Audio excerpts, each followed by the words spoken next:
世间痛苦却让我们偏偏心碎，难理解各种伤悲。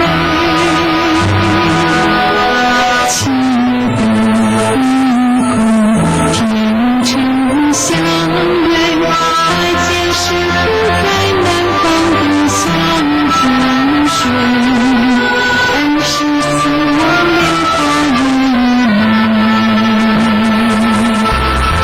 是喜笑我偏偏笑对，是不自我怕被周水。恩是喜笑我过去忏悔，喜悦欢乐从此归归。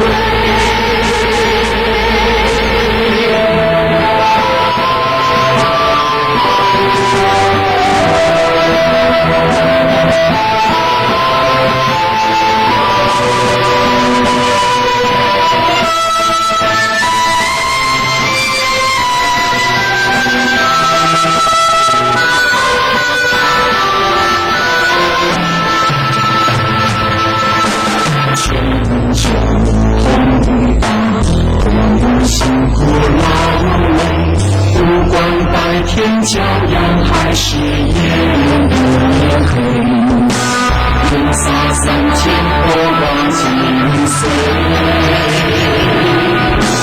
为众生的灵魂从来不知疲惫，想起时不我总是情难泪水，大慈大悲令人钦佩，爱是喜笑我偏偏笑对，是不自我怕被周水，爱是喜笑我过去忏悔，喜悦欢乐从此归归。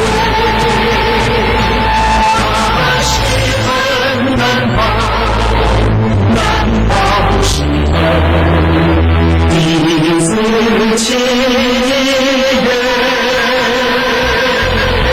生生世世永远追随。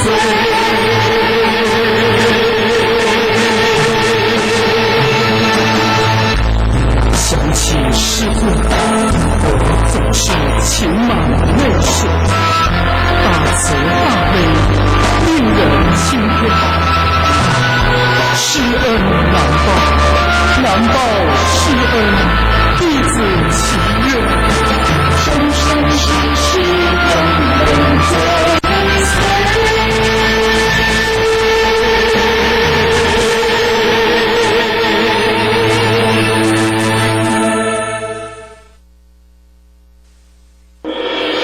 本节目播出时段：周一至周五早上9点至9点半，周一至周日晚上11点至11点半，敬请大众准时收看。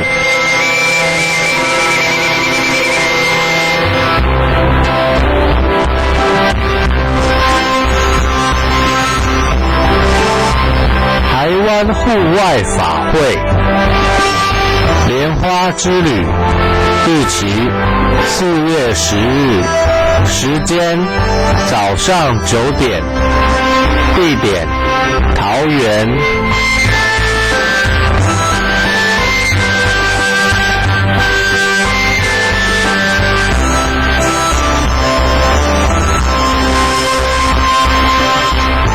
日期4月17日，时间早上9点，地点桃园。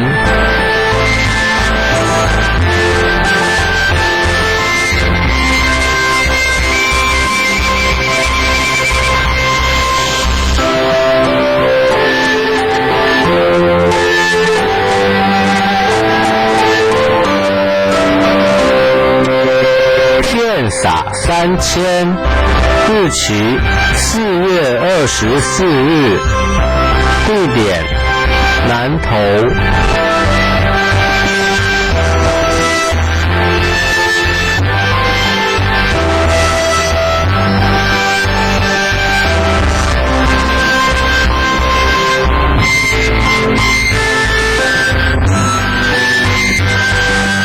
宽如法师电视弘法，邀请您来护持。电视弘法频道与播制，刻不容缓。邀请十方大德发心护持，尽一己之力，将殊胜大悲菩提法于电视媒体永久流传。欢迎大众鼎力共襄盛举。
十方法界客服专线07-223-1825，07-223-1825。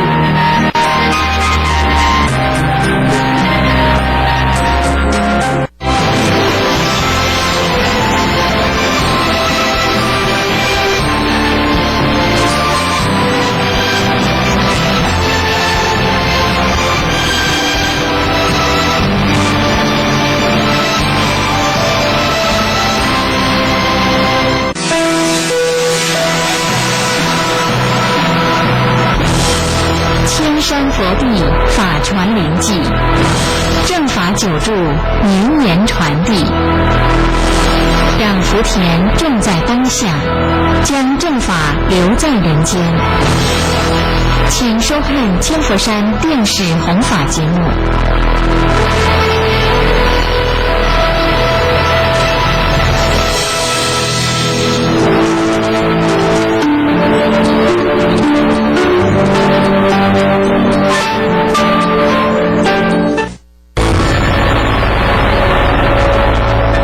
摄因法，我们上面已经谈到了，从无明到识到名色到六入到处，一直到正正式式来到这个人世间，这个小孩产生的第一个反应的感受就是那一种哭声。这之后呢，小孩慢慢就会有了一种所谓的情感反应。这种情感反应我们叫做爱，这个里面不是谈恨爱恨那个是爱啊，真的爱是说情感反应。那谈什么呢？为什么不说讲爱恨呢？是说爱是情感反应呢？我们小孩这个在那里哭，可能有两种原因，一个是说的尿片湿了不舒服，另一个呢肚子饿了。这是那个小孩子的情感反应的。所以我们称这个时间小孩子，你逗他他会笑啊，你如果有的小孩，你比如说让他孤孤单单在那里，他也会哭，他要有母亲或者有人陪着他，这都是一种情感反应。所以这个时间呢，就称之为爱的时间，就是这个阶段。那有这种爱的情感表现之后呢，紧接着他就会慢慢产生自我意识。因为开头的那种情感反应并不表示都是他很明显的自我反应、自我意识的反应啊。这个自我意识反应是到什么时候呢？就是到这个就是取舍。这个地方就是喜欢不喜欢，要不要，这个叫取。那是什么现象呢？我们看小孩有的时候妈妈抱他，他很安静，那爸妈一抱他就哭了。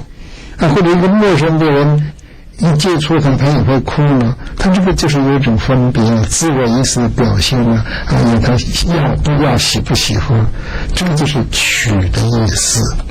当然除了这些甚至你喂他吃东西，他不喜欢吃的，他就会把舌头顶出来不接受，这都是取舍的一些现象。这种现象就是一种自我意识的分别现象了。这种现象慢慢成长之后呢，就会发生什么呢？发生到这一种要不要，它不是一个有限度的。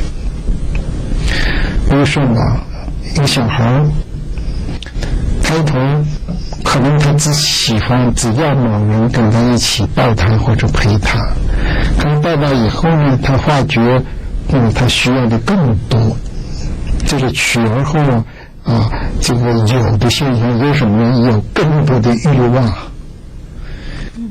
比如说你给他的玩具，一个玩具玩久了他不要了，要换新鲜的，那这个有可见它是一个不是有限度的，是一个无限度的，这是一种欲望的需求的有。这种欲望的需求有当然就涉及到这个小孩他所处的环境当然这个环境里包括父母的遗传家庭的影响或者前面的这个哥哥姐姐的一些关系都会使他的欲望形成各种不同的现象这个呢就是叫做有。有而后呢就谈到生了。这个整个的生，我们如果以现代名词来讲，是我们的人生过程。这个人生过程以什么的定位来说这个小孩呢？也就是说他自己本身这个有了表达的能力我们这么说好了小孩比如说他做错了事，第一个反应就是怕挨揍，对不对？怕挨揍他就会想办法自己或者躲起来或者不敢见父母，或者是怎么样。我们看有的小孩在这个小学读书一个成绩单都不敢给爸爸妈妈看，这个呢就是一种生命自然反应的现象。当然我只是举个小的例子，涉及这方面，因为随着他年龄的成长都不一样我们看看在这个幼稚园的时候，他的生态就是玩乐，在进入到小学呢就开始要吸收知识了，那个生态又不一样。那么小朋友在进入到这个国中2年级左右，因为生态而言，他整个一个生理又起变化了，慢慢成为一个成年人的这种生理上面的，慢慢走到这个上面去了。一直到所谓的这个所谓的少年青年、中年，甚至到老年，这都可以称之为生态这是一个人生的现象，所以我们称之为生。那生而后呢，最后一个呢我们晓得就在这个生命过程中间，我们原来这个整个的这个自我，包括色身的或者知识经验的，慢慢进入到一个老化的阶段或者衰败的阶段这个我们比如说讲色身可以说是一种老化是衰退，那么我们如果讲这个知识经验它是老化吗？我们叫做老练，对不对？还是他知识经验很老练，也是属于老。而这可见一个人成熟以后到达某一种境界可以称之为老。那色身呢，到达某一个成长到某一个慢慢它的衰退老化的变化，所以也称之为老。这个老不只是说我们的色身的老，也包含了我们的精神方面的老化。老在这整个连贯的一个名词，老而后紧接着就是死，所以老死放在一起啊。为什么老而后就是死了？所以在这个12因缘上面整个的流程呢，它是从无明一直到老死有这么12个阶段。这12个阶段呢，就是表现整个一个人啊，从这个无明的形成而直到生命走完了，老了死了。这个怎么在这样了解？这个生到死，它是一个分段的生死，不是一个从生到死就以后不再发生了。所以佛法中间他一个人一生一时叫一生死，从生下来到死。万一他还会再轮回，就会再生再死。所以我们在佛法中间不是说吗？我们了生脱死，不再受生死，那才是解脱。那如果因缘随着12因缘这个循环，就是轮回，就是交替，就是在六道三界里面打转，那就是也是一个12因缘的一个轮回现象。好，我们除了这个人的这种流程，从阶段上面慢慢一步一步都有了概念。我们进一步来看，这个12因缘谈因果关系在哪里？这刚刚讲的只是因法则，它因果关系在哪里呢？我们谈因果，就不能只谈一因一果。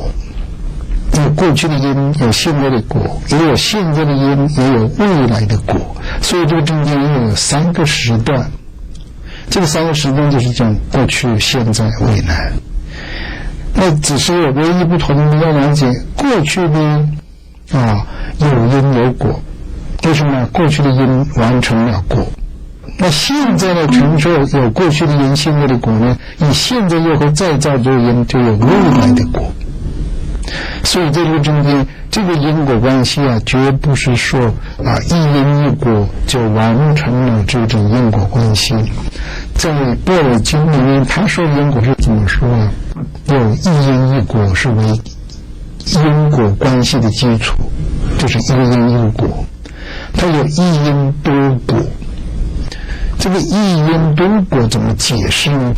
我们比如说这个一口果树，它原来是一颗种子因，对不对？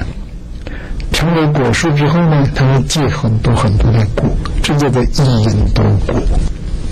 这因缘的只有一个嘛，就是一个种子嘛。那以后结出很多的果子来，那就是多果。那还有多因异果。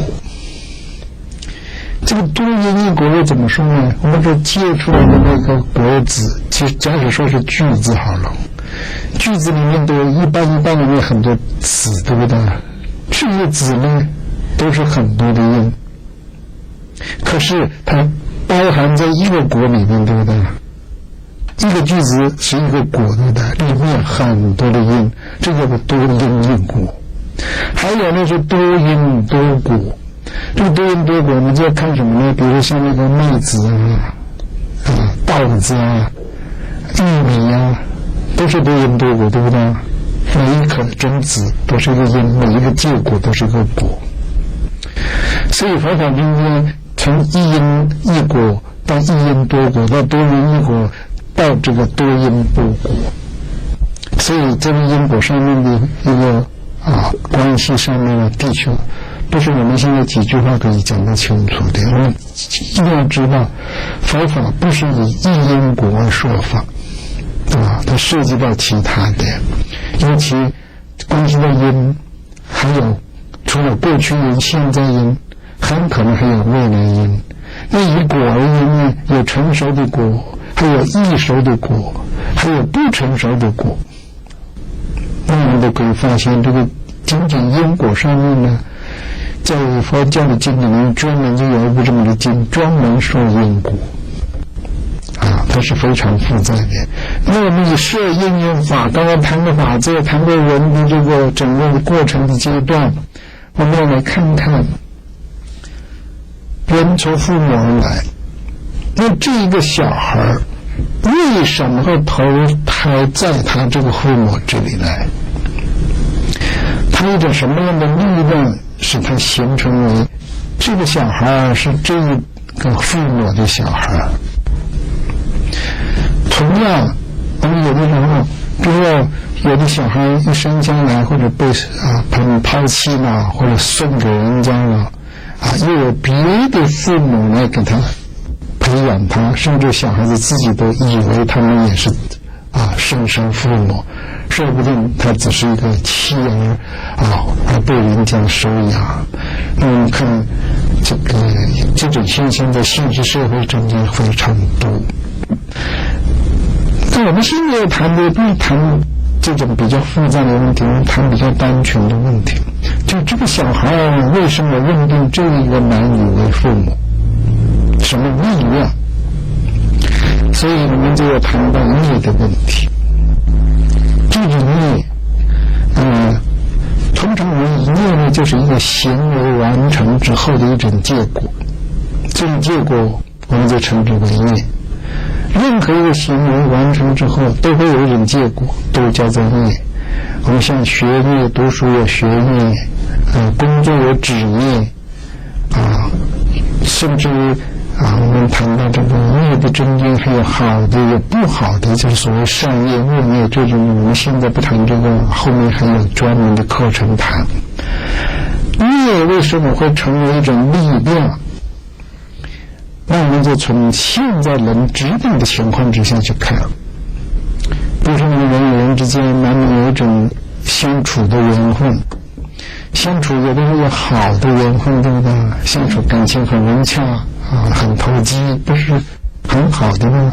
那也有的因为相处说不定有好，他也有不好的时候，会吵甚至会伤感情，会打起来甚至冒出人命，那这里就有不好的行为了。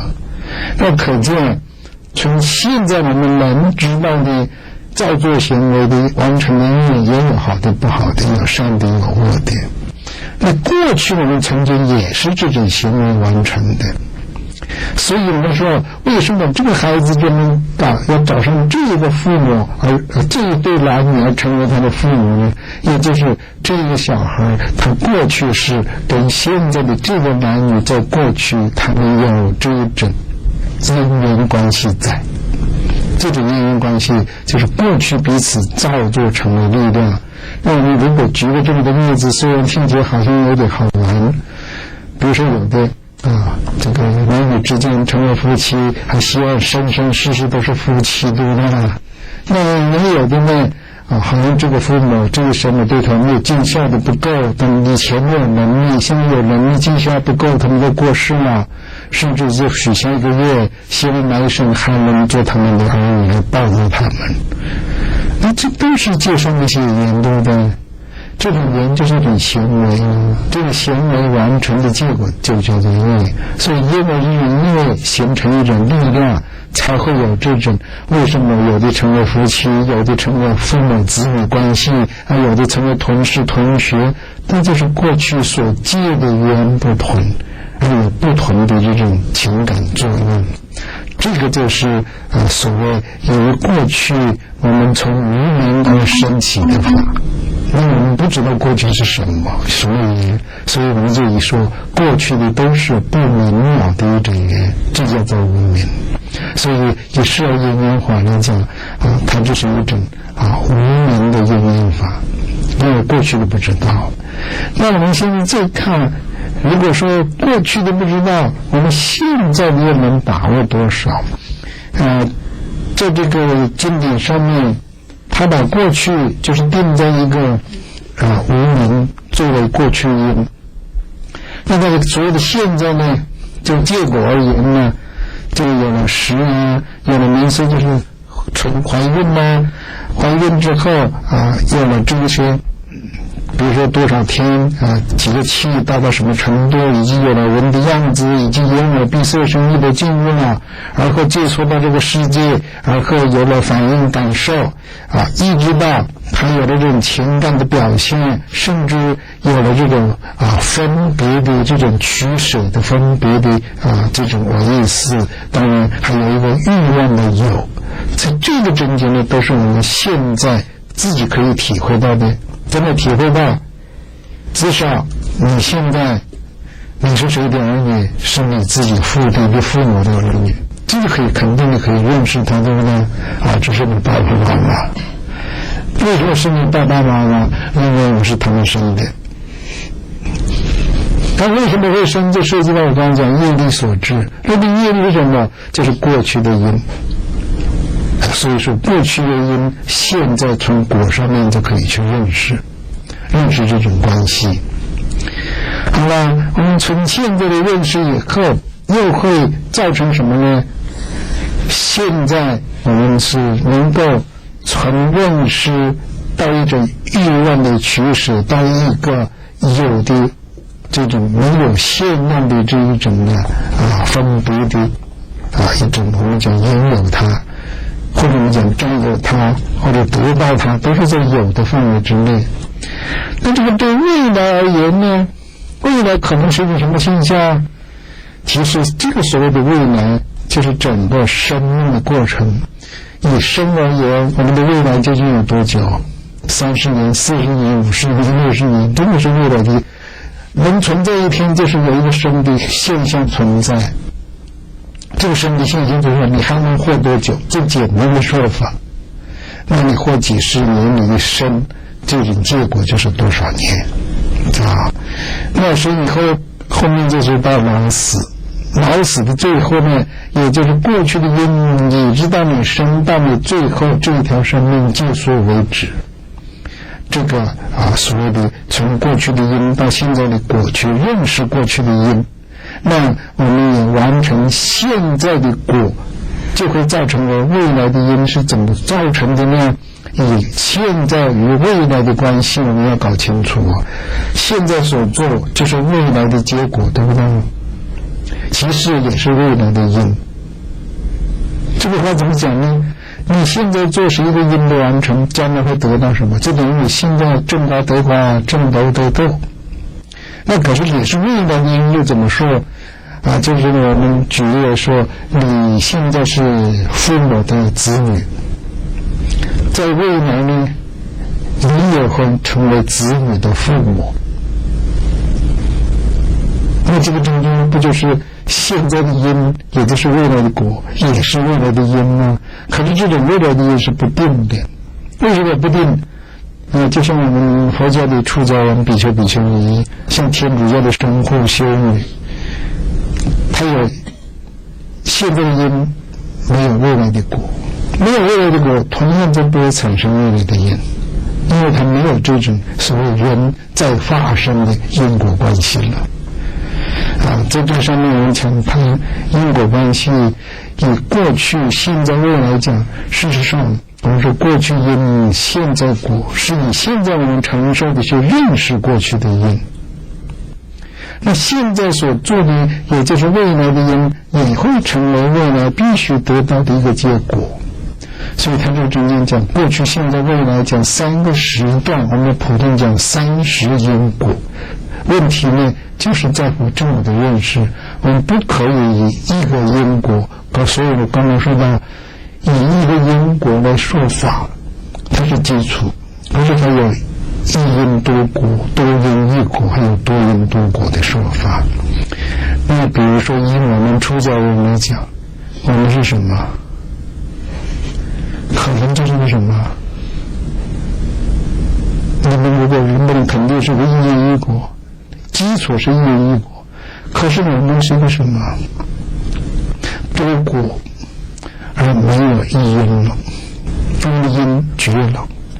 这个绝了是以人的生命所以我们的全真戒律的那一种说法。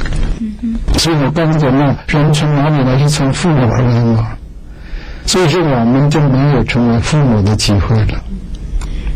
所以这是为什么像用因缘法来讲，我们有这个因，可是没有这个缘。我们有成为父母的因吗？有这种条件吗？可是没有这种机缘成为父母。这个可以说有父母的因，没有父母的缘。我们想到世俗讲这种男女关系有缘无分，对不对？那是为什么？有缘他只是认识，可是不一定能成为夫妻。所以在因缘法上面是很微妙很复杂的一种说法。那我们在这里也只是做一些比较简单的介绍至少知道什么是无明什么是识这什么又是这个名色，还有什么是六入，什么是处，什么是受，这些名词如果只是照字来解释的话很文艺。如果你不晓得它真实的意义的话，比如说我们谈爱，爱什么？爱就是一种情感反应，可是这个里面不包含恨。所谓包含恨，要涉及到取。为什么我喜疯子不喜疯子讨厌？那你如果不知道这个反应，你就会知道，他到某个时候，他就知道他要去，比如说要去赚钱要找工作要做什么，他认为这就是取。其实这还是个概念那比如谈到这个取，它是以欲望为基础，对欲望也有自己的喜好。那涉及的有呢，就是说这种欲望没有止境，有多少不一定。这是我们讲受因缘法只是讲到这个无明到生死是一个分段，就是一生中间有一个生到死不是一个延续的事业有很多是可以延续的。为什么老死以后再有转变真因生，再从无明再到十二因缘法我们这里就要讲到这个地方。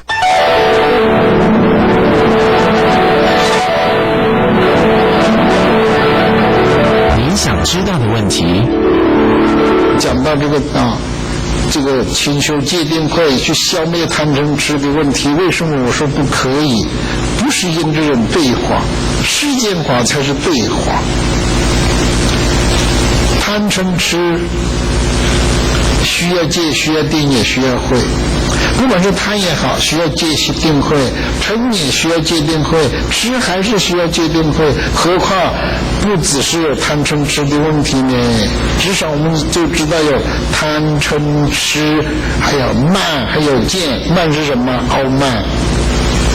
见什么？我见、邪见，都是这些问题，绝不是一个对一个。所以学佛不可以因着人对法去当成为佛法，佛法绝不是对话。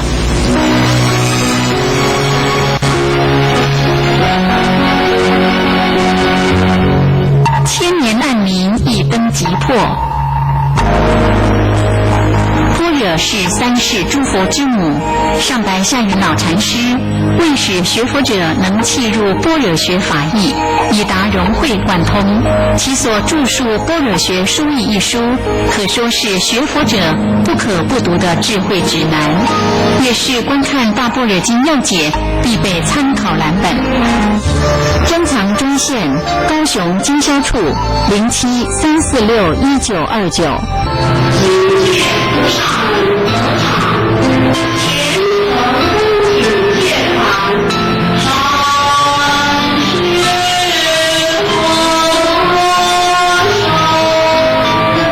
千佛山仅定于国历105年5月21日至22日，在千佛山菩提寺传授八关斋戒。恭请日月山法师、上智下旭法师为得戒和尚，上智下祥法师为教授和尚，上智下愿法师为结魔和尚。即其中需遵守禁语与过午不食，亦可自我考验业不倒单。欢迎赠信三宝弟子把握机缘，于寺院中一日夜如法受此斋戒法，上行出家众清修。请洽询天佛山菩提寺，电话06-595-8106。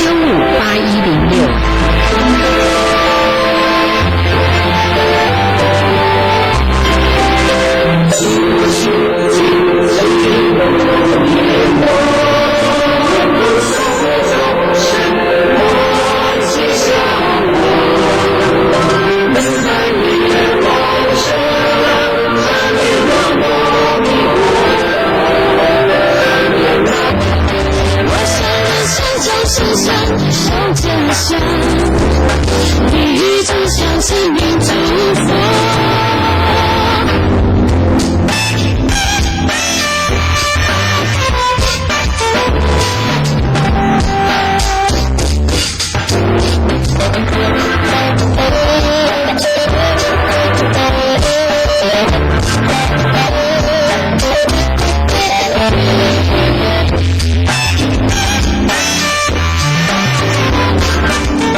十方法界卫视是为佛教、为众生而兴办的电视台，在您的护持下渐渐茁壮。您点滴护持，我们敏感在心。为了感恩您的付出，我们这做精致好礼要回馈给您，值得您收集典藏，慢慢领上。军地护持用群报，目前已经推出经典创作单曲 CD 12首，感恩回馈此生不卖。您每发善心护持，就回馈单曲 CD 一片，下列歌曲任您挑选。阿弥阿弥阿弥陀佛，希望的中心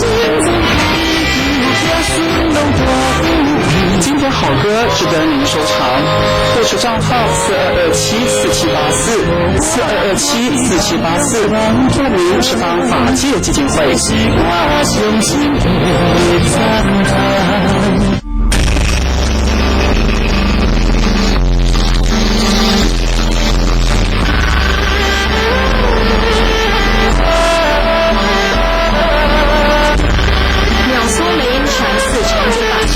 将于3月8号每星期二中午11点30分到12点，在佛说阿弥陀佛教课，欢迎现场收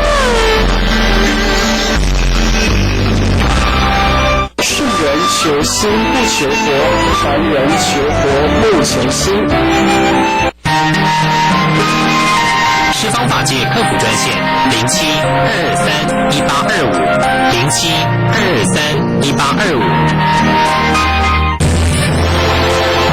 您现在所收看的是十方法界卫视。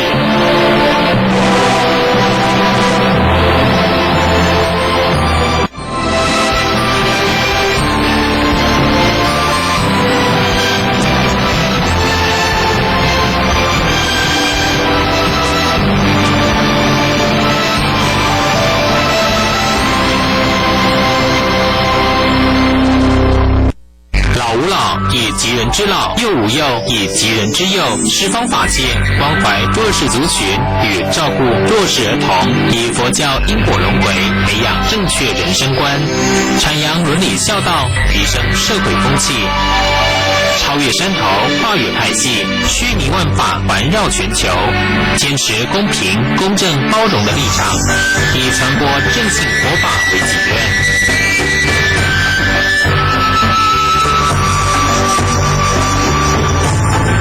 十方法界卫视。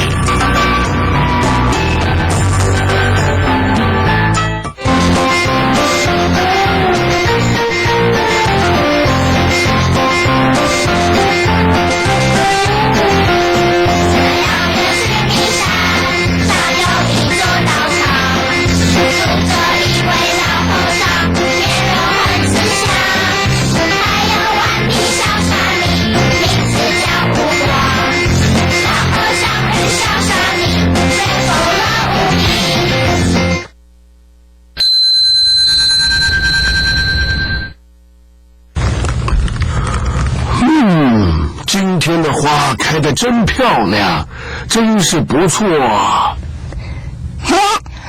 师父，我好无聊。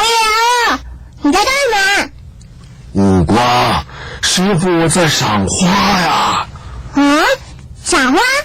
花有什么好看的？你看这些花，有的是黄色的花瓣，有的是粉红色的花瓣，有的茎上有刺，有的茎上有细毛，是不是很有趣呢？哪里有趣啊？师傅你好奇怪哦，跟他们一样。他们是谁呀？五瓜，你又怎么了？就是母亲节不是快到了吗？然后大家就说要买康乃馨给妈咪，可是我就说康乃馨明明就不漂亮，为什么大家都说很漂亮？明明玫瑰花还比较漂亮呢，又很贵很高级的样子，不是比较好吗？哎呀，五瓜，每朵花都有自己的意义，也有所谓的花语，所以是不能乱送的。送错花是会没有礼貌的，而且每个人欣赏的角度都不一样，他们也不能说你是错的。就是说嘛，还是师傅最好了。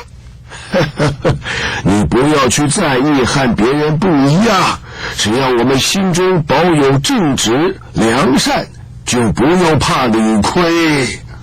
真的吗？可是他们都觉得我很奇怪，因为我喜欢的花跟他们不一样。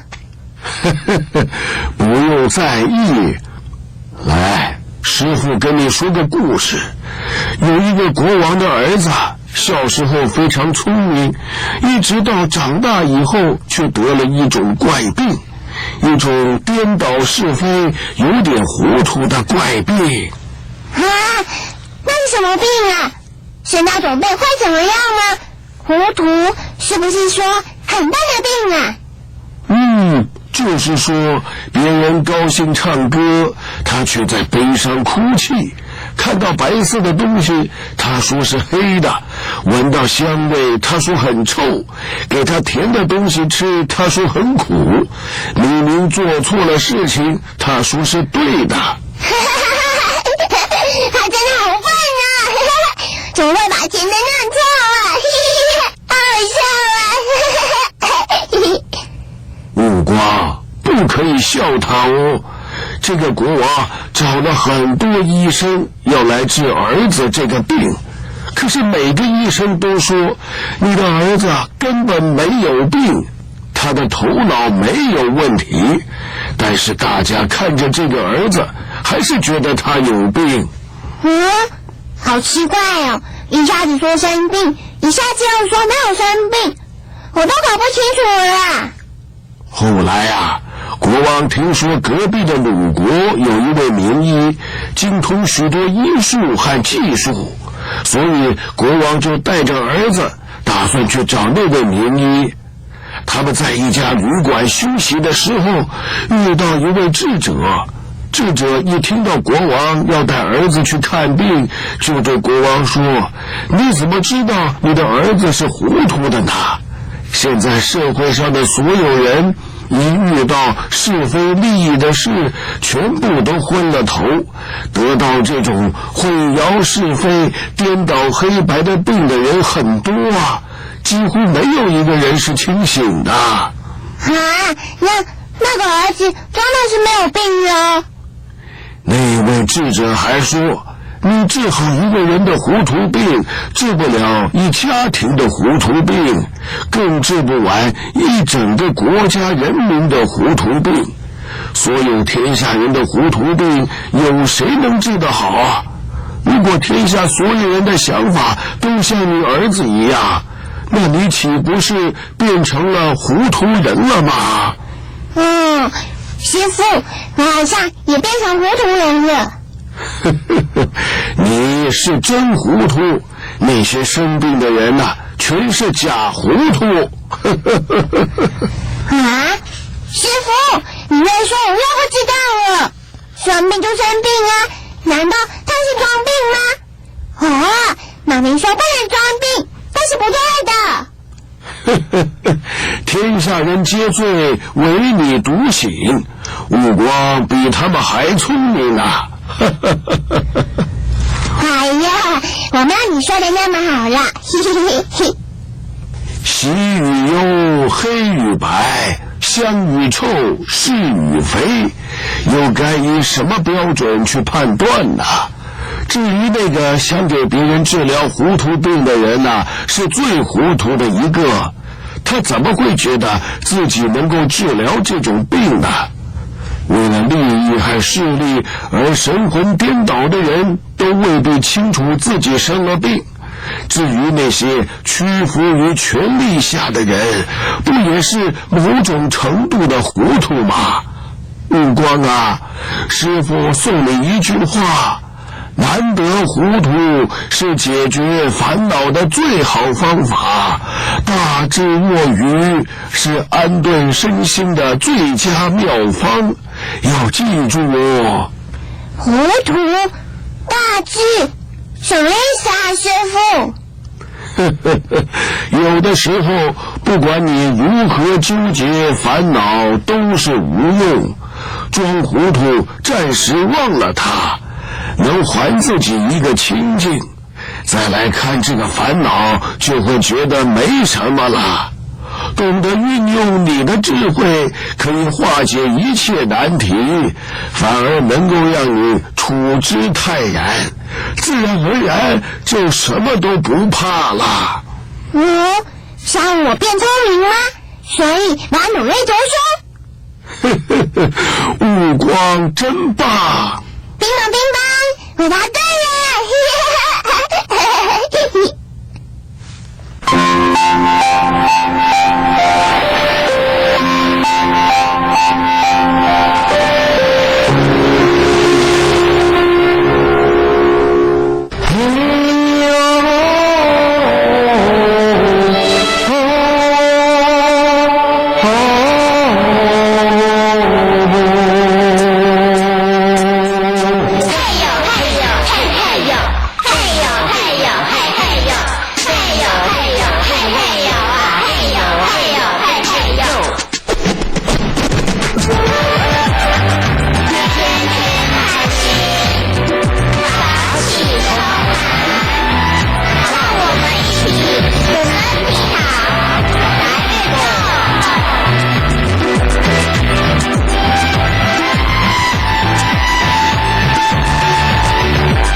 等着我的起来的你等着我的起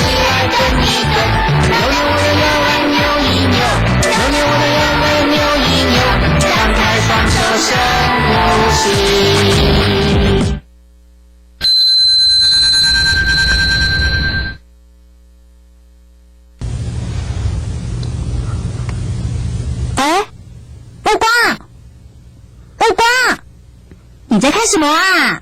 嘘，小声一点啊，小林姐姐。呱呱，你在看什么啊？小林姐姐，你看啊，那树上有2只小鸟在吵架。真的？可是你怎么知道他们是在吵架啊？师傅叫我来院子里吹吹风，冷静一下。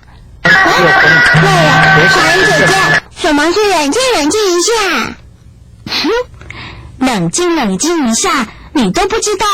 那你还来院子里哦？师傅叫我来吹吹风，我就来呀。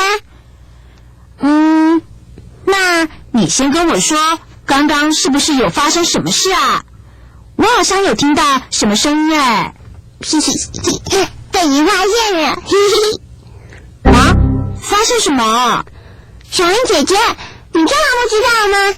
你家我的妈妈出国去玩，带回好多漂亮的糖果要给我们吃，我也收到很多，我可以请小林姐姐吃啊。谢谢你哦，乌瓜。不过乌瓜，你还没有跟我说刚刚到底发生什么事啊？没有啦，李大宝跟王大明为了那些糖果在吵架，我就跟他们说不要吵，结果被师傅听到，师傅就来问我们什么事，然后就跟李大宝和王大明说话，然后师傅就叫我来院子里吹吹风。那你刚刚一定很激动，所以师傅才会叫你来冷静一下啊。你有跟他们一起吵吗？没有啦，我是有叫他们不要再吵了。但是你也是大吼大叫的，对不对啊？他们大声，我就比他们更大声啊。师傅好。你们好。师傅，刚刚悟光说李大宝和王大明为了糖果在吵架啊。是啊，悟光要劝架，结果比他们还激动，我就叫悟光先出去，我来跟他们谈谈。我说悟光啊，要叫人家不要吵架，你自己本身就要先冷静一下，要不然只会火上加油哦。哪有？我哪有呀？小莲姐姐是在打个比方而已。其实人在发脾气的时候，就会忘记要谦逊，盛怒之下对别人的劝告会听不进去的。而且吵架不但有可能会两败俱伤，还会让第三者得到利益呢。有一天的太阳暖暖的，很舒服。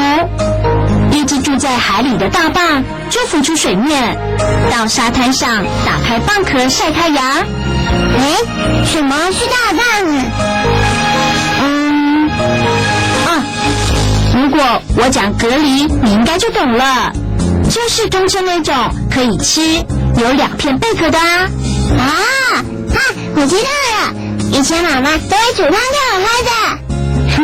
是啊，现在你就想象一下，把那种小蛤蜊给它放大一点，变成大蛤蜊打开蚌壳晒太阳的样子。然后呢，突然飞来一只玉鸟，这只玉鸟看见正在晒太阳的大蚌，就毫不客气地俯冲下来，准备好好享受一顿蚌肉大餐。那是大蚌怎么办？大蚌呢也没再客气的，就啪的一声用蚌壳把它的鸟嘴夹住啦。这下可好了，玉鸟的鸟嘴被夹住了，完全动弹不得。玉鸟很生气的对大蚌说：今天不下雨，明天不下雨，你呢就会被晒干。大蚌听了也不甘示弱的回答：今天不打开，明天不打开，你就会被夹死。就在双方僵持不下的时候，来了一个渔翁，渔翁就用渔网把他们一起带回去了。小莲说的这个故事就是鹬蚌相争，渔翁得利的由来。到到现在都还常常被人引用，说明当人们陷入争执仇恨时，谁也不肯让步，谁也不愿服输，由于双方互不相让，结果弄得两败俱伤，使第三者从中得到好处。我知道了，像刚刚李大宝和王大明为了糖果在吵架，我就可以趁他们不注意，把他们的糖果藏起来，这都是我的啦。悟光啊，你这样子也是不对的行为，不过你很聪明，一点就通。如果刚刚林阿虎的妈妈在旁边的话，看到他们吵架，有可能就把糖果全部收回来，谁都不用吃了，通通给林阿虎就好。那你们看，这下子谁的糖果最多啊？我才不要呢！哎呦，悟光，你不用紧张啦，师父只是在举例解释给你听。这种双方互不相让，结果弄得两败俱伤的故事真的太多了。像就有两个小鬼，他们平常是一对好朋友。有一天，他们一起去坟场散步，走着走着，同时发现草丛里有一个箱子、一根拐杖，还一双鞋子。这两个小鬼都看得出来，这三个不起眼的东西其实是宝物，各有各的妙用。就是因为这样，对于这三样宝物，这两个小鬼都想要，于是他们就吵了起来。他们越吵越激烈，谁也不让谁。后来从旁边经过一个路人，这两个小鬼叫住那个路人，一个小鬼跟那路人说，是他先看到的，三样东西应该归他所有。但是另一个小鬼马上就说，不对不对，是他发现的，要给先发现的人才是。就这样，两个小鬼啊僵持不下。小莲，你觉得这三样宝物应该给哪个小鬼呢？就谁先看到的就给谁啊。可是师父又说是两个人同时发现的。不是，是两个鬼。我看啊，就让他们互相猜拳就好了，谁猜赢就是谁的。悟光这个办法倒是不错哦。不过这两个小鬼还是去请了那个路人来评评理，到底宝物要归谁。其实这个路人根本不知道这三样不起眼的东西有什么值得争执的，他就先问这两个小鬼有什么好争的。两个小鬼很惊讶，居然这个路人会不知道这三件东西其实是宝物。因为他是人，不是鬼呀。好啦，我们赶快继续听师父说下去嘛。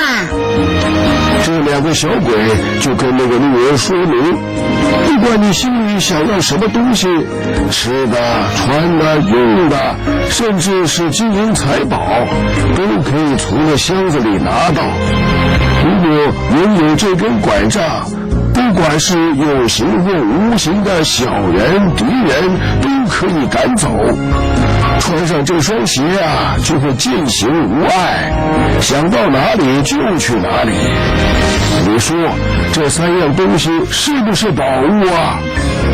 哇，这个人一听，心里觉得很惊奇，但是他还是不动声色。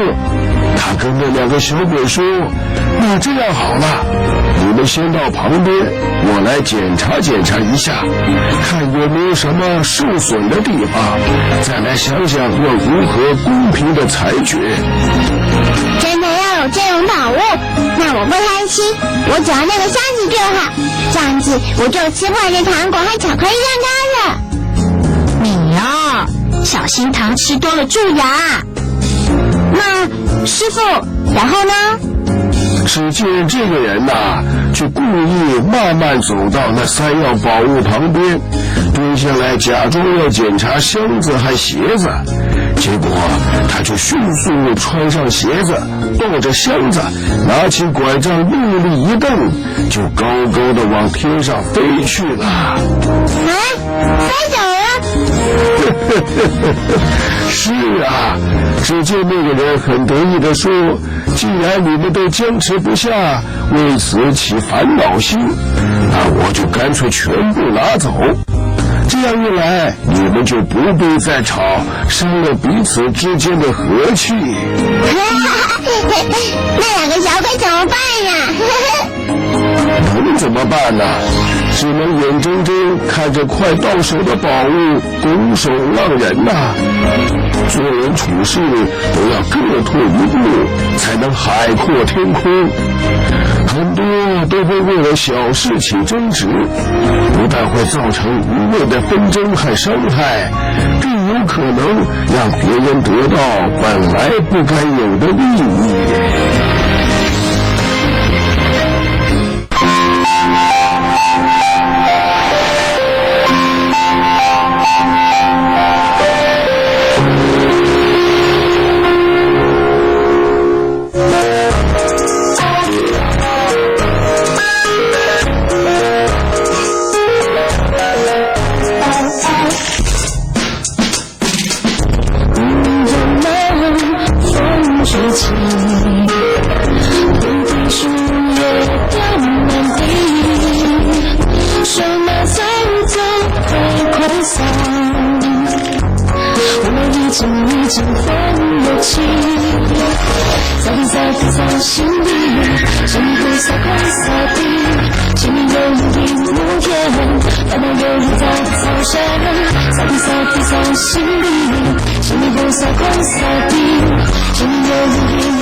十方法界借着电视以及网络无远弗届的传播力量，做法的布施，让佛法传播的更深更远。除了发挥教育以及文化的功能之外，也提供了信众平日或者是退休之后修行佛法的场所，让您如沐在佛法安详的喜悦中。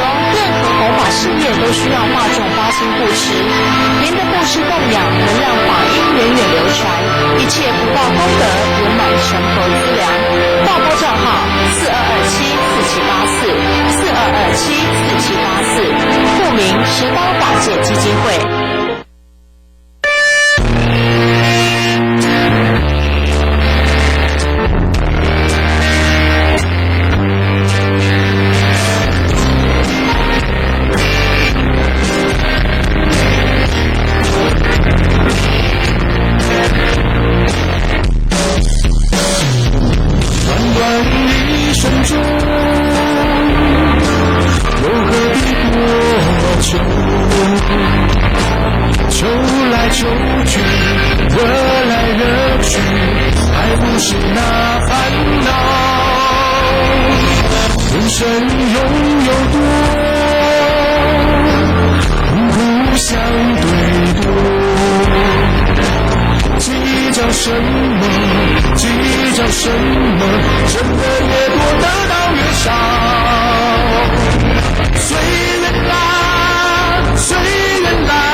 在随缘过，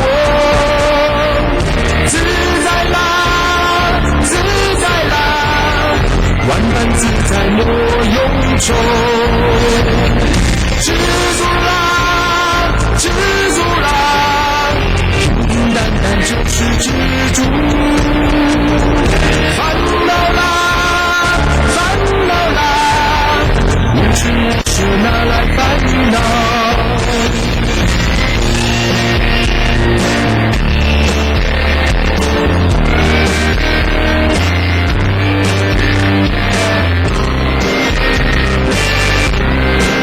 在遥远的须弥山十方法界有一个神奇宝盒啊！这个宝盒打开，会有很多宝物跑出来哦。真的吗？这些宝物可以增长你的智慧，让你更聪明啊！有这么神奇啊！我带你去看一看就知道啦。十方法界电视台节目包罗万象，内容包括有电视弘法、十方新闻、健康美食、生活法律、台语天地、自愿之美。哇，好精彩啊！我们要怎么样才能看得到呢？很简单啊，打开电视用遥控器就可以搜寻到一朵象征莲花绽开的频道，就是十方法界。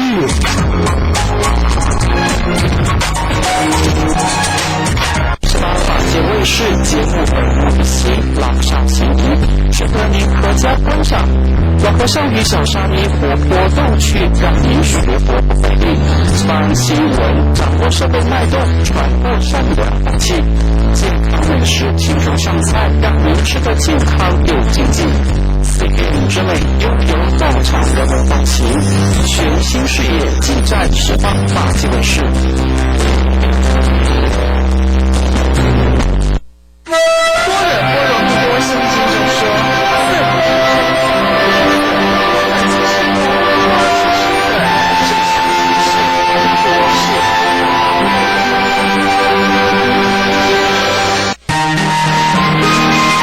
十方法界客服专线07231825，07231825。您现在所收看的是十方法界卫视。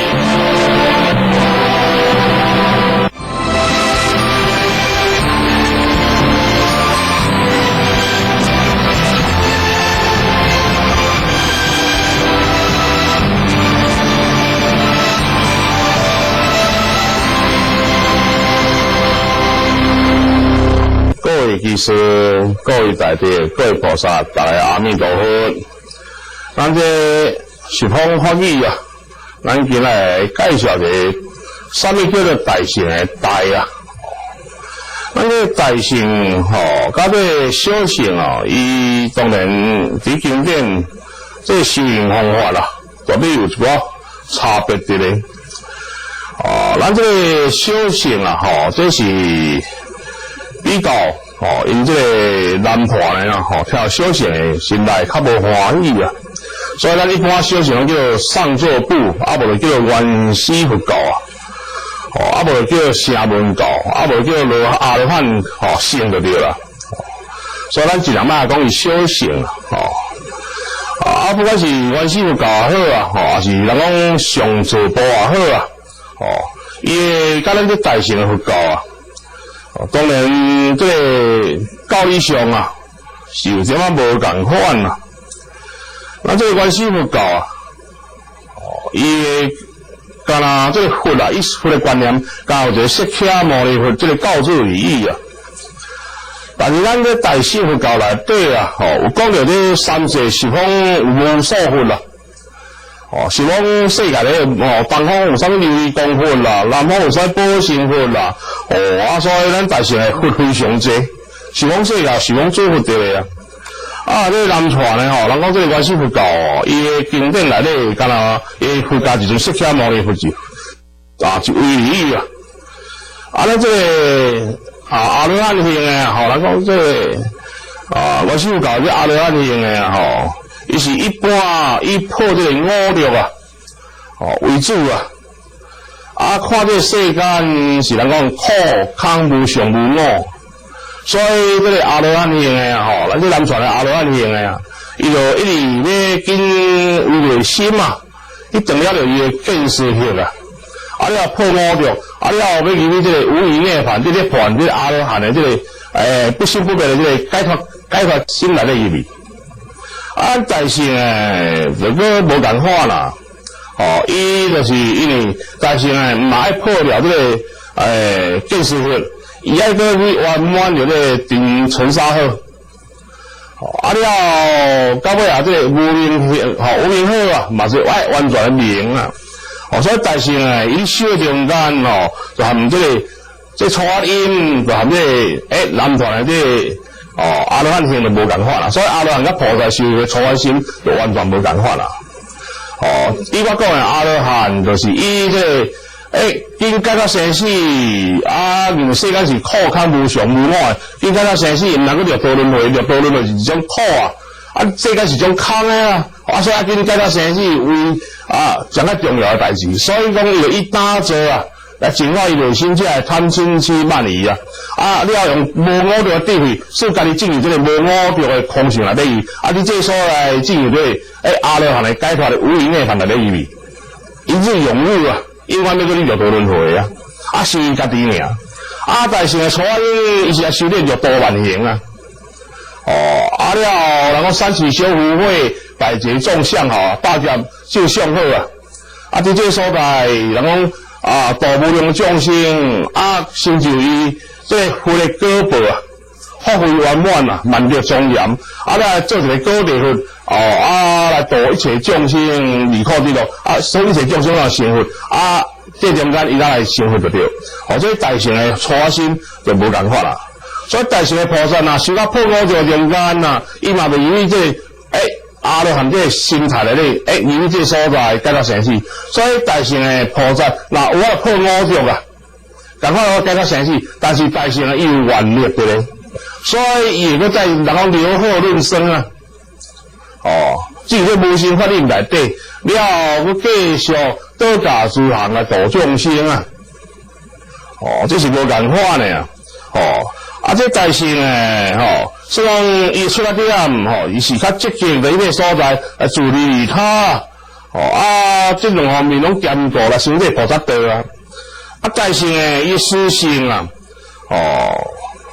有几种咧，大乘伊大乘的大理由你这大有7种大的咧你咱这菩萨成戒经第7卷内底大乘阿毗达摩杂集论第11卷内底也是菩萨成戒经内底拢总有讲到大乘的7种大7种大这7种的大就讲第一法大，第二心大，第三戒戒大第四净大第五庄严大，第六时大第七具足大咱来解说这菩萨成戒经内底所讲的大乘的这7种的大第一个叫法大法真大，比如伊有这312部经这个教法伊大乘的这人来研究的这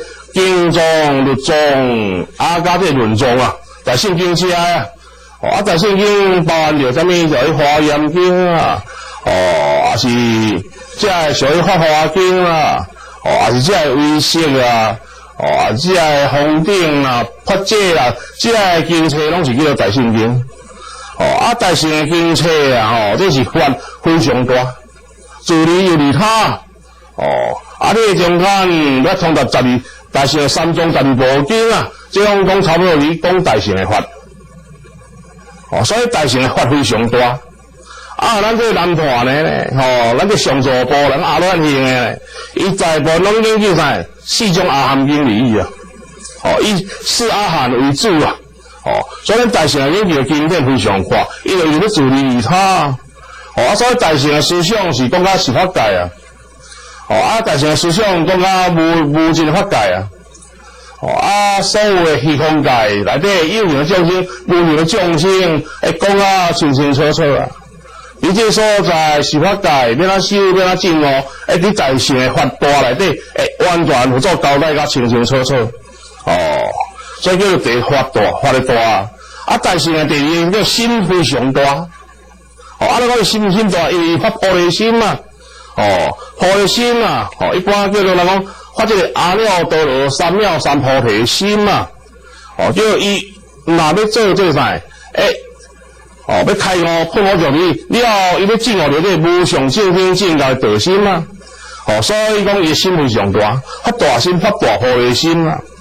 若咱南传呢，这一般阿罗汉呢，阿罗汉是证悟着正觉而已，正觉着讲正确觉悟，叫破悟着，破悟着了就让证阿罗汉叫永远免这轮回啊。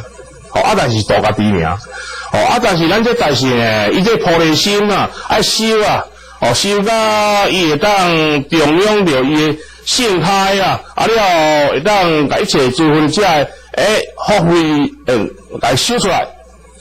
你这所在度众生啊，来这所在自利利他，来发这菩提心愿。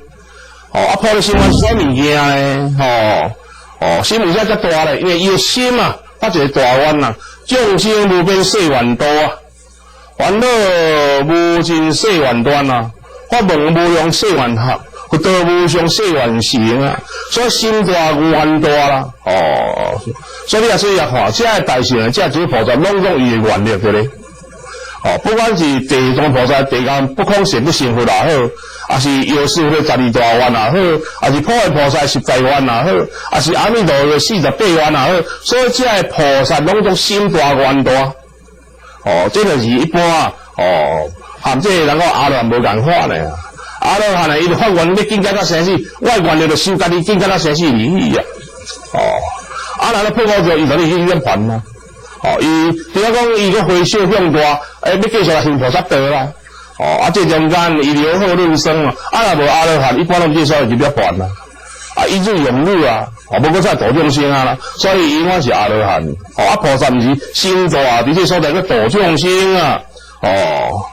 过来咧，菩萨个最会大解道啊。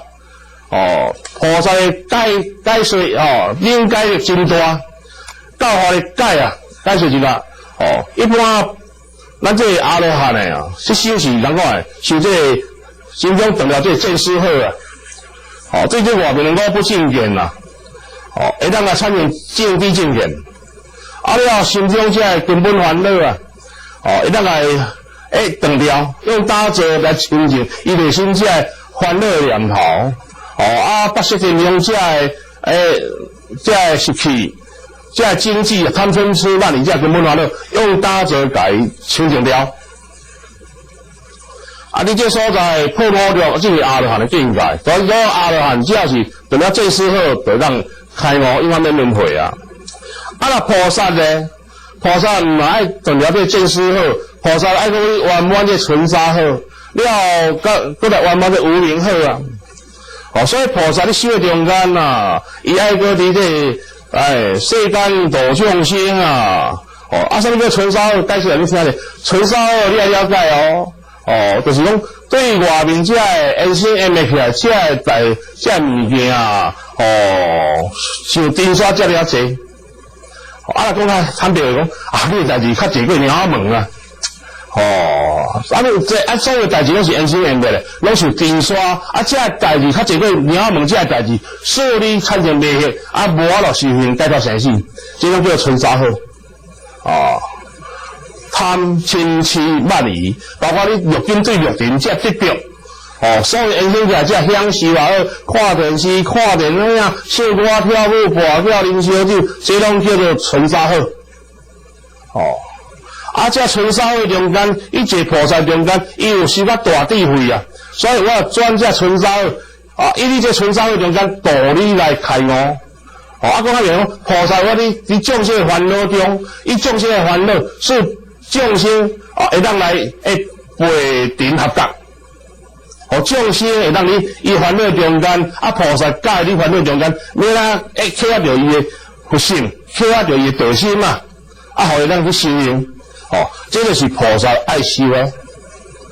伫这所在圆满发挥啊，度众生变修福啊，无得着叫做慧啊，度众生你无得着就对啊，迄叫无自涅槃啊。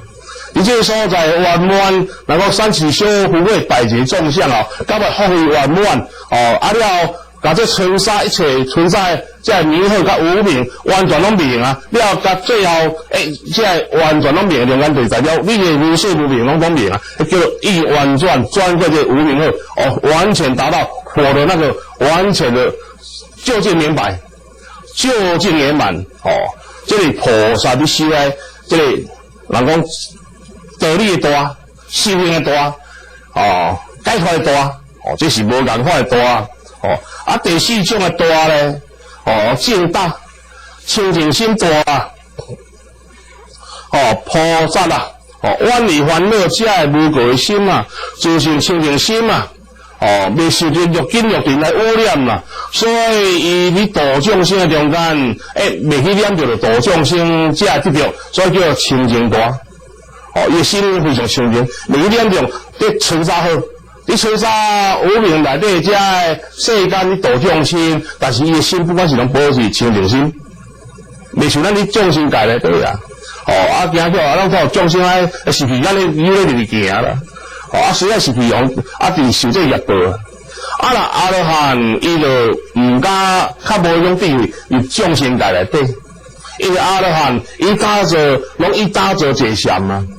有当时你山顶丛林修有当时你桥洞内底修所以伊失去伊自修较重要若菩萨伊欲度万行你修你众生界内底修就是你说所在足长久的时间，你说所在是发挥所以伊在度众生的中间慢慢产生这智慧人讲这度众智了度众生，你无得着度众生。你众生界内底度众生，未叫众生界大概污染去。菩萨就是有这种功夫。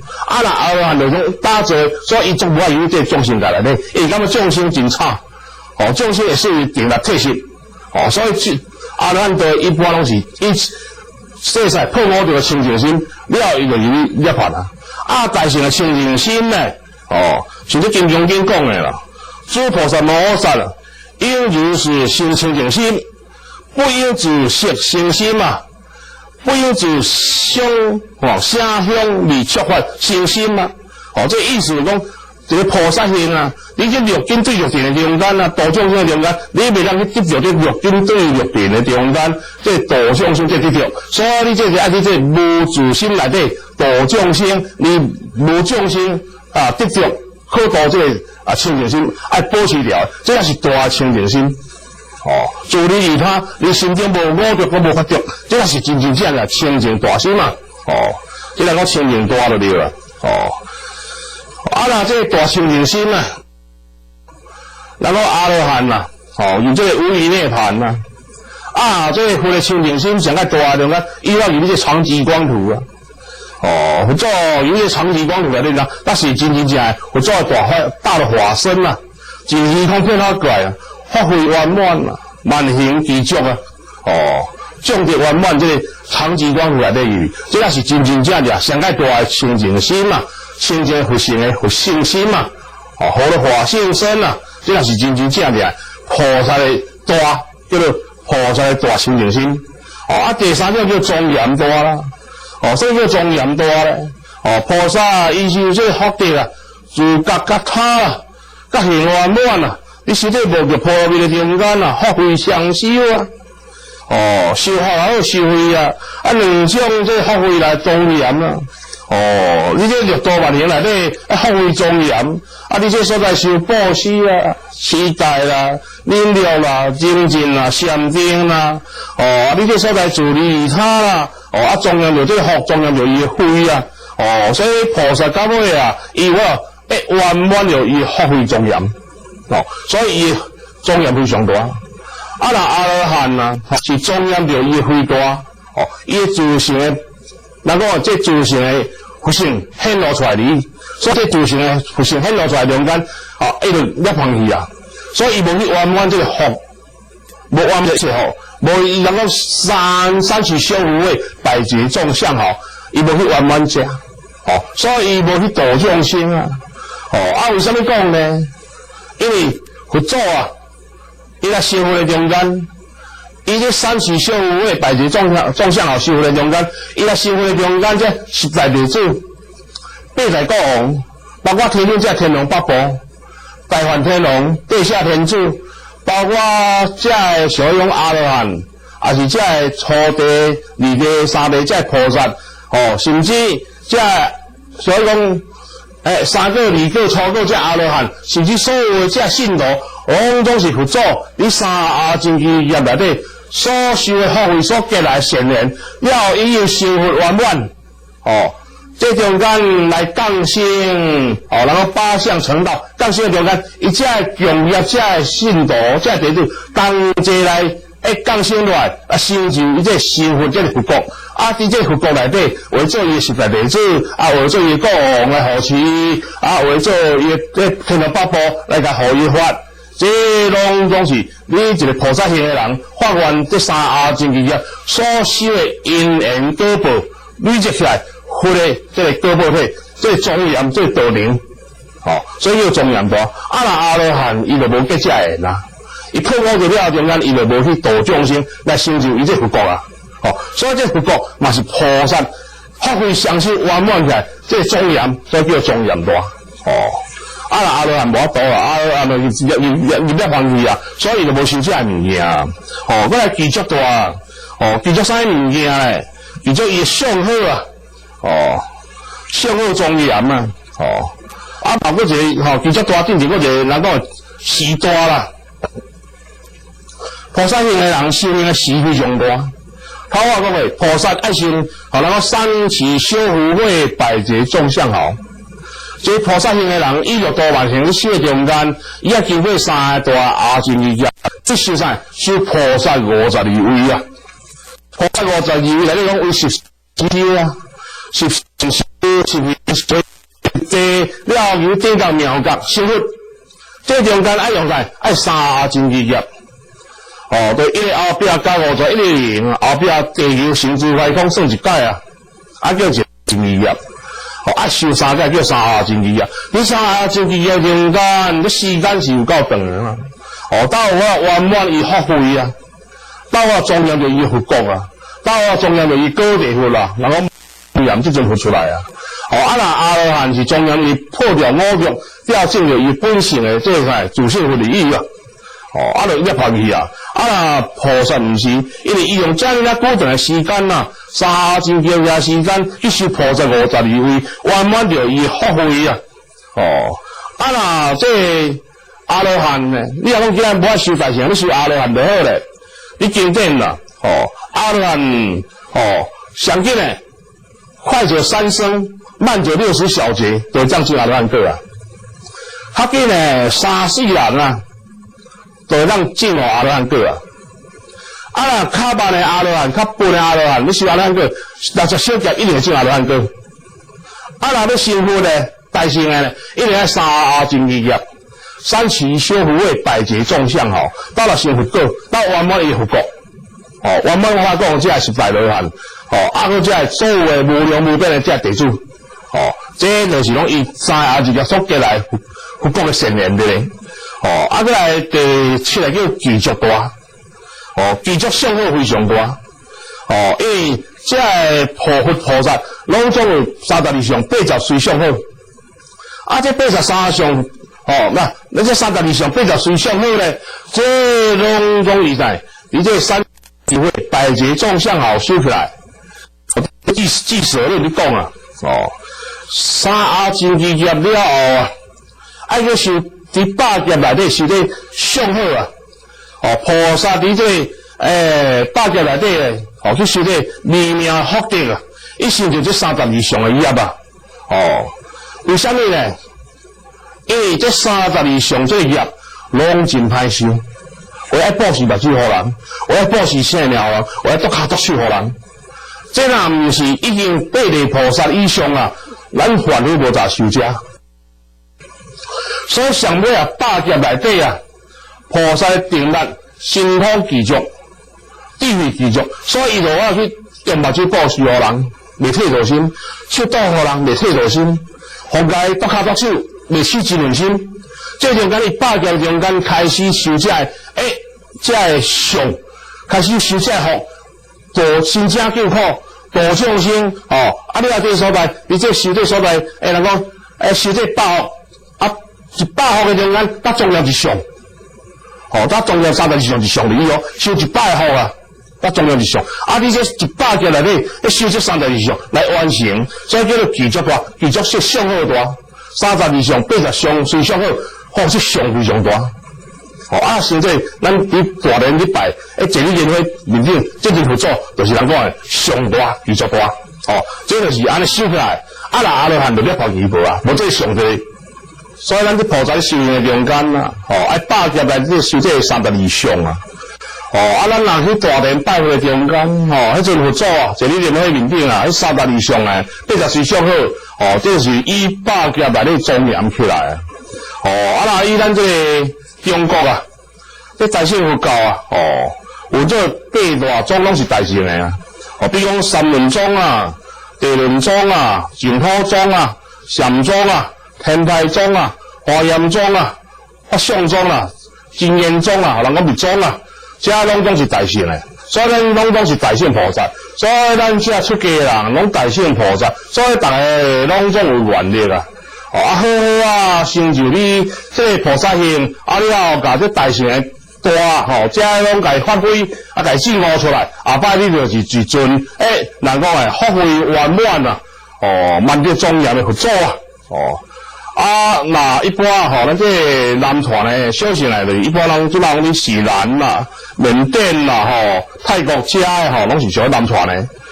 所以讲咱爱珍惜咱咧大乘诶，这个菩萨诶心量大，愿力大，菩萨心大，大家好啊修行，伫这所在会让圆满不过，大家阿弥陀佛。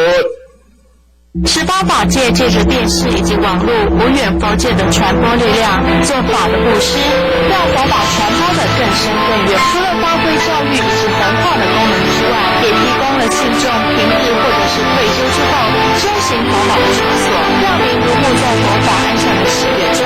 任何佛法事业都需要大众发心布施，您的布施供养能让法音源远流传，一切福报功德圆满成佛资粮。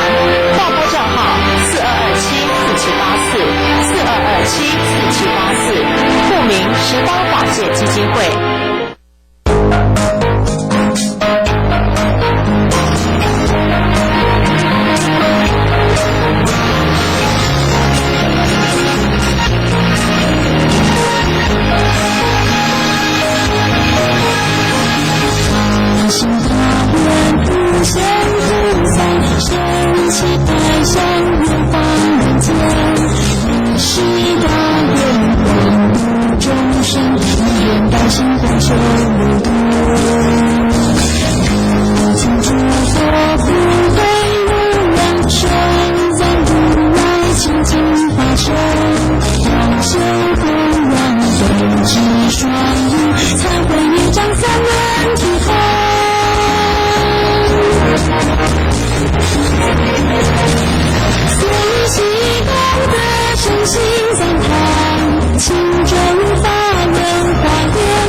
世纪今夜盼长春或是一家风行。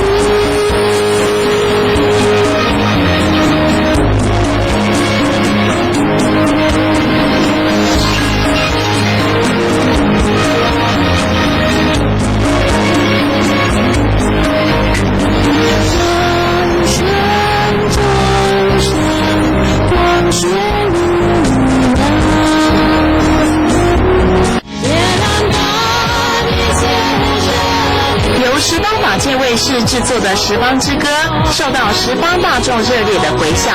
为了要让正法永驻、法源流长，欢迎您参加护正法送好歌的活动。您护持本台节目制作经费，就送您《十方之歌》CD 单曲一片，让您护持正法又能聆听好歌，心动马上行动。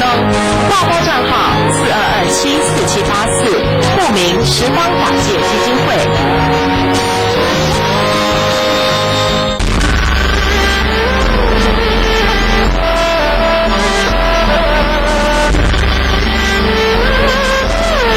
东山琉璃禅寺智清法师将于3月9号10点30分到12点，在本台听说阿弥陀经，欢迎准时收看。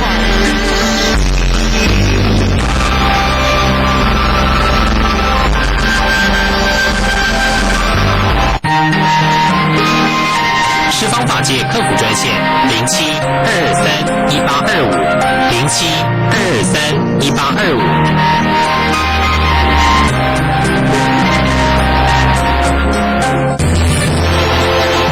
您现在所收看的是十方法界卫视。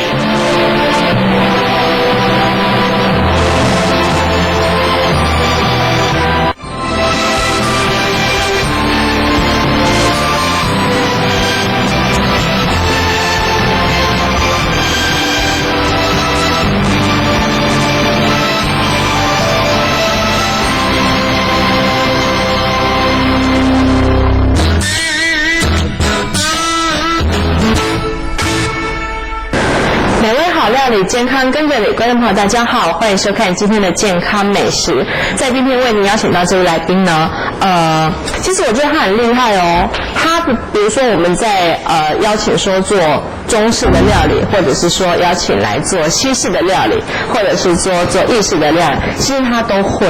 但是目前呢，我们只帮他挖掘到几种料理，所以还要继续的请他来教我们做其他的料理。我们来欢迎我的同学，他是田文辉老师。老师，同学好。是，他自然老师还在那个慈惠护理专科学校，对不对？对，还在那边任教。对，餐饮管理科。是。那我刚刚讲到哈，我刚刚有大大的称赞你一下呢，没错嘛哈。不敢当。所以你中式、西式都有做过了吗？都稍微有学过了。你点主要来做的是意式的，这样知道了吗？好 ，OK 好，来，我们今天要教大家做的是什么料理？鱼香梅干。鱼香梅干。对，它等于说是素食的那个梅干扣肉的意思吗？就狮子头，素食的狮子头，然后它的变化版。素食的狮子头的变化版，那种梅香鱼干。对。那它需要准备哪一些材料？它需要芋头，然后金针菇，然后梅干菜、鸡蛋、豆腐、姜。芋头、金针菇，请问金针菇在哪里？还没有进来啊？跑出来了。芋头、金针菇了哈。是。还有这个是买来干的，是安那样。梅干菜。这个要处理过吗？要。要怎么处理？好，那我们先从梅干菜。梅干菜跟酸菜。对不起，等一下，他如果要做这一道菜，是先处理它是对的吗？对，因为步骤是这样对的。对，因为它的时间比较长，比较长一点。好，那酸菜、梅干菜跟福菜都是一样，那它差别只在于它脱水程度的大小。是。对，那你像酸菜的话就比较少脱水。好，那这个梅干菜它是完全脱水。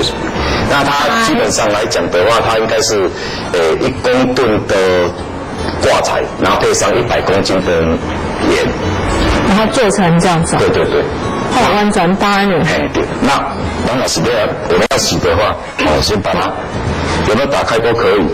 好，然后把它泡在里面。那你泡在里面的话，你最少要泡30分钟以上。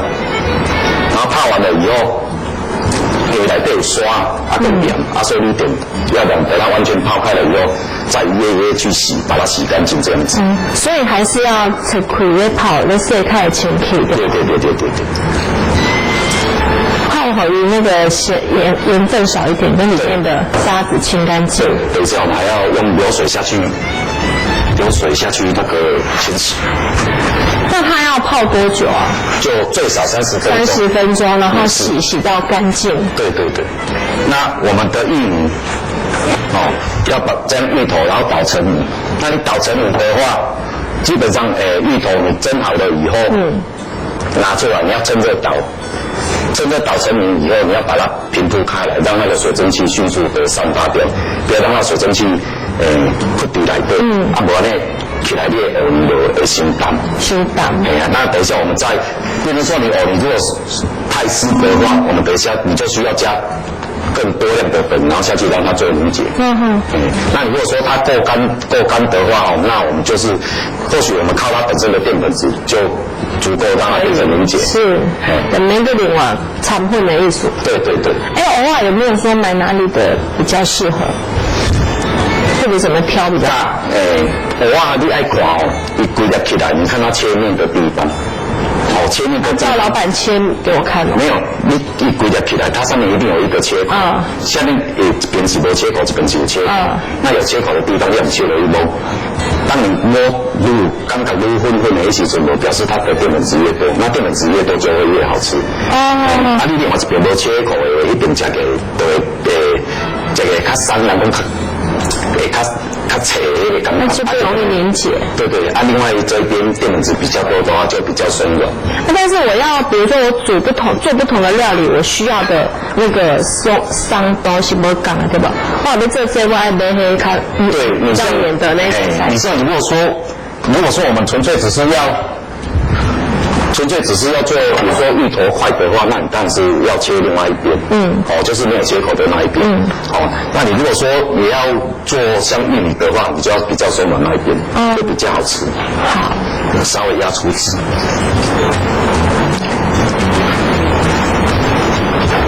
然后把它挤。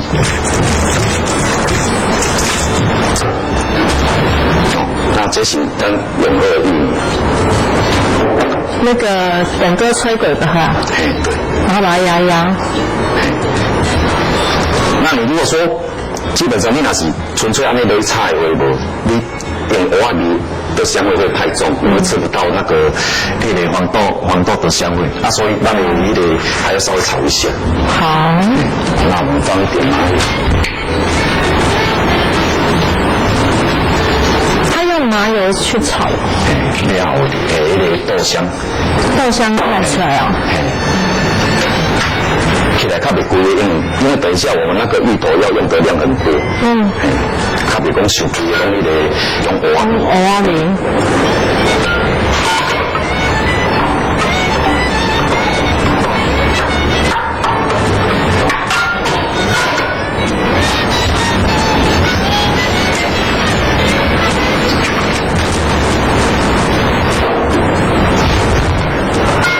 稍微平锅了以后，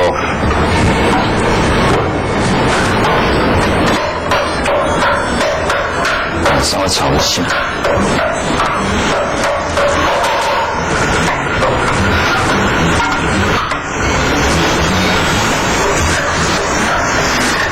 炒最主要是要把你要改的水分给逼出来。你还有那个黄豆的那个香气。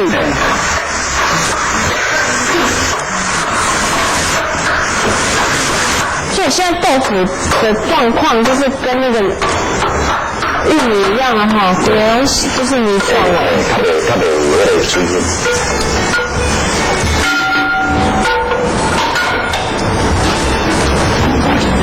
再来，我们加鸡蛋1颗。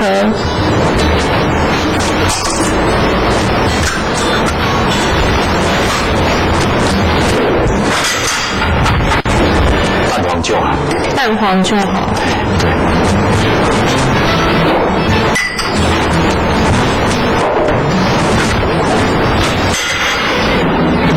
然后一点点的白胡椒。好。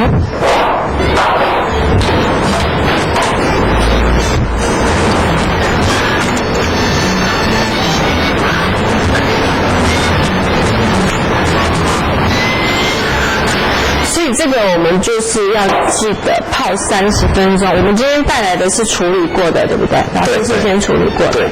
30分钟，再用水要多洗几次。对，然后来对刷。哦，几跳是哦，不然那个沙子会掉下来。对。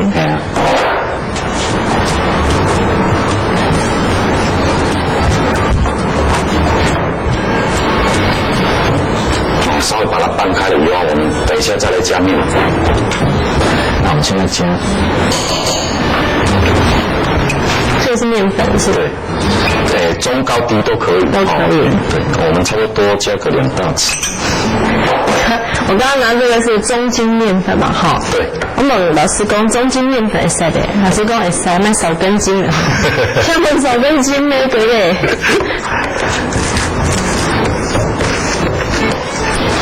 把它搅拌均匀。那等一下我们把它扣成泥状，扣成球状，然后我们再下来炸。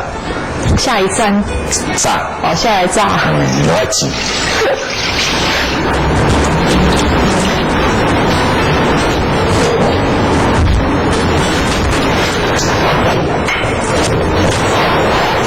所以它的内容物是按那两点，是不是？对。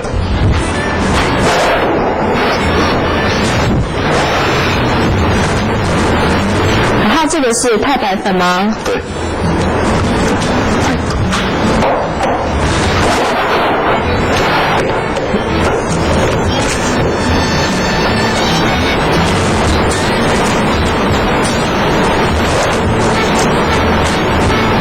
你真的有那个高沙比阿妈的，然后就偶尔就煮完了，挺厉害的。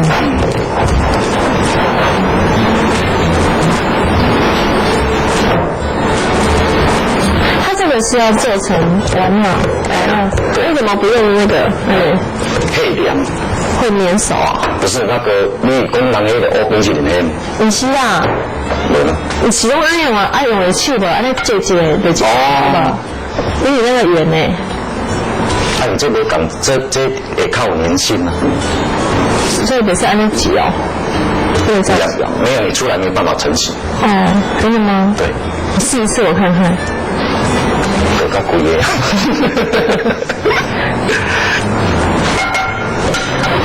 好。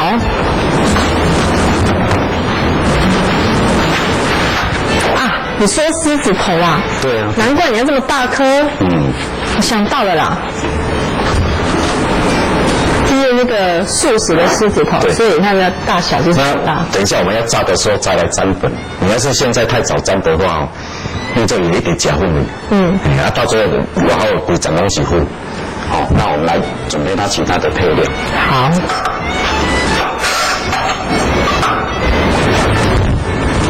老师，请问你今天要搭几点的高铁啊？为什么这么赶呢？你车票有买好无？车票有买好无？好，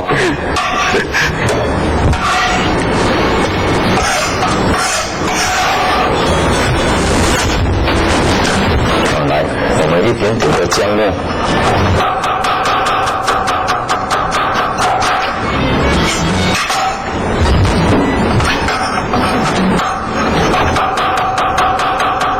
我上次你们那2个那个小朋友啊，你们慈惠护校的小朋友很优秀哎。那个都有经过特别的训练。不要说都是你教的哦。对啊，都是我的学生。下次再带他们来。好啊。再教我们其他不同的料理，好不好？好 ，OK。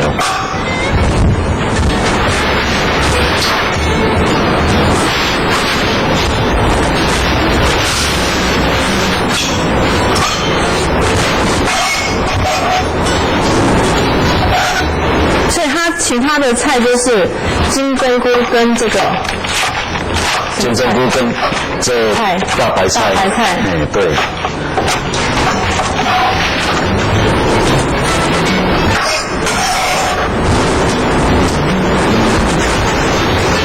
我最近有想到一个菜，我可以点餐吗？可以。可以哈。那个寿司饭卷海苔。寿司。我听说很好吃哎，但是我不知道怎么做。好，我们下一次有空来做。你刚好会是不是？对啊。怎么那么巧？对啊。刚好你就会，那就注定要来了。对啊对。我们先让它稍微表面成型就可以。对，薄薄的裹一层就好了。对。因为这个太白粉只是让它外表比较酥脆，增加它定型的味。你那是可以没算亏的意思吗？有没有这作用？有。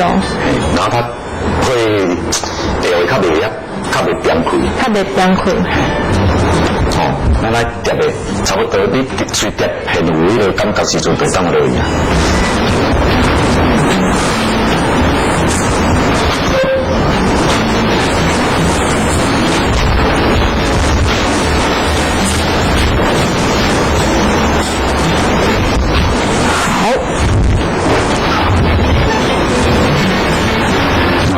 开始来，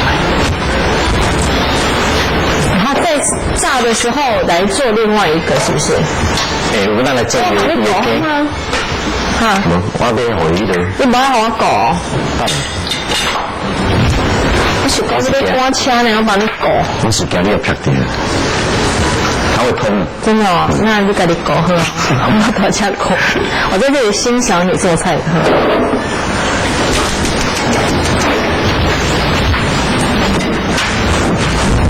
油炸的东西好像最怕的就是喷哦。对，那你如果说怕它会喷的话，其实你可以把我们酱油的滤网倒盖在上面，盖起来就好。你是可以那个锅盖没有？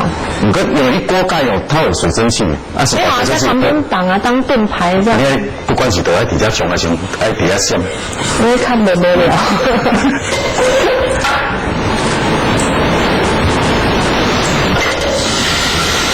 用姜末，对，炒香。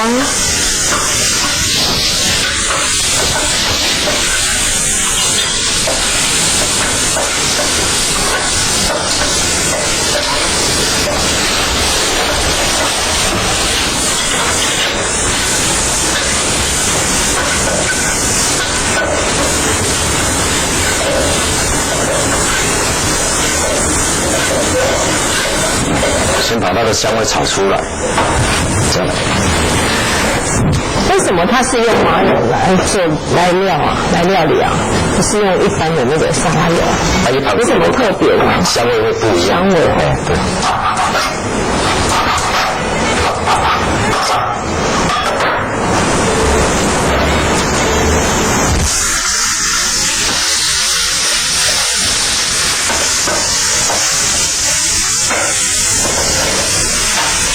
梅干菜下，再来我们来下大白菜。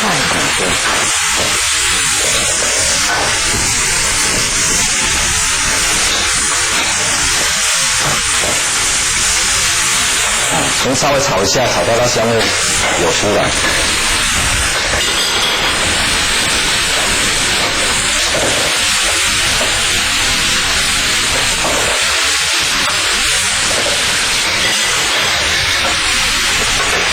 再来我们放素蚝油，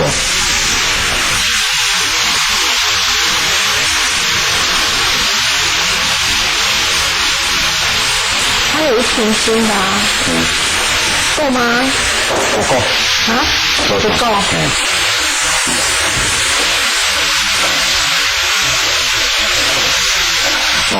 梅干菜汤它的香味一定要弄出来。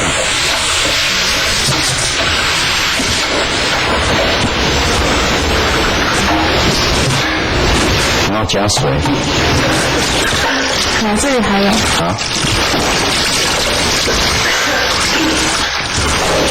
哦，好香哦，香到呛到。麻油的料理是不是很容易这样？对。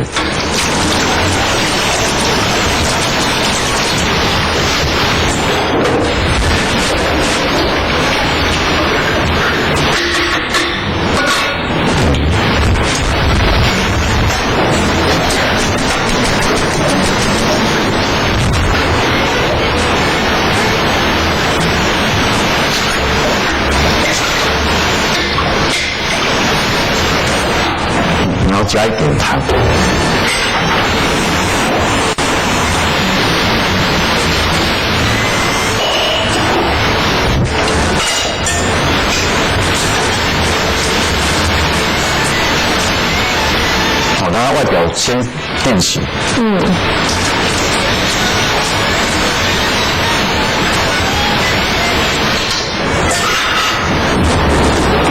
因为干菜像我们洗到这个程度，它已经不咸了哈。没，一点没咸。一点没咸嘛。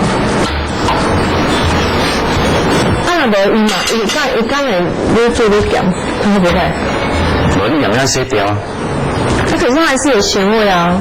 啊，伊点冰箱啊，用你无在就全部拢伊的啊，你也全部拢要退甲搞无，你那个做咸吧？不会，但是应该你俩就是那个是越咸会越咸。对啊，对。可以吃吗？你这叫不行哦，水蒸气来两片。好，把它放进来，然后让它稍微下去煮一下。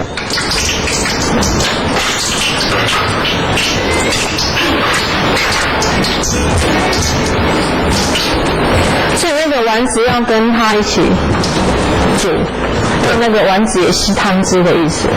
因为狮子头就是安尼，啊，你会互伊本身内底汤开无，才能会卤出来。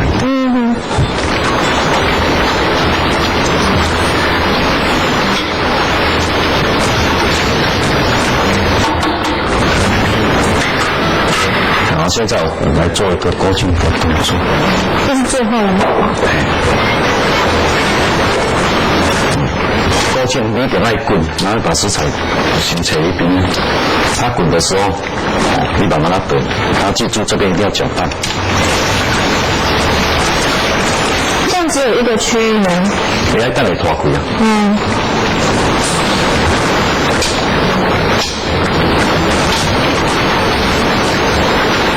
你觉得最佳的浓稠度是什么样？是那个烩，然后烩饭那种。经过我咧讲一个什么？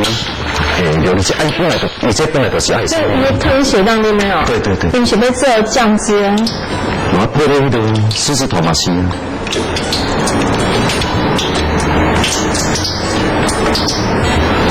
这边标本。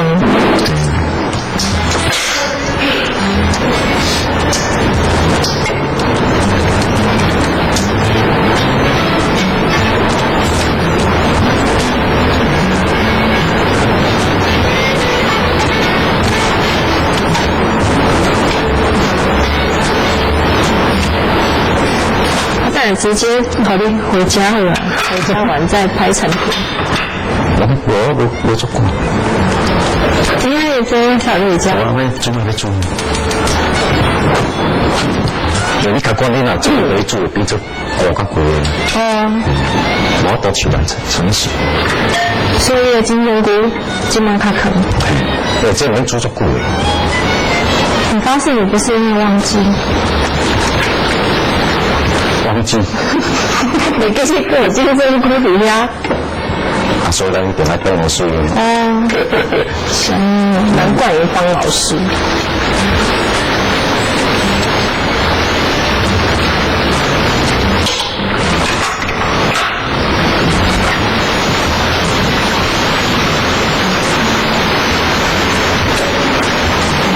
这样最后放也有好处啊，哈，对，得刷到骨。可这嘛是啊？你若是有迄种肉臊，其实我哋讲放伫肉臊顶块。你说用那个然后猪米花？不，像你做完它大坑。直接放在上面煮。对。那不是的那个羹吗？无错，我就是要食嘢了。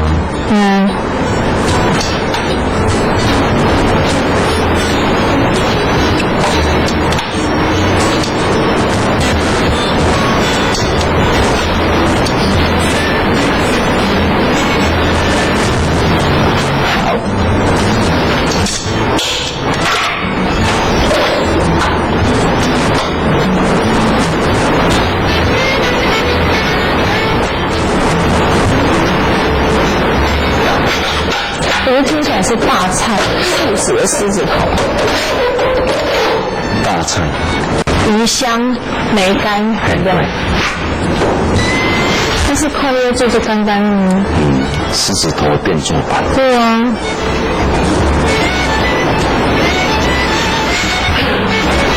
你其实我只要给你10分钟，你也可以完成一道菜，对不对？有困难吗？不会，最主要是看你要做什么样的呈现。好，这样就好了。那这个鱼香梅干对就完成了。也是。好，那田老师呢，今天教我们做这一道，其实。对啊，我刚刚讲了，它如果用另外一个讲法，它也算是一道大菜，就是看你怎么去做变化。对对对。好，每一种都会讲车嘛，本节嘛是金喝者。对对对。好，来，田老师教的我们有学起来了吗？等一下我们会有那个做法。那今天非常谢谢田老师，因为关系赶，他等一下去台北参加很盛大的宴会，是不是？哦，没有，在哪里？为什么这么赶？就一个那个研讨会。是哈，所以下次要给我们再多一点的时间，好，再做更多的料理。好，非常谢谢你，也感谢观众朋友们的收看，我们再回来。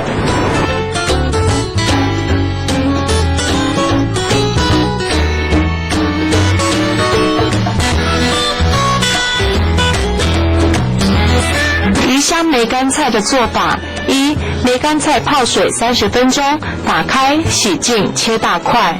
2、芋头蒸熟，趁热捣成泥，吹凉。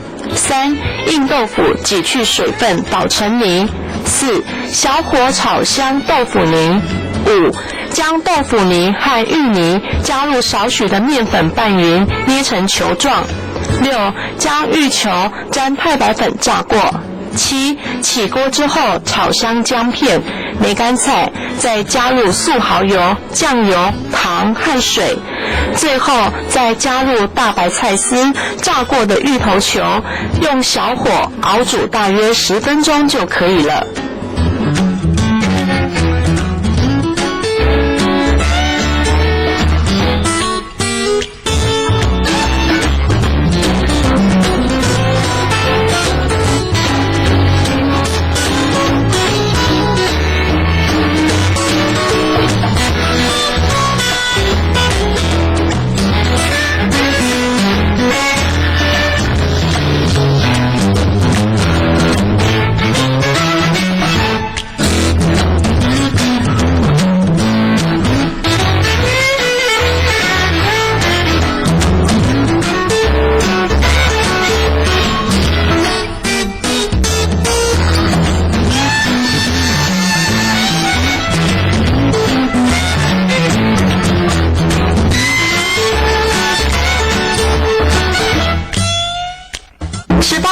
借着电视以及网络无远佛界的传播力量，做法的布施，让佛法传播的更深更远。除了发挥教育以及文化的功能之外，也提供了信众平日或者是退休之后修行佛法的场所，让您如沐在佛法安详的喜悦中。任何佛法事业都需要大众发心布施，您的布施供养能让法音源远流传，一切福报功德圆满成佛资粮。报拨账号42274784，42274784，户名十方法界基金会。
送上肩，张开双手深呼吸。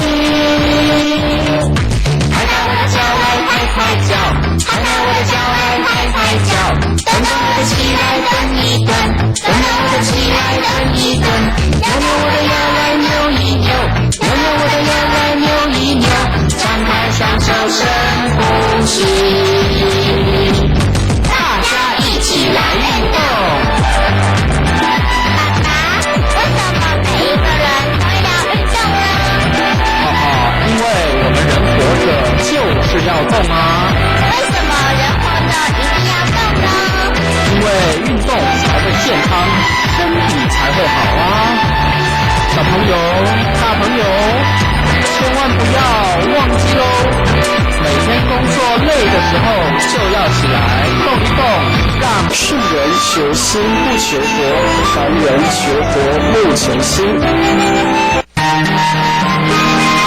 十方法界客服专线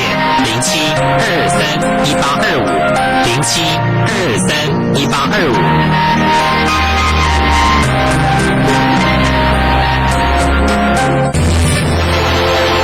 您现在所收看的是十方法界卫视。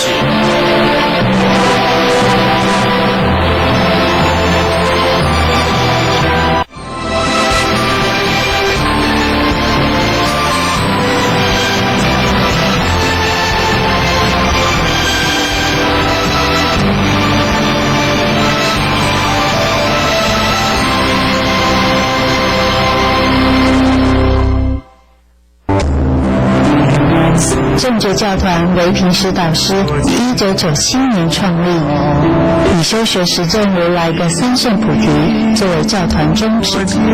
平时导师正得甚深缘起，了达禅境义如，通达如来藏妙法。导师为人亲和平时，凡事与大众同事力行，成为大圣菩萨行者之楷模典范。正觉教团秉承导师弘护正法的初衷，设立台北、桃园、新竹、台中、台南、嘉义、高雄、香港以及美国洛杉矶等9处讲堂，每年4月和10月开设禅境班，教导念佛功夫，实证念佛三昧，进而熏习三圣菩提之见，亲证中门第一义谛，欢迎各界学人踊跃参与。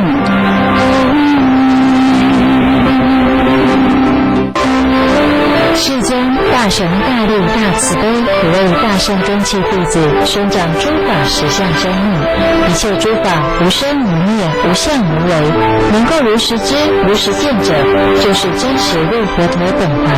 正觉台北讲堂每周2晚上由平时导师开演，走藏经，阐述大圣第一义谛妙法，各地讲堂同步播放 DVD， 欢迎大众前往听讲。杂阿含经卷1，佛告比丘：善哉善哉！如今应知如来所说法是义耶？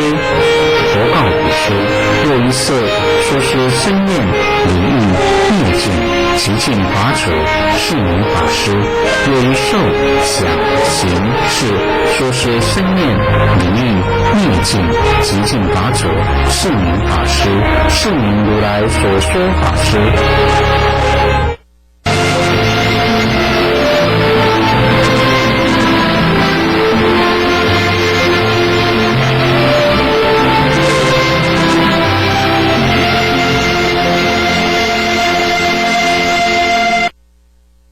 各位菩萨，阿弥陀佛！欢迎继续收看正觉教团所推出电视弘法节目《入门起信》系列。今天要略谈的题目是“真实不空示现大义”。马明菩萨开示：真实不空示现大义，如虚空明镜，为一离障法，随所应化，现如来等种种色身，令彼修行诸善根故。所以这个真实不空，就是指第8世如来藏有真实。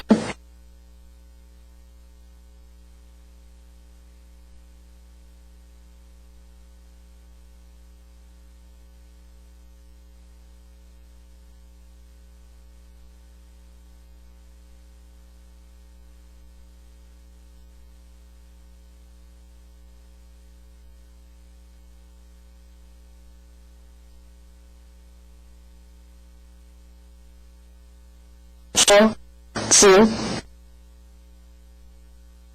但是或者是虽然没有明心，可是具有大乘了义教文慧的人一听就能分析出，那肯定是还没有明心，肯定是还没有证悟第八识的真实性与如如性所说出的言论，因为他所说的是落在妄心分别的所取向上面，连人取向的所由尚不及边，何况是实相第一义心。达赖十四的主张，他说意识含有很多精细的层面，并且说世尊经典有的时候会使用莫那识和阿赖耶识这两个名词，并不一定就是肯定为世宗所说的八识。所以达赖十四的这个说法，也就是直接否定了有莫那识、有阿赖耶识，认为那只是名言的施设，没有真实的自性存在，而施设了意识精细的层面来取代莫那识以及阿赖耶识。所以因此我们说达赖十四他的所思所言只是依于意识的所取向上面的种种想，这并没有冤枉他，必是主张只有6个识的人才会这样说。因此在大乘了义教性味还没有起，一心只落在世俗法上的追求，当然是无法相应世尊深密的圣教，也必然落于无法突破的见浊和无明暗。达赖十四总是说他所说的是因于龙树菩萨所开示的空，但是龙树菩萨他所开示的空观是因于般若中观的实义来说，龙树菩萨的大智度论的所依经典就是大般若经600卷整个的内涵，而大般若经绝对不是讲一切法空，它不是落在生灭两边，也不是依相对法来说，而是依这一个第八识如来藏心本来的清净自性，本来的涅槃性而说，这就是般若的中道实相观，绝对不是依于相对法，当一切法把它看成空，依于意识心，在一切法上面不再去了别而说这是空，这就是完全违背了龙树菩萨所说的空义。所以龙树菩萨他不论是在中观上面所说的空，或者依于大智度论里面所说的空，都和大乘起信论中马明菩萨所开示的完全相通，不是依于三界有为法的生灭无常来说空，而是依般若中观说空。因此只要离开第八识如来藏而来说，其实都是属于言不及义的细论。所以我们在大乘起信论里面有看到马明菩萨开示真实空、真实不空，都是依于每个人的身中第八识如来藏来说，因地称为阿赖耶识，因为他不论是在因地或者是到达佛地，一切事都具有真实性与如如性。在大般若经当中，世尊有多次的开示，一切如来应正等觉，正真如故，获得无上正等菩提，为诸有情显示分别一切法真如相，由此故名真实说者。所以从佛陀的开示，我们就知道是有真如可证的，而不是一切法空。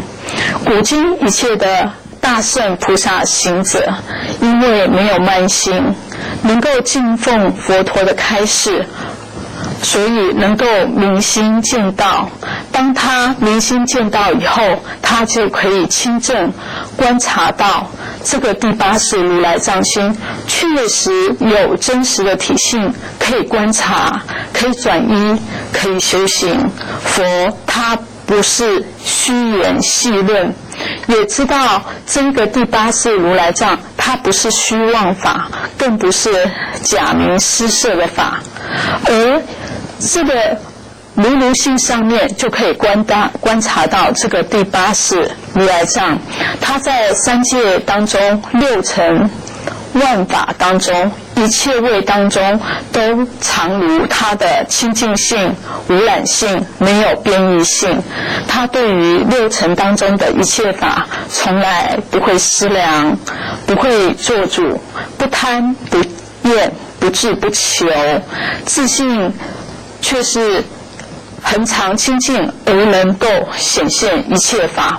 所以说它是如，所以说它不是空无的空，更不是名言施设的空。因此在这里马明菩萨说真实不空，也就是第八世如来藏，它是从无始以来自性就是清净的，就是常，就是安住，没有变异，一向就具足了离烦恼障和所知上的功德性。也就是说，烦恼障跟所知上是意识它本身相应的法，也是因为意识不断的修学，所以能够断除烦恼障，所以能够断除无始无明，而来成就佛道。但是第八世如来藏的本来自性没有烦恼障可说，也没有所知障可说，它是究竟的空性心。也因此第八世如来藏能够没有烦恼障，没有所知障，所以它能够有无漏有为法的视线的功能性跟作用性。我们说如果第八世如来藏它会跟烦恼障相应，它会跟所知障相应，那么一切的因果就不可能如实的呈现。因此马明菩萨开示这个视线大义，但是这个视线就是要如何的视线呢？我们如何能够观察到第八世如来藏的视线？因此在修学的过程当中，一定要有一分的定心，能够破掉无始无明，证得这个第八世如来藏以后，你去观察它，它真的是没有人我执，也没有法我执的虚妄性。也因为它没有人我执、法我执的虚妄性，所以它才能够如实的显现一切法。在因地阿赖耶位时，平时导师为我们开示这个第八世自不作主，亦不起于见闻觉知，离诸分别表意言说，唯对意根意识言听计从。这是因着众生所造的业来如实显现一切法。俗谚有说自己做自己担，或者说一点一滴拢是自己做得来。阿赖耶识受熏此种，令业种不失，加上对六尘万法不会起善不善、讨厌喜欢的觉观，所以对于众生自己所做的事情，他会如实的设藏；对于众生自己所执着的事情，他也不会加以分别。当因缘业果成熟的时候，就会如实的呈现众生的果报。所以这个阿赖耶识也称为果报识、等识。阿赖耶识它是所依，七转识是能依，要依于阿赖耶识，七转识才会现行，也是要依于阿赖耶识，无蕴18界的一切法才能现起。但是虽然阿赖耶识的心体本身是无复无记性的，它的真如自性是清净的，不过因为摄藏了众生世事造作杂染无明的业种，所以会随业流转。因此，信受大乘了义教，能够恭敬真善之事，行六度万恨发受生愿，那么世事都能够值遇佛菩萨真善之师的摄受。那这时候，阿赖耶识它就会显现出非常可爱的异手果报，让我们来行菩萨道。反之，毁谤大乘非佛说。大乘法是佛弟子对佛永恒怀念所造作出来的，那其实这等于也是在毁谤佛陀他在人间的开示是不究竟的，是不圆满的，还要弟子来帮他圆满他所说的法。或者是说有人谤如来藏八字论是方便说，乃至于有人毁谤大圣生一生，这样的谤三宝的这个业种，其实一样。第八世如来藏，虽然被这样的人毁谤，说他是不究竟的，他是虚妄的，他依然把你毁谤的这个业种整个都留存下来，而也因此自己第八世如来藏里面所含藏的这样的恶业的种子，就会让这样的人流落于深层的无明暗中。因此白天也许会随着一般的大众的习性讲慈悲讲博爱，会追随世俗的习性造作，晚上生衣幻相，也许意识一根，还沾沾自喜于白天受名养信众的拥护而欢喜。可是孤单一个人在床上时，只有离解脱道和佛菩提道越来越远的不可爱业种随逐着，等着真世无运果报结束以后算总账。阿赖耶识他绝对不会去分别好或不好，他也不会提醒你三恶道的果报已经开始运作了，所以下一世或是落在寒热粪死的无间地狱中，或者是转为一口龙痰都无法消受的恶鬼身，乃至于身为相互残害的畜生身，这样的异熟性已经都是在酝酿的。所以这个第八世如来藏，不论你这一次给他什么样的材料，他一定都是如实的收存着，然后当因缘成熟的时候，就会因你所给他的材料来造你的身，让你下辈子来受用。在这个方面，意识一根是完全无法了别和做主的。如果你的意识一根能够了别做主，或者说意识有那个精细的层面的运作，那你怎么可能会让自己下堕于三恶道的任何一道中呢？所以一定有一个第八世如来藏，它不分别本性清净常住，能够随众生所造的业或恶或善来显现一切法。而马明菩萨所开示真实不空示现大义，这是依于果地的功德来说第八世如来藏。因为若依于菩萨行愿而受生，三地以上的菩萨已经有一生身，他能够有利乐有情的视线；八地以上的菩萨已经能够于相于土自在，有着任欲而行的功德。但是人是有着见相佛地圆满的受用性，所以具有受用性就不能完全称之为示现，一定是真正的完全无功用的示现大义来利乐众生，这样子才能称为示现。这个部分也只有如来能够成就，因为如来已经具有世智圆明，具足实力，所以他能够以这个无所得的心为方便，而能够随所应化的功德来实现种种的色与声，让众生来修行种种的善根。我们说如来他有实力，实力就是处非处之力、业易熟之力、种种戒之力、种种胜解之力、根胜劣之力、遍行行之力、尽力解脱等持等智、杂染清净之力、速住随念之力、死生之力、漏尽之力。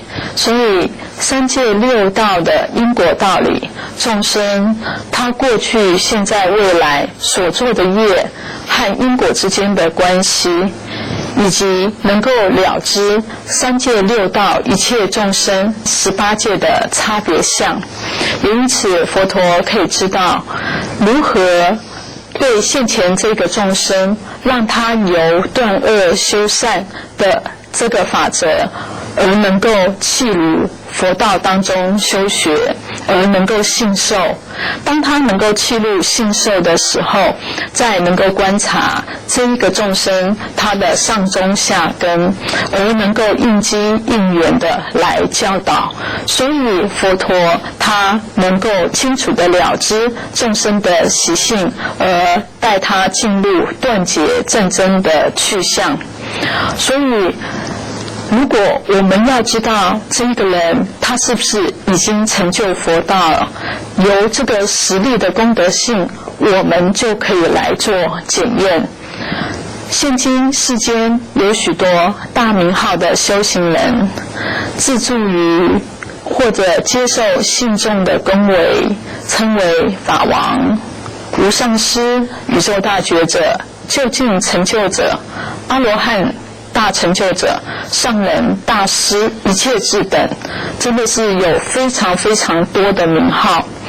但是我们看到他的言说，不必等到用佛的实力来检验，我们只要依着断我见的基本的知见还有方向来看他的说法，就知道他们的修行的方向，他们断我见的这个知见完全都错谬，而他们的修行或者随着世俗在世俗的财资投资上面用心，或者在学术名位上面用心，或者在合理化贪欲行为上面用心，所以都看不见一生凡夫性的过患，而且他们还彼此取暖，相互增长，合理化，彼此之间落于世俗法，落于三毒造作的业行。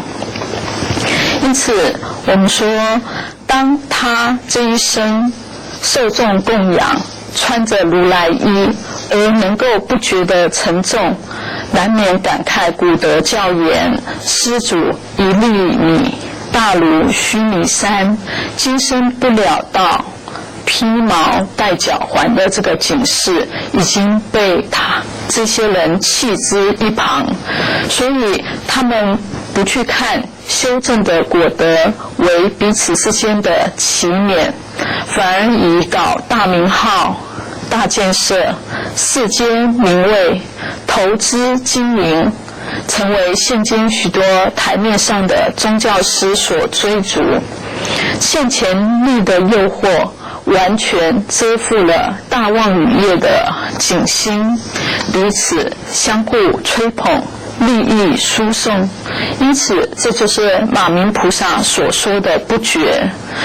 凡是有真正的大名号，凡是真正的如来，他所示现的，他的言说一定是为了要方便引领众生入于解脱道跟佛菩提智中，不会引领众生落于世俗的有为法的增长与追求中。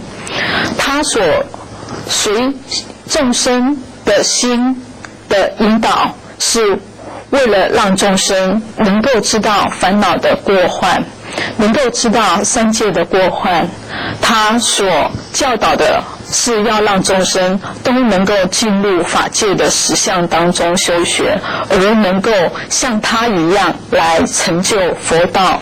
所以佛陀是大悲心最具足圆满成就者，只有佛可以说是无上师，是最究竟的成就者。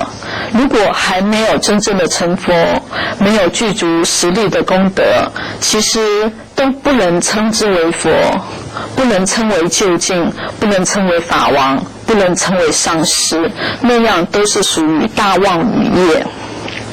因为佛菩萨他能够知道各种众生不同的因缘，知道众生的心所念，所以他具有各种的方便善巧来示现利乐众生。也因此佛陀的示现，面对贪欲多的人，他会教导这个人修学不净观；嗔恚很多的人，他会教导这个人来修慈忍观；愚痴多的人，他会教导这个人来观察分别一切法，而这一切法的法相是什么样子的，教他领受法中的苦坏苦行苦，而能够安住于解脱道跟佛菩提道当中修学。如果是现代的人，他会教导他精进的殊胜；如果是我慢深重的人，会教导他修平等观；如果是内心残取的人，佛会教他如何安住于菩萨心的极境，以及不着一切法相。因此众生有各种的烦恼过患，如来就有无量的对治法门来教导。如来他能够具足次第演说的法位，他能够有分别智慧的平等法观，也因此他的示现全部都是要让众生能够入于如来的功德海之中，绝对不是落在世间相上，落在有为法当中。所以佛陀示现在人间，就是要能够让众生开示悟入这个法界实相心。今天就为诸位菩萨说到这里，阿弥陀佛。禅悟前与悟后，平时导师著。本书能建立学人悟道之信心与正确之见，圆满具足而有次第地详述禅悟之功夫与禅悟之内容，只陈出参藏中细微的摇而之处，能使学人明自真心，见自本性。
起，多见菩萨，那涅槃意在心肝。行动藏经阁，弘法新利器。您可以上 YouTube 输入十方法界卫士，就可以同步收看本台精彩节目。另外，我们提供网络弘法平台，只要扫描十方法界卫士画面下方QR code，就可以连结点选。欢迎金山长老法师加入弘法平台，让您智慧法语随点随播，轻松上手，闻法不漏。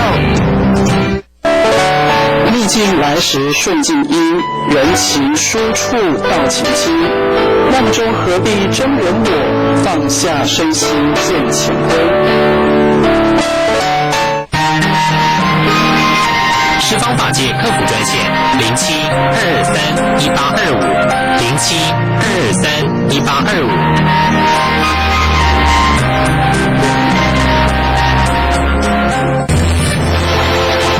您现在所收看的是十方法界卫视。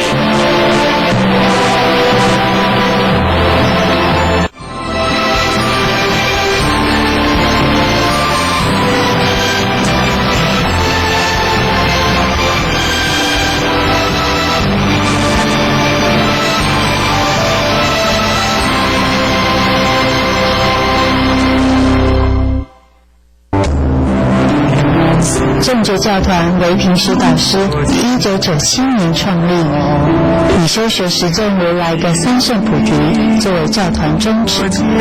平时导师正得甚深缘起，了达禅境义如，通达如来藏妙法。导师为人亲和平时，凡事与大众同事力行，成为大圣菩萨行者之楷模典范。正觉教团秉承导师弘护正法的初衷，设立台北、桃园、新竹、台中、台南、嘉义、高雄、香港以及美国洛杉矶等9处讲堂，每年4月和10月开设禅境班，教导念佛功夫，实证念佛三昧，进而熏习三圣菩提之见，亲证中门第一义谛，欢迎各界学人踊跃参与。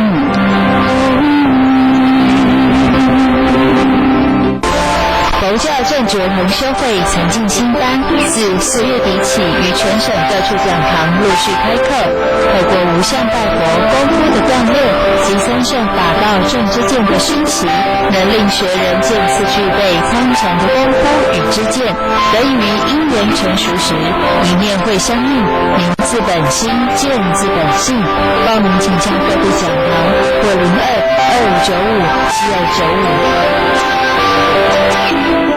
杂阿含经卷1，佛告比丘：善哉善哉！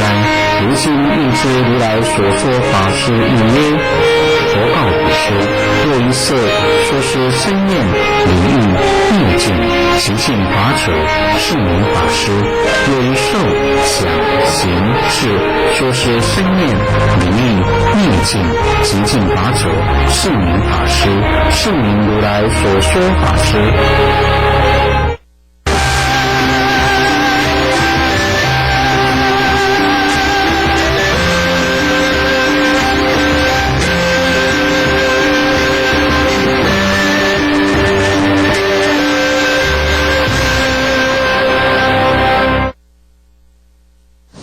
菩萨阿弥陀佛。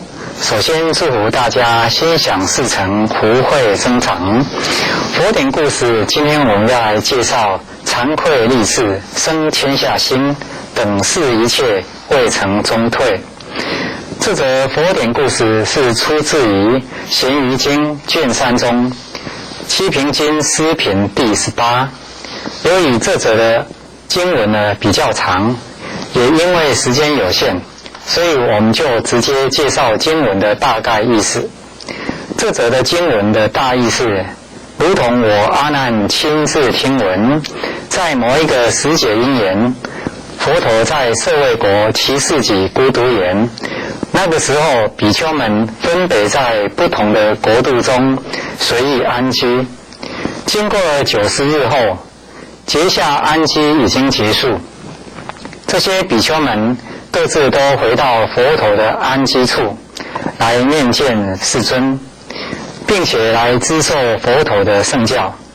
那个时候，世尊因为和这些比丘们离开有一段时间了，所以流露出慈悲的心来关怀他们，而且随即举起千胡轮相的神手来慰劳这些比丘们，然后又以谦下之意来问讯众比丘们说：你们各自住在偏僻遥远的地方，你们的饮食供养是否有匮乏吗？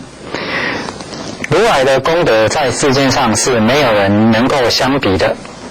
如今尊贵的世尊竟然用谦下之意来瞻望众比丘们，而且从头到尾都是怀着特别谦下的恭敬心。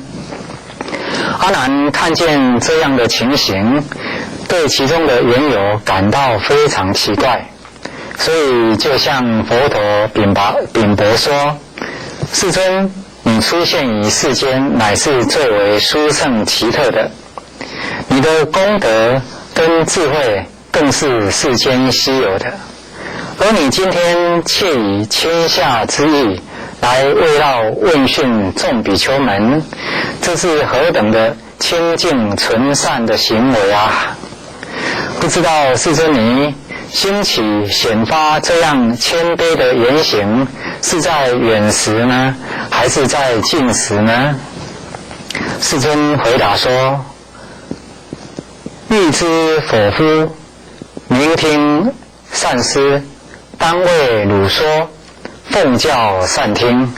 也就是说，想要知道吗？仔细的听，而且要好好的思维，我将为你们说明，你们应该要奉持圣教而善于听闻。接下来佛陀就告诉阿难说，在过去久远的无数无量不可思议阿僧祇劫以前，这个阎浮提有一个大国叫做波罗奈国。那个时候有一个人，他喜欢经营自己家里事业，而且他特别喜爱黄金，因此他辛勤努力的积聚家财，而且辛勤的劳役工作，不管是东南西北，只要有可以累积钱财的工作，他都会尽量去做。所得的钱财呢，他都全部用来买黄金。当他累积到1瓶黄金的时候，他就在他的房间内挖掘一个洞，然后把这瓶黄金埋藏在地下。他这样一而再再而三的辛勤的工作，经年累月的过去，他始终呢都不在衣食方面享受，一心一意呢都只放在钱财的积聚上面。最后终于让他积集到7瓶黄金，他把他们呢全部都埋藏在房间的地下中。这个人后来因为疾病而往生，而且由于他贪爱黄金，因此转生投胎成为一条毒蛇。也由于他对黄金贪爱的习气非常重，所以成为毒蛇以后呢，他还是回到自己原来的房间内，继续守护这些储金瓶。就这样经年累月过了很多年了，他的房舍都已经磨损坏灭了，因此也没有人再继续住在里面了。可是这条蛇呢，依然继续守护着这些储金瓶。随着年岁增长，这条蛇最后也命终了。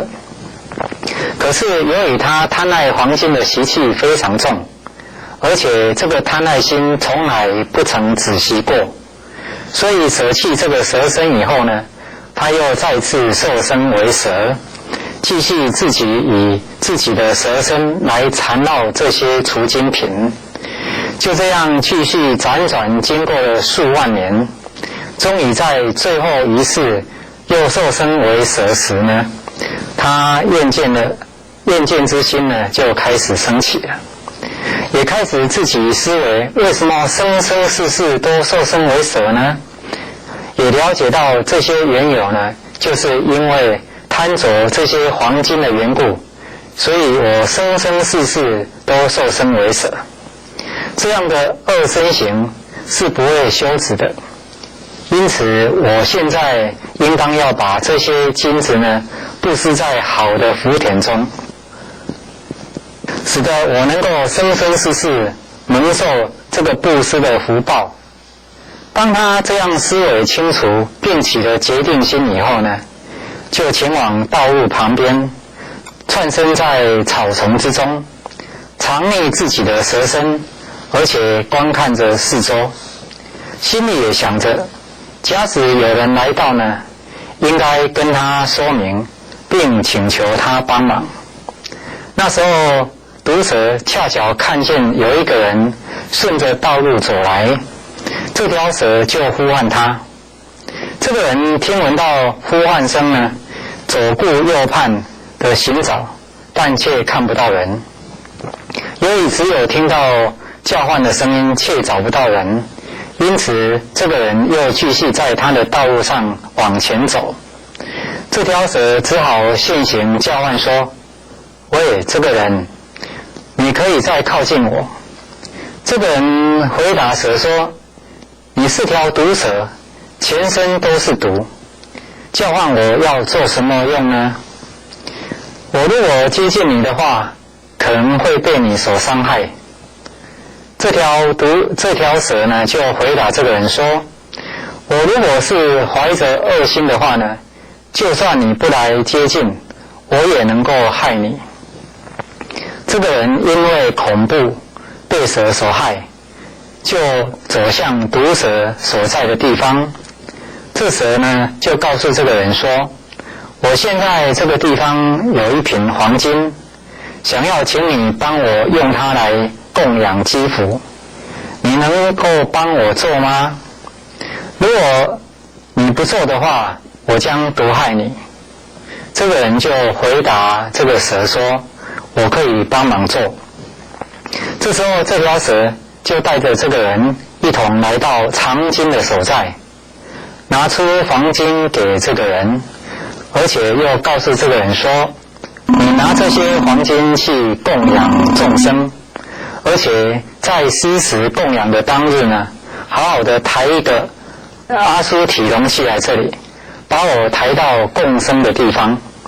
这个人就担着黄金来到僧众的寺院迦兰处，交付给僧众中的维诺，然后将以上全部事情的经过呢，向僧人说明，并说这条毒蛇想要广设供养，请确定供养施食的日期。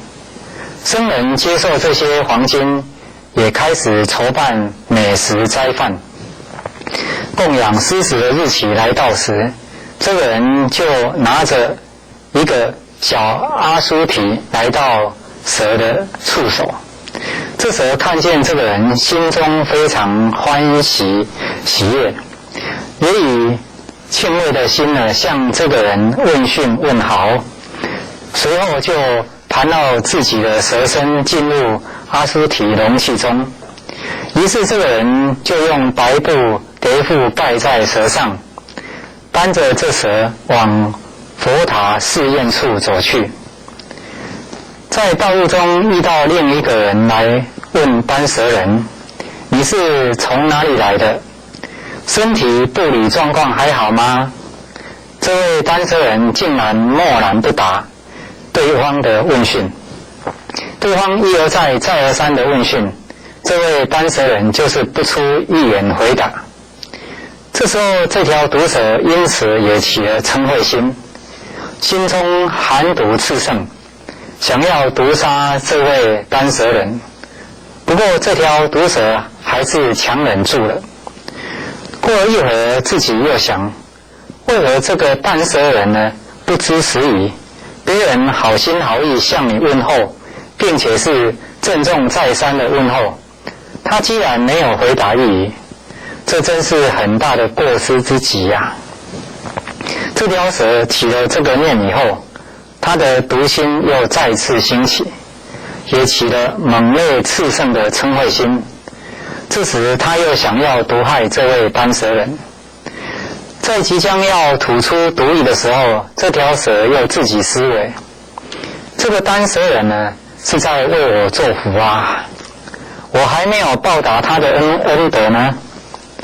这样子的再三思维，这条蛇还是将自己的嗔毒心降唬住了，而且也这样想：这个丹蛇人对于我已经有大恩德了，虽然他现在又造作罪业，但是这件事还是应该安忍为好。当走到前面的空旷处时，这条蛇就告诉这位丹蛇人说：把我放在地上，然后用非常严厉的言语责备这位丹蛇人，而且非常恳切地告诫他应该如何做。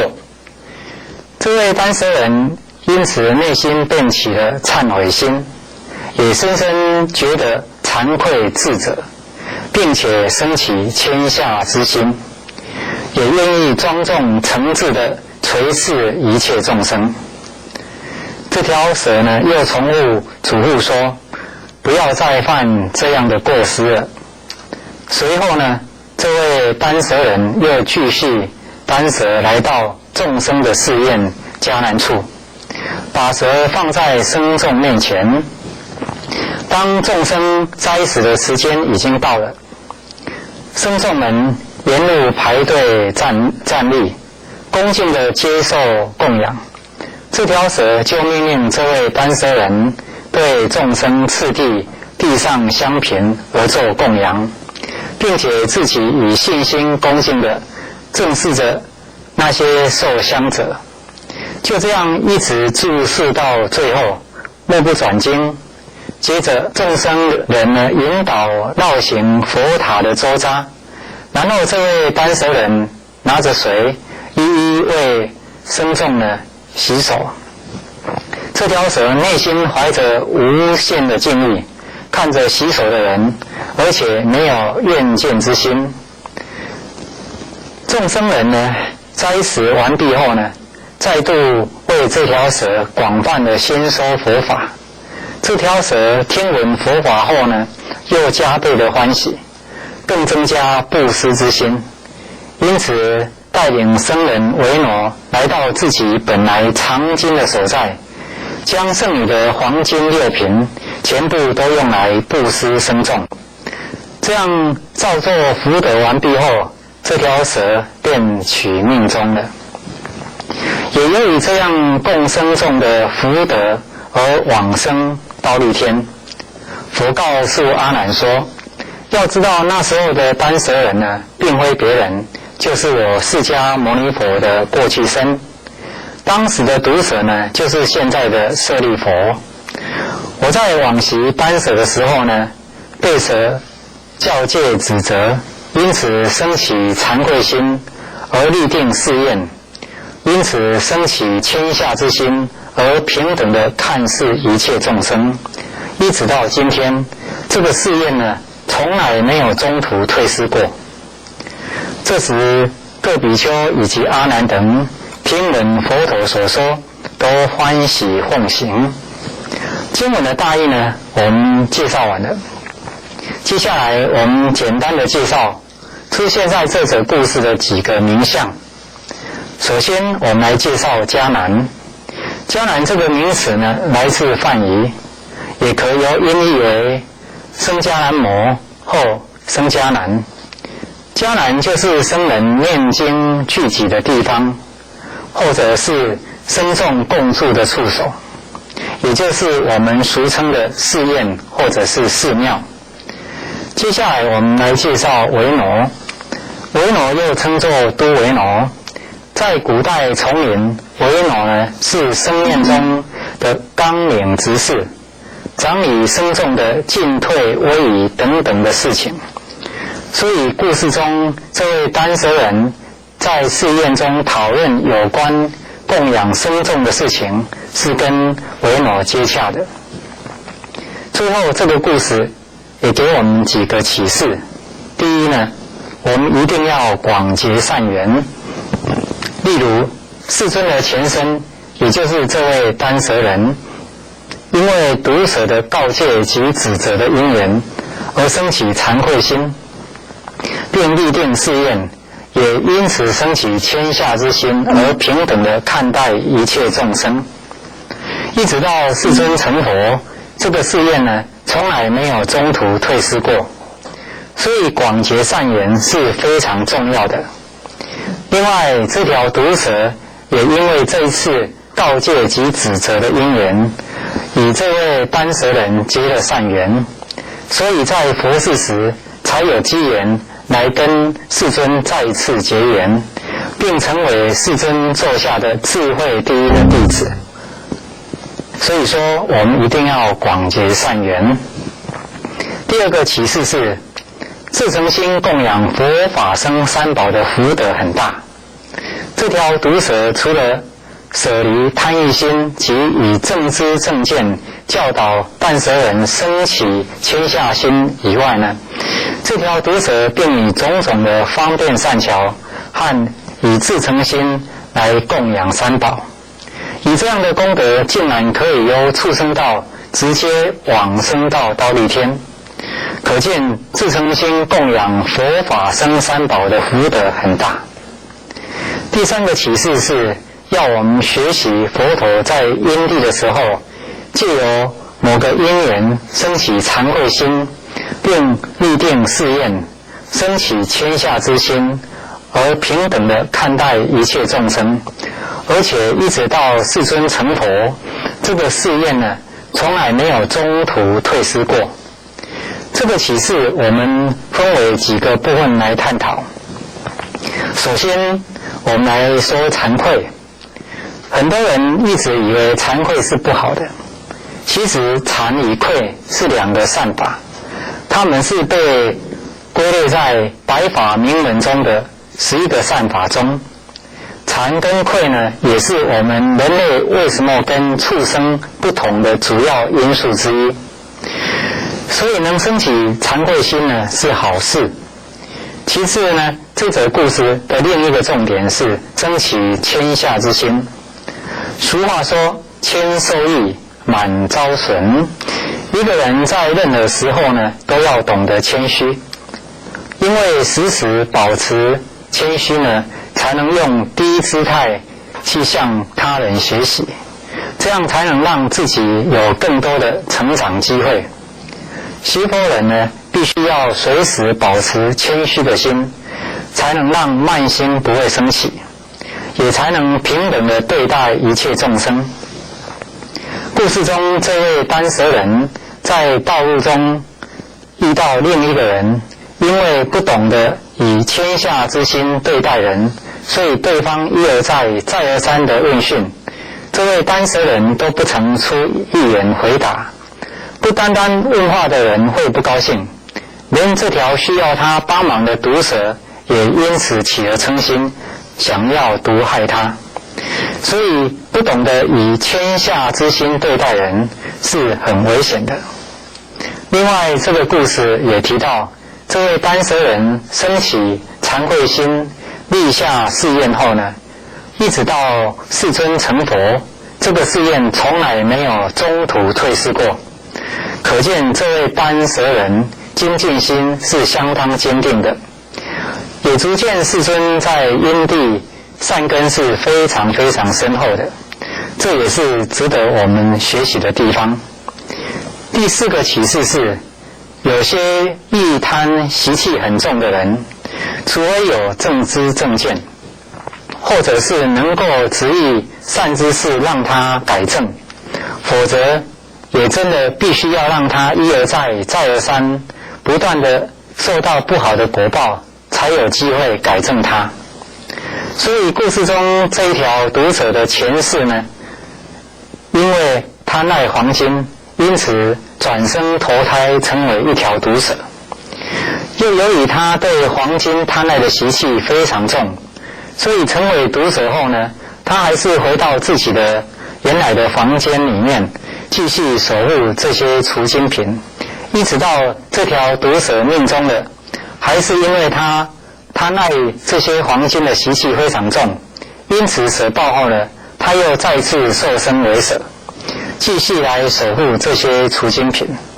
这样一世又一世，辗转经过了数万年，一直到最后一世受身为蛇死，才升起厌恶的心，也才开始去自己思维为什么生生世世都受身为蛇，也才了解到这些缘由都是因为贪着这些黄金的缘故，最后才懂得应该要把这些黄金布施在好的福田中。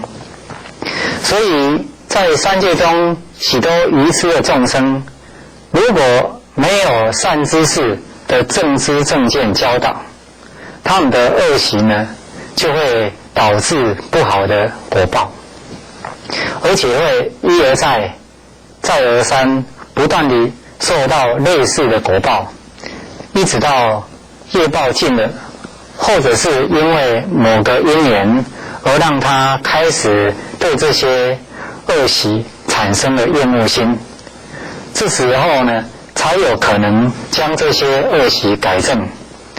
所以说，依止善知识是很重要的，而且一定要依止能够教导我们正知正见的真正善知识。今天的佛典故事，惭愧立誓，生天下心，等视一切，未曾中退，我们就为大家介绍到这边，谢谢大家，也敬祝大家色身康泰，学法无碍，阿弥陀佛。如何记录念佛法门？平时导师注：本书略述念佛法门的内涵，并列举种种方便善巧，帮助学员由有相念佛转入无相念佛，借由无相念佛的功夫，进而真正证得一心不乱、净念心寂的念佛三昧。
火烧鱼小沙弥活泼逗趣，让你学活不费力。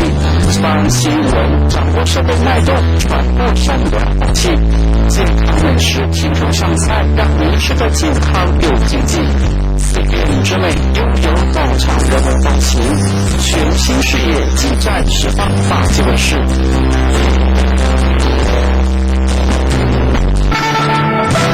一念心清净，处处莲花开，一花世界，一叶如来。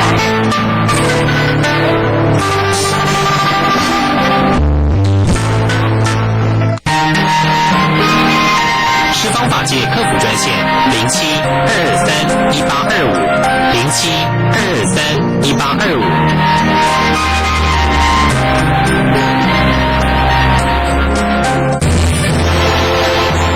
现在所收看的是十方法界卫视。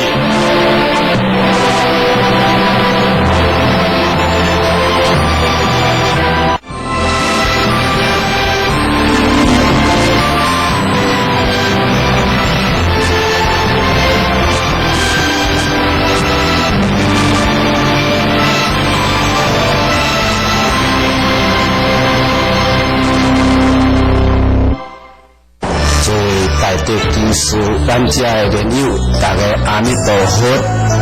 下联地清开山求建，顶山雕圣寺，名立三义道场，为了将来土地具的完整。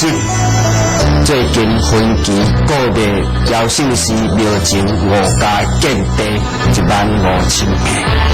因为最近景气无好，筹备基金也较困难，压力也较重，因此在此呢向诸位发言，会当踊跃发心参加发电建地公益组，祝福诸位大家福慧圆满，吉祥如意。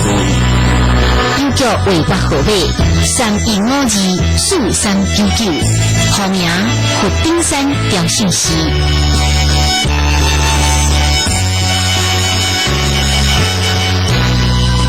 诸位莲池海会，咱遮大德居士莲友，诸位菩萨，大家阿弥陀佛。咱今仔过来继续强修这部印光大师的法语。咱这部经是依据印光大师的法要，过去印光大师伊咧真正的时阵，真济伊的教导来台请法，请法了，伊才回答呢这个问题。结果呢，这本印光大师的法要呢，依然会了知度足济人，当然包括我在内。其实今仔日我也遮尔深信佛，除了知佛陀讲的经以外，最大的力量的见证，就是印光大师伊的圣经，互我一面镜，我有呢相当了解佛的理念，啊无咱凡夫坦白讲，咱嘛看真侪经典呢，我嘛有读几年的佛学院的册，我嘛有参加亲近足侪高僧大德，但是后来了。我伫印光大师的法要加强加温，对我对阿弥陀佛的信念的信心。所讲实在，咱若看到一本好的册，咱若按亲近着一个好的庄严有智慧的高僧的法语，减浪费足侪时间。啊，无安尼到点嘛要死啥物人？迄个讲也真对，迄讲也真对，口才拢袂歹，写册呢也拢足好。哇！看了了呢，嘛要相信多一本，比如讲像《金刚经》啦，迄讲经的《金刚经》的法要注解60-70本啦。到底标准一对无煞啦，嘛有其他的佛法的注解啦。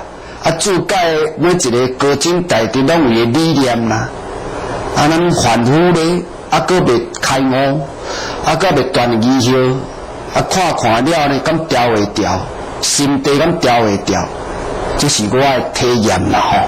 但后来了，我看到印光大师的法要了后呢，人伊安尼真恳切，一针见血，句句条条呢，拢讲到你的心。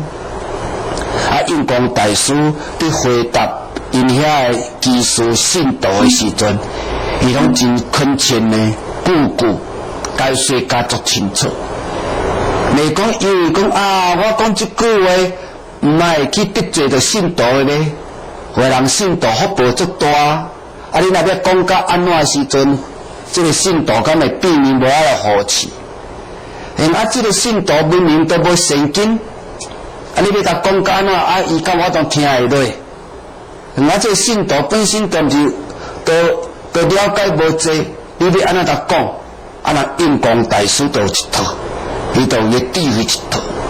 后来了，我几啊年来我安那用，我就足爱看这本印光大师的法要。当然啦，我也大注意推广，咱高雄也是我的东山道友，文殊讲堂慧律法师，即马是慧律长老嘛，伊也是一代高僧。伊写一本注解净土圣贤录。早期这个净土圣贤录呢，我也讲有多少也讲几篇过。我早期拢真爱看伊写一本净土圣贤录。后来了，佮看到印光大师的法要。当然，咱过去的几年也有看到因净空中路的法语。当然，我过去也有亲近过西莲净苑智老法师的法。我也捌听过、看过迄个妙龄长老伊的法语。搁咱的家人海会师，这个呢，道源中路道云长老伊写的观无量寿经。搁咱的智海老法师伊写的册。哇！加早咱台湾有遮好的善知识流通到这个弥陀本愿的法语。意思讲，现不但咱台湾的佛教徒，那往生的人口，佮会输其他的国家，这就真闹亏啊呢。现不但你若讲，比如大陆、中国就好，你看出家人嘛足济，但是目前伫咱台湾流通这个阿弥陀的本愿呢，是上普遍的就对。而且全世界嘛为了台湾这个国土，会当互你安尼即摆现在有迄个善根福报，会当伫这电视客厅道场共修，你要共修带一个听闻，带一个高僧大德。随心所愿。我意思讲，今仔咱在座三宝弟子也好，乃至咱这诸善男子、善女人，还是当初入佛门，还是讲即摆当想要讲我有想要归佛无，拢无要紧。这菩萨，如果你今仔日若当接受到阿弥陀的本愿。就像我三义道场你有看到我标一块东升净土迄块石碑无？绝对拢有能力。所以注意，欢喜呢，欢喜今仔日佛法难闻，你伫台湾这个国土的佛教兴旺的所在，若个老高，佫无机会相信阿弥陀。佫无在条，大家做伙东升极乐，就真闹亏啊呢！佫话讲转来，下不那台湾即马目前虽然安尼有社会政治因缘，咱就莫管，咱今仔就安尼，有道不有贫啊！咱就相信讲，好，这三宝世界本来就是强业定业伫遐转，咱莫去甲伤过去甲。插伤济，你的家庭顾好，如你如何去顾家，如你如何经营着你的福报，如你如何呢去教导你的子孙，其他如你如何去拥护三宝，其他时间就是哪，为着生死大事，为着离苦得乐，为着脱离这个轮回，下功夫。所以罪真正下功夫，到尾实现这大人，你自然会发现讲法门是百种无毋对。佛陀讲的84000法门，那以咱的高僧台湾遮济，净土高僧的代志遮济来讲，到尾统一拢一个理念，统一一个思想，唯有念佛得道，就是靠佛力。当然啦，咱嘛毋敢讲安尼地心法师啊，你信阿弥陀好哦，其他法门就歹哦，毋是。所以，咱坦白讲，咱嘛爱赞叹，有真济修行者修了真好，持戒持了真庄严，修禅修了开心，发菩提心、菩萨道拢有。但是咱为着普遍，为着家文，要互下根、中根、上根，还是讲业种当带业二号、带业消业、净业、三业普遍的众生家文。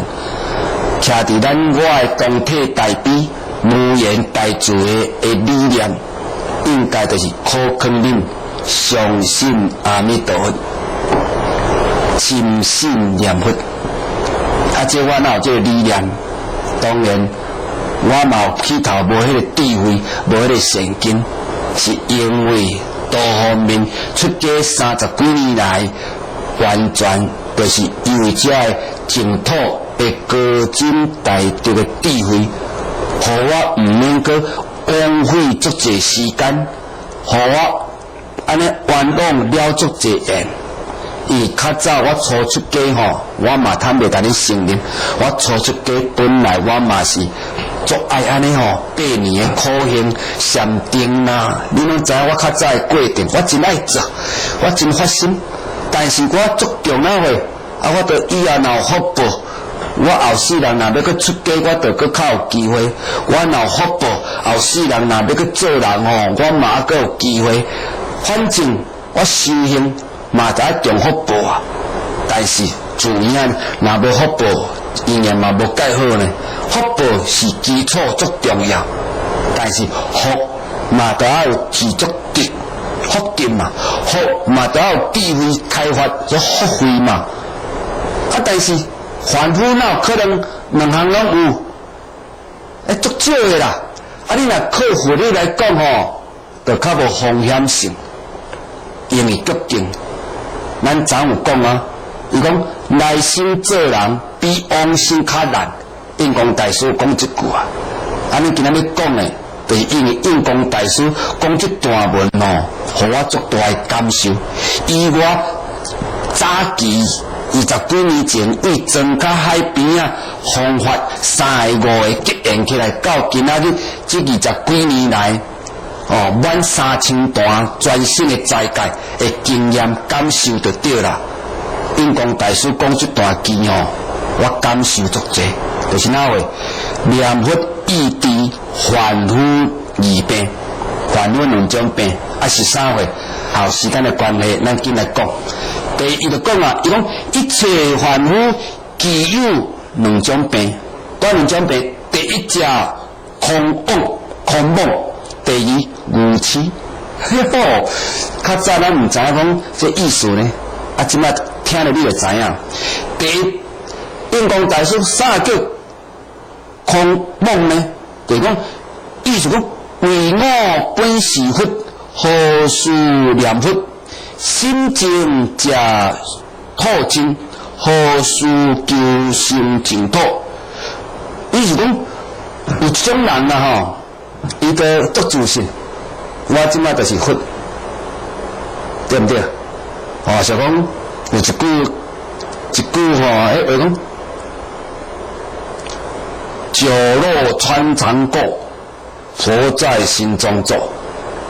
意思讲，我若认佛，什么外口的业，伊拢无关系。酒肉穿肠过，佛在心中坐。迄就是一种的狂妄。有的人拢甲较早一寡禅宗的高僧的法语来误导，真侪有的人拢是文艺狂妄，大致根本就无民心见性，用迄个民心见性的法来暗号伊大致的梦想。所以足侪真侪人伊大致毋知讲伊足狂妄呢，若要甲讲者伊就变面呢。我真紧捌去搭一个我若足熟悉东参道友，本来我嘛是足恭敬的，但是伊就有一点较爱表现那禅味啦。后来了，我本来拢甲有伫接近一站啦，毋知讲伊讲的话我惊着讲，原来你也是一个足狂妄的人，你明明都无迄个实力。明明你都无迄个神经，明明你都无迄个民心计性的条件，但是伊就是用咩虚伪表达着讲我有民心计性嘛，我当然一世幸福啦，我来自安怎啦？有的人听起来咱是毋是讲去自赞毁他啦？咱这是比喻啦。即摆真济因为人讲一句和尚不作怪，谁会来拜？有真侪人，伊本身就高傲气重，有的人伊是明明都无迄个材料，莫讲伊自立难为啦，伊本身就无迄个条件，就伊要暗藏迄粒虚伪的代志出来，众生伊就无机会分别啦。就安尼青梅看青梅，做伙摔咧花溪。有的人伊是安尼文艺真够斗，真够安尼讲，讲心情就好啦，心若静一切就静啦，何需要去求净土？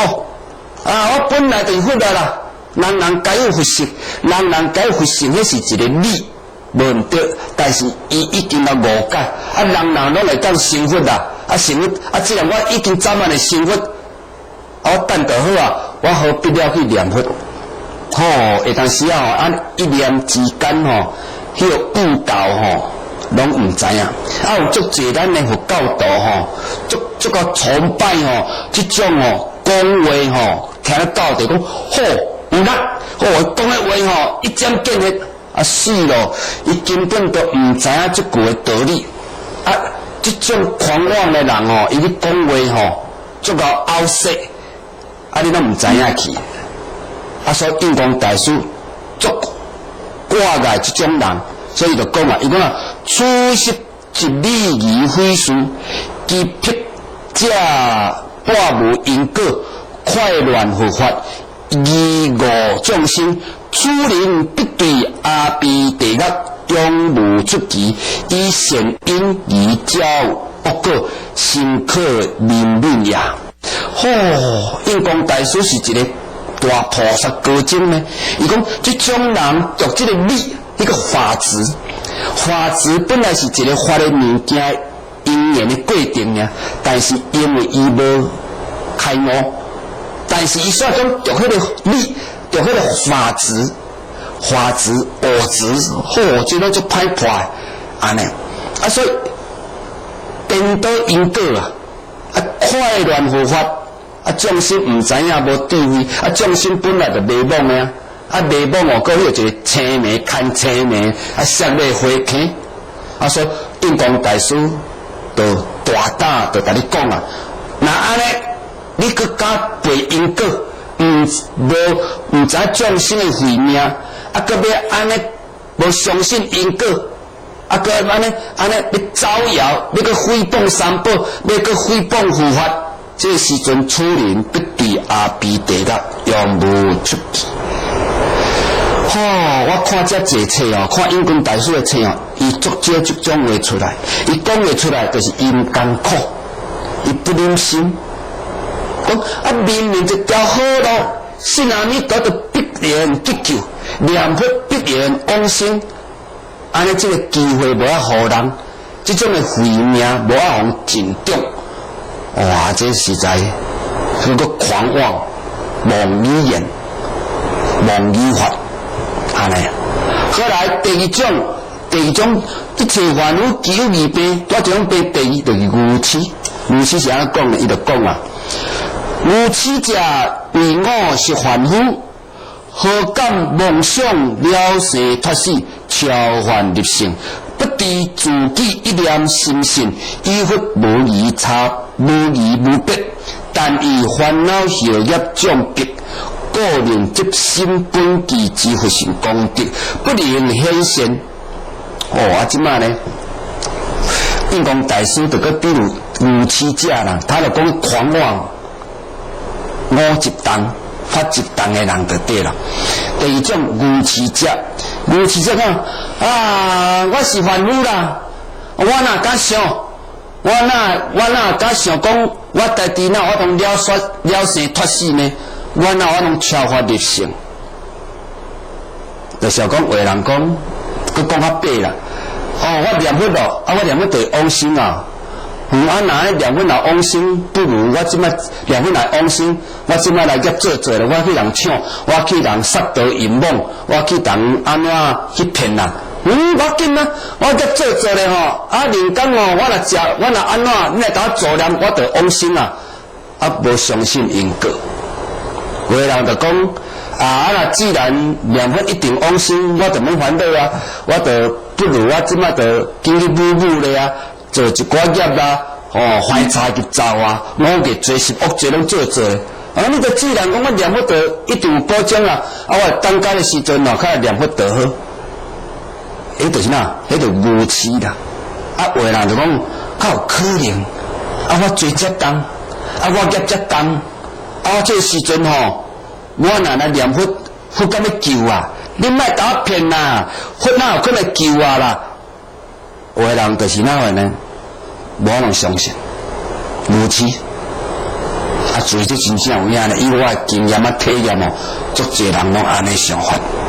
所以讲，不知自己讲其实咱知影无痴，咱就爱带你相信有智慧的人。明知你无信心，你就爱对有善根的人。无话使我讲，恁就爱出来八关斋戒。八关斋戒真济过程拢安尼来。后来你想想毋对，毋敢靠大智。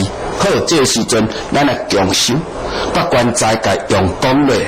安尼个相信事的法，我都袂害你，我无可能带你杀地角吧。来出来强修，我会鼓励你，我会考劝你，阿弥陀佛原是安怎信，念佛的功德偌大，斋戒缘的保障。所以注意有的人伊想惯有的人自我信念无够，毋知自己讲其实你若一个心性开啦。但是因为咱都过去烦恼障碍嘛，互这个佛性的功德袂当显现，所以呢，印光大师就讲佛悲悯迷昧者的众生，所以伊就教令咱念佛求生西方，所以佛陀鼓励咱教导咱念佛往生，就是因为说人人众生。该有佛性，迄个佛性就是本性，但是你袂使以自我想法啦。所以穷行劣习，本来就六道众生来讲有领导较有领导嘛，较有觉性。这觉性若听点一个，咱就开咧。咱莫去铁口硬硬，莫去弄我对一寡迷惘的人。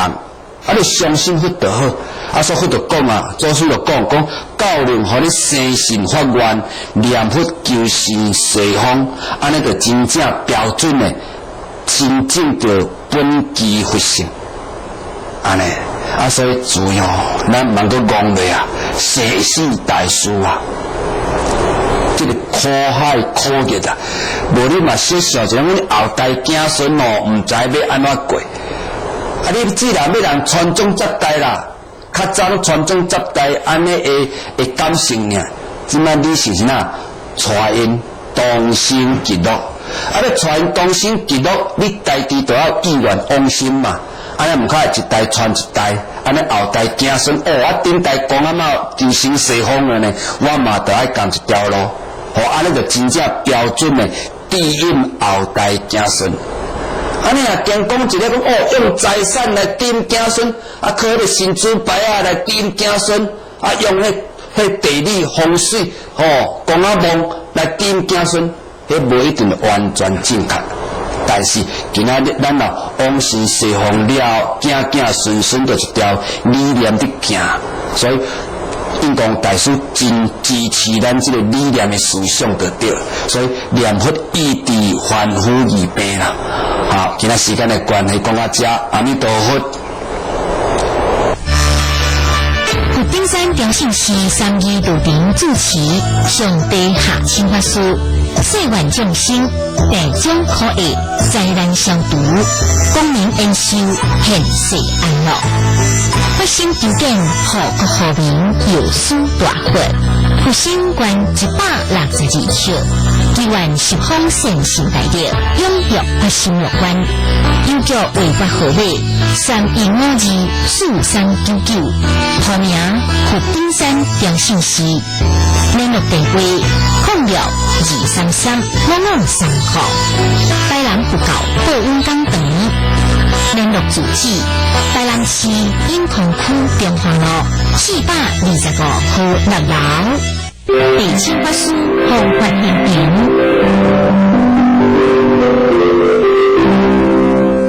中和区精进北关斋戒，地点：中和区民众活动中心，中和路74号枋寮市场2楼。北关斋戒日期：国历4月7日。拜五，时间早时8点半到下晡5点半，学会期间15点钟，以及随喜消灾超度拜位。桃园市精进北关斋戒，地点：桃园市阳明公园管理中心，阳明公园建顺路与3明路口。北关斋戒日期：国历4月7日，拜六，时间早时8点半到下晡5点半，学会期间15点钟，以及随喜消灾超度拜位。台北市精进北关斋戒，地点：台北市立龍山國中萬華區南明路46號。北關齋戒日期：國歷4月7日，禮拜，時間早時8點半到下晡5點半，學會期間15點鐘，以及隨喜消災超度拜位。新增區精進北關齋戒，地點：新增地中安活動中心中正路84號。北關齋戒日期：國歷4月12日，拜二，時間早時8點半到下晡5點半，學會期間15點鐘，以及隨喜消災超度拜位。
及人之老，幼吾幼以及人之幼，十方法界，关怀弱势族群与照顾弱势儿童，以佛教因果轮回，培养正确人生观，阐扬伦理孝道，提升社会风气。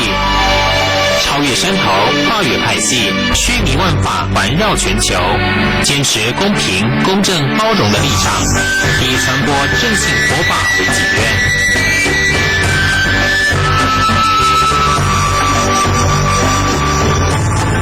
十方法界卫士，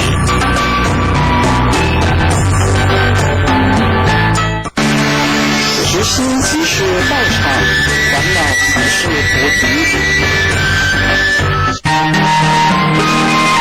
十方法界客服专线07-223-1825，07-223-1825。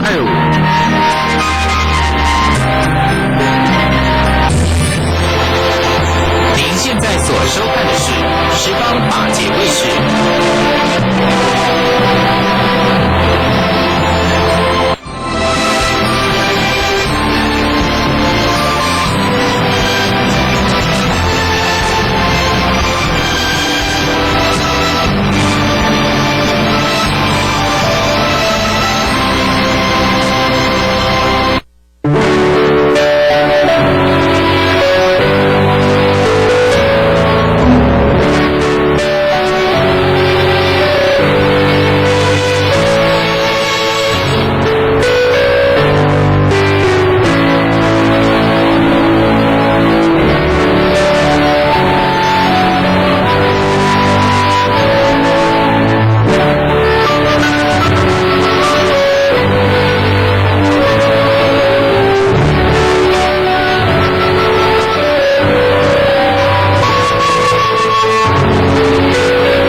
所以现在是大家继续阿弥陀佛，咱继续来探讨佛说阿弥陀经。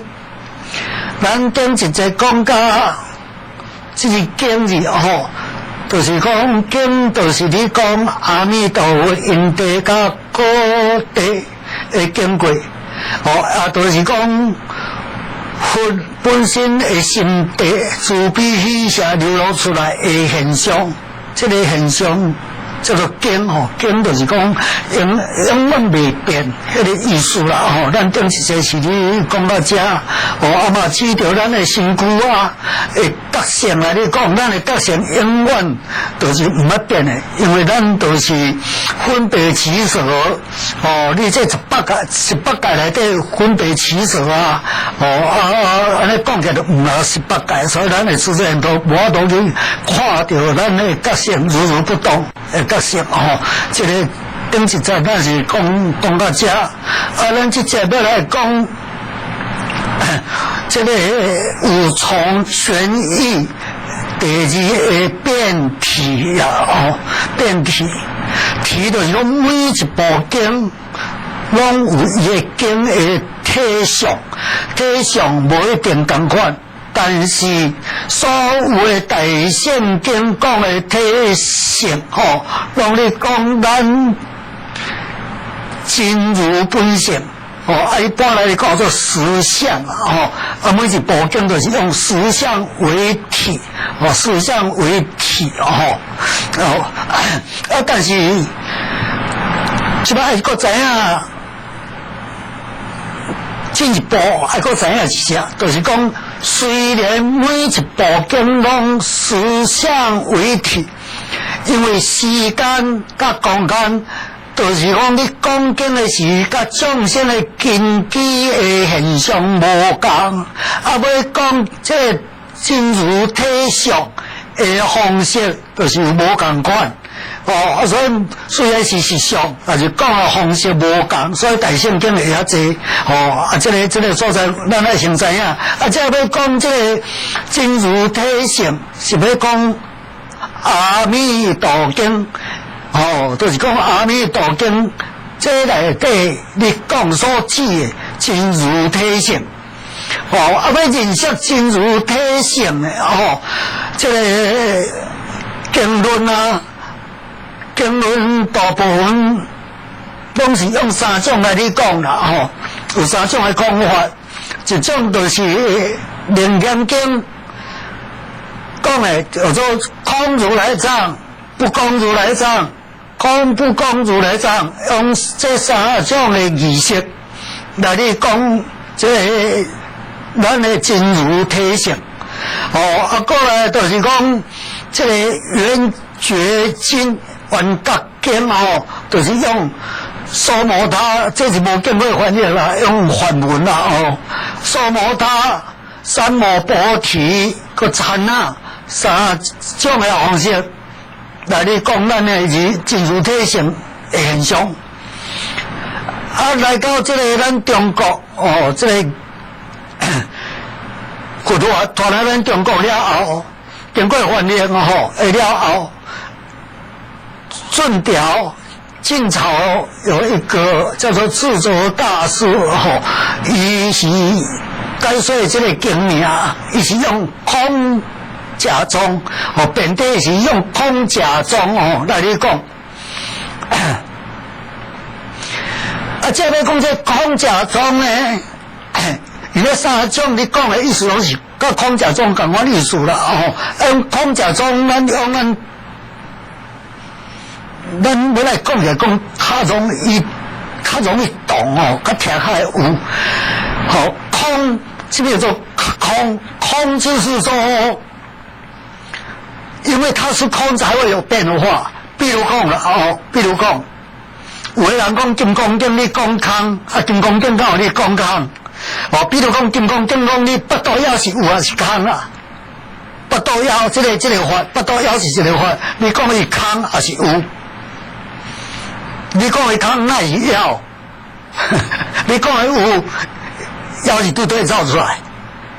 安尼意思啦就是讲空跟假2个是同体，因为同体当下有2个不同的现象，有2个不同的现象，所以用空跟有呢，我们讲到是妙有嘛不是像我们华如执着的有那是妙有这个2个现象是同时，不是有一个空有一个有，它是用空跟有来说明法的一个现象。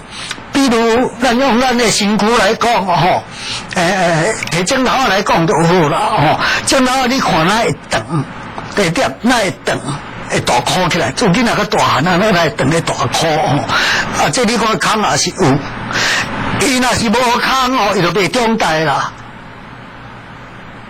伊若毋是有伊若毋是有，嘛是共款袂长大啦，伊是动啊，但是要用这个空到有动啊来认识这个镜头的法，包括咱的身躯嘛共款嘛，这是一个法。你袂使看伊空，也毋是有，伊即摆要讲空甲有，就是要来讲法的现象。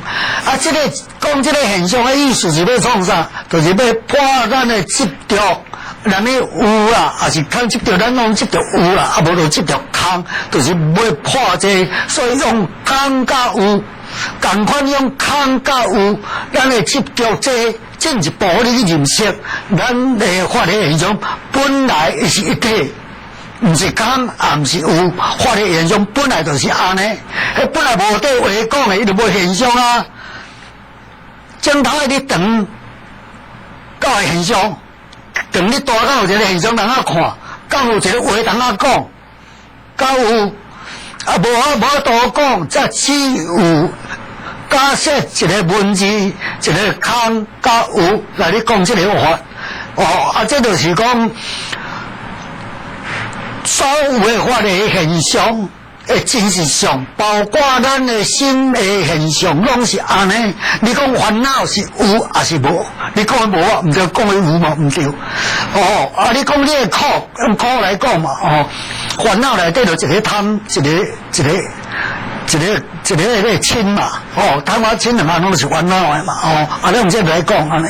你即摆拄着如意境界，你就是欢喜心嘛，你拄到逆境，你就无欢喜嘛吼。啊，你讲咱的这个苦，咱的烦恼这个苦是有还是无？是空还是有？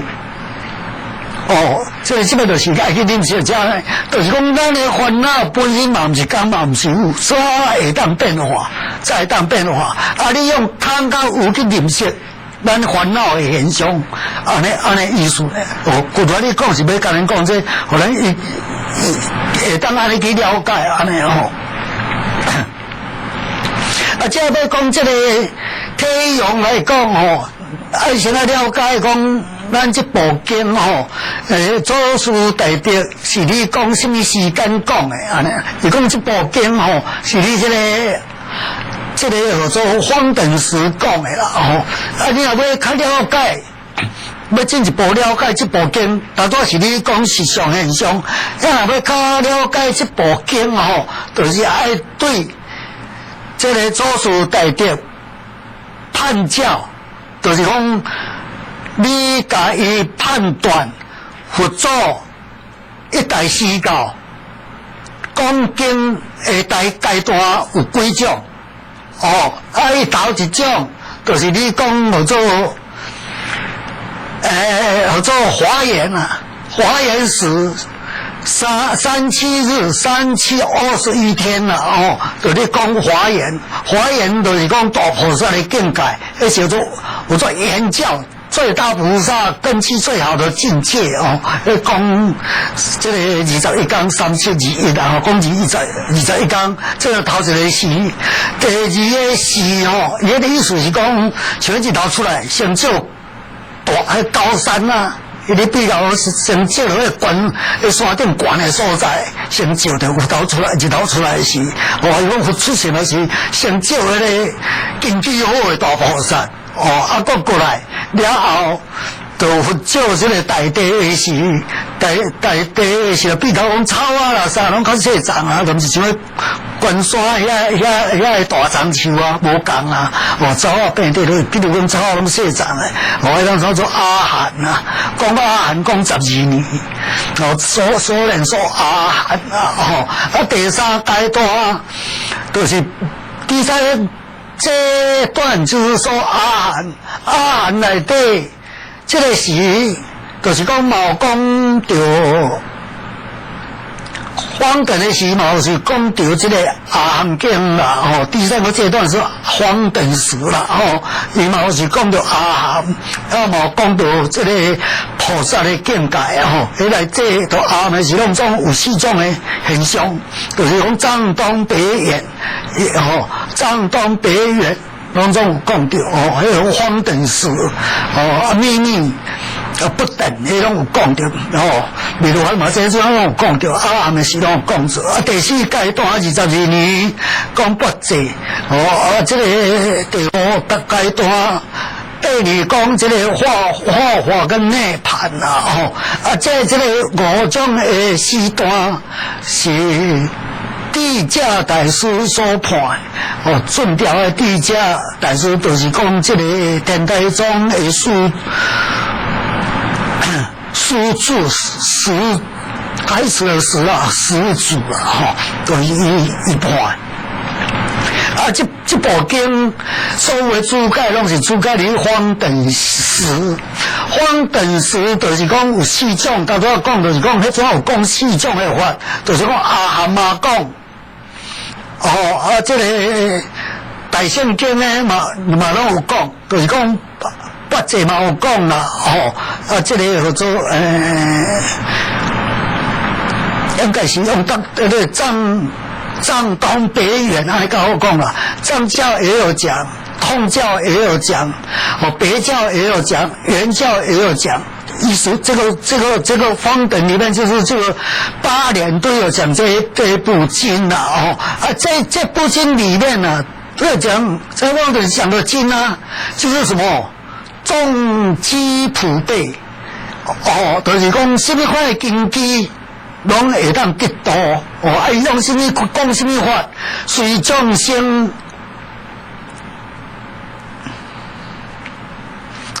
众生的体悟，甲你去悟方内底是你讲啥？个人的体悟就无共啊。有当时讲讲一部经哦，啊，这部经你体悟甲伊体悟会无共款，你去这个根基无共嘛啊，所以。最重要的就是讲，佛祖讲法已经总12年啊，大家拢有法的基础啊。这个就我们要去懂这件事哦。虽然是讲佛祖讲，你讲完讲一种的法，啊，四种的人各人听无共款，但是因已经你佛祖的座下，佛陀的座下。已经听了12年的经哦，这个我们要知道这一点这点就是讲你讲方等时最主要有一件事情哦，我们要清楚，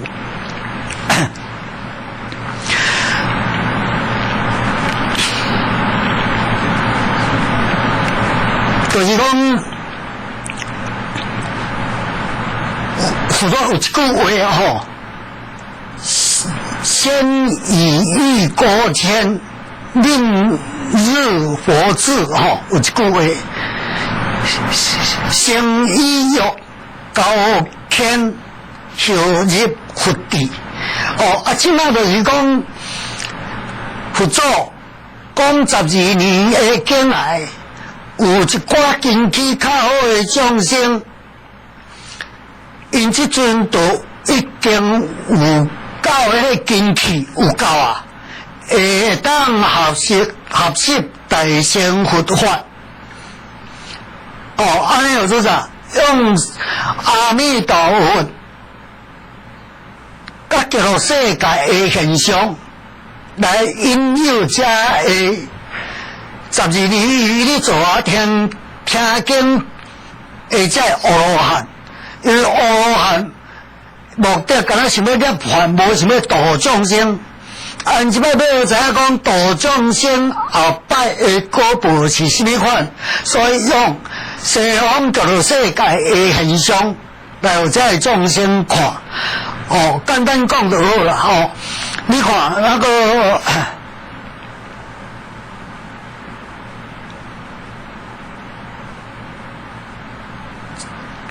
是自众鸟吃和牙音，其音演唱，五根五力，七普贤八圣道分，其国众生闻已，皆悉念佛念法念僧。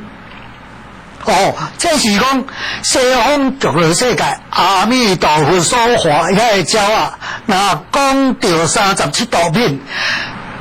极乐世界遐个众生听到这37道品，就是念佛、念法、念经毋是观苦空无我，而是讲迄个缘起经讲，此有故彼有，此生故彼生，安尼你要观察这个法义毋是安尼伊遐个叫落遐呢，但是下流到即阵呢。伊若讲37道品，只有会晓教人观啥无常、苦、空、无我，也是讲教人此有故彼有，此生故彼生这个法。观这法后摆讲到是啥？观这法讲到是解脱门、解脱门的法，解脱门的法。甲即摆极乐世界讲。闻已皆悉念佛念法念僧，拢是你念自性的物件呢。佛法甚至在讲自性的东西呢，迄个有讲，就是无讲。即摆就讲，遐教落会当安尼讲，我当落听讲呢，下里有恁这声闻众，会教人这个苦空无我。都讲这个，都弄遐你讲这个道理安尼，你就是有一个差别。所以或者先以欲过谦，后令入佛智，后令入佛地。这你知，你有看过这个叫做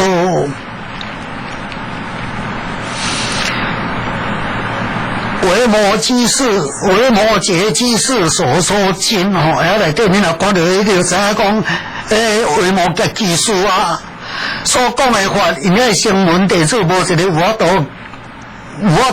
去接伊的法的，大家都无法度接，拢如聋如哑。哦，当然拢讲啊，底下拢讲啊比如啦，刚才像草原人听无啊，共款意思，都唔知伊讲啥，安尼的意思。但这部经就是讲，叫伊那个发大心。哦，来学这大圣经哦，方等时的意义就是先以意过谦，令入佛智哦，所以随众生的经气哦，以前的这个所在拢有菩萨啦哦，随众生的经气，讲这个时间拢内底有咧讲四种的法哦，这叫做方等时啦哦。啊，即摆这你讲到做。经的体啦，变体啦，这个体哦，咱用这个事实来讲，哦，用个四种来讲啦，哦，四种圣性那个四种的经体来讲啦，哦，方等时啊，安尼来讲，就知影讲这部经所讲的开经的目的是要去创啥？啊，咱要咱认识咱的真如实相啊！那个经典内底吼，拢是安尼讲，我们现前的一念心性，咱现前的一念心性，不在内，不在外，不在中间，非过去，非现在，非未来，非青黄赤白，非长，非长，不是长的，不是短。非方非圆哦，啊，就是你安尼来讲，咱的真如实相当下对咱的一念心来看，就是讲你要找伊是什么款找无哦，找无伊是实哦。啊，另外一款讲法就是讲，照而恒极，极而恒照哦，就是讲亲像。太阳啊，伊虽然如如不动，但是一定定都咧偏照受风夜光哦啊！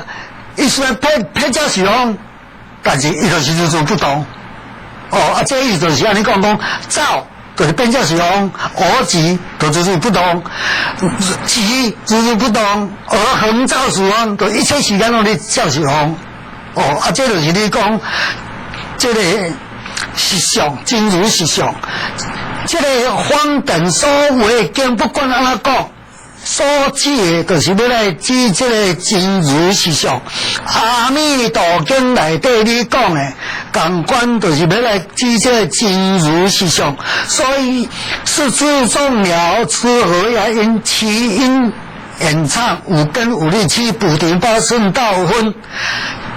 其果众生皆须念佛、念法、念僧，就是这个意思，就是要甲自己真如实相，就是无要过去叫因观无常、苦功、无我，还是叫观讲此有故彼有，此生故彼生这个现象啊！哦，这个咱就爱知影讲，这个伊的体，这部经的体。就是你讲咱这个真如实相的现象，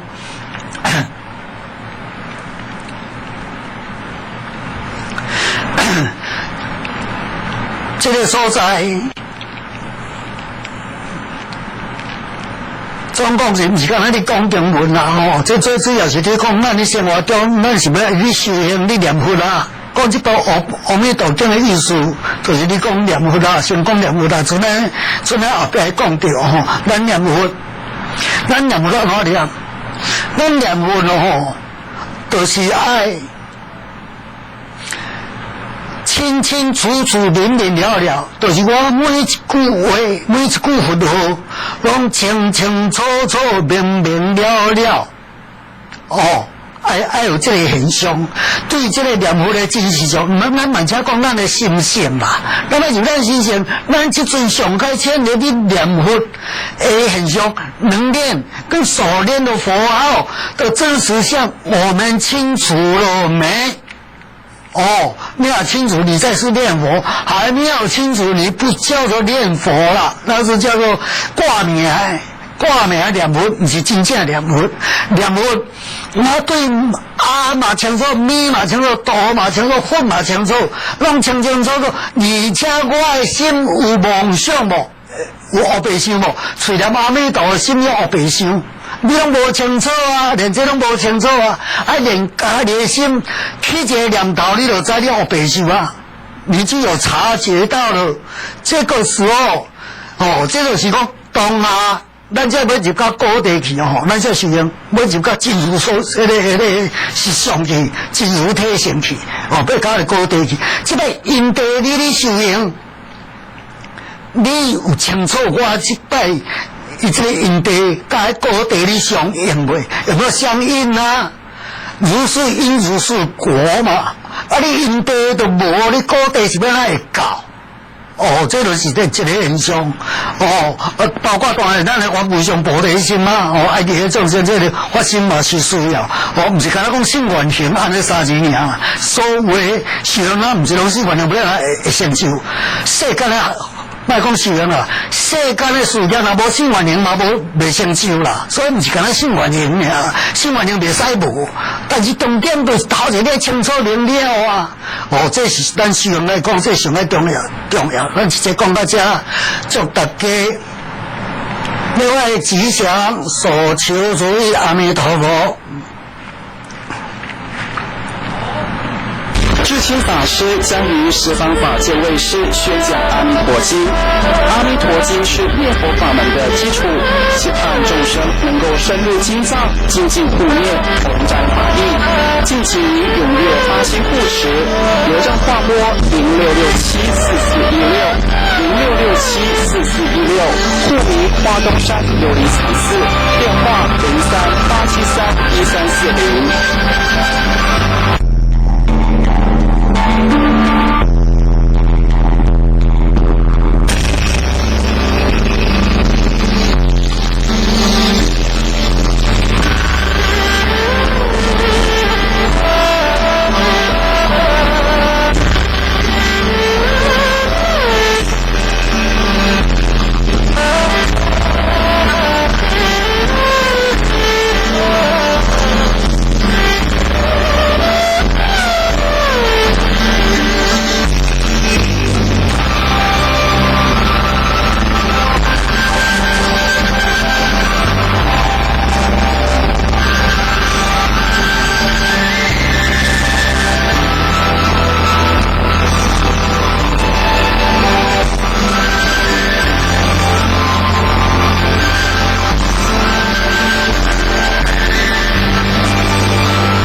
万般自在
中山琉璃禅寺智清法师将于3月9号10分到12点，在本堂说阿弥陀经，欢迎请您收看。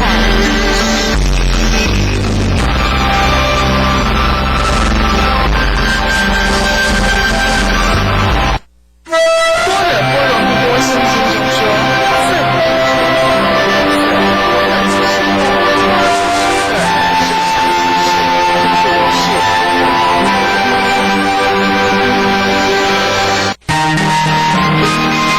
十方法界客服专线07-223-1825，07-223-1825。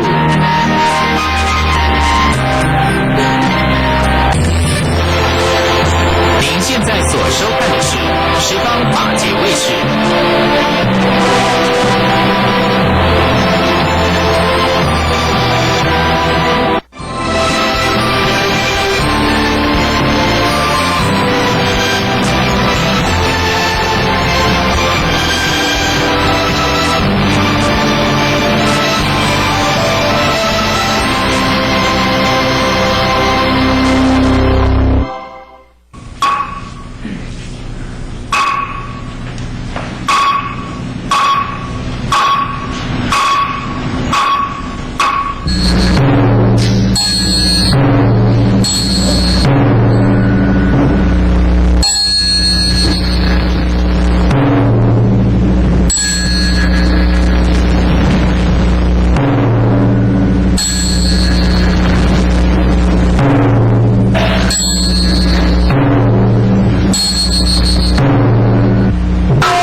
Hãy subscribe cho kênh Ghiền Mì Gõ để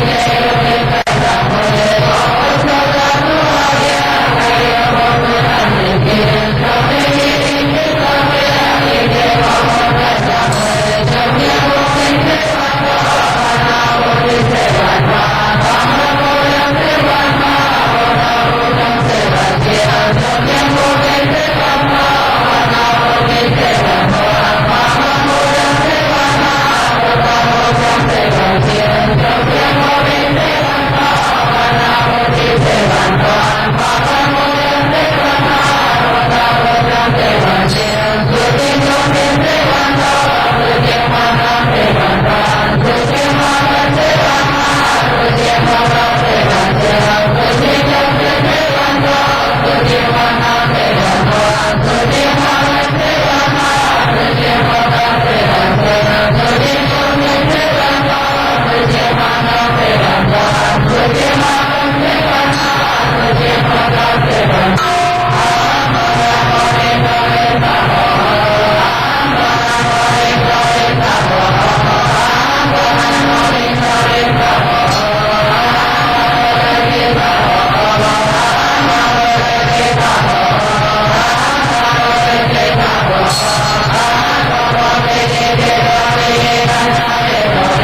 看今天的佛教动态。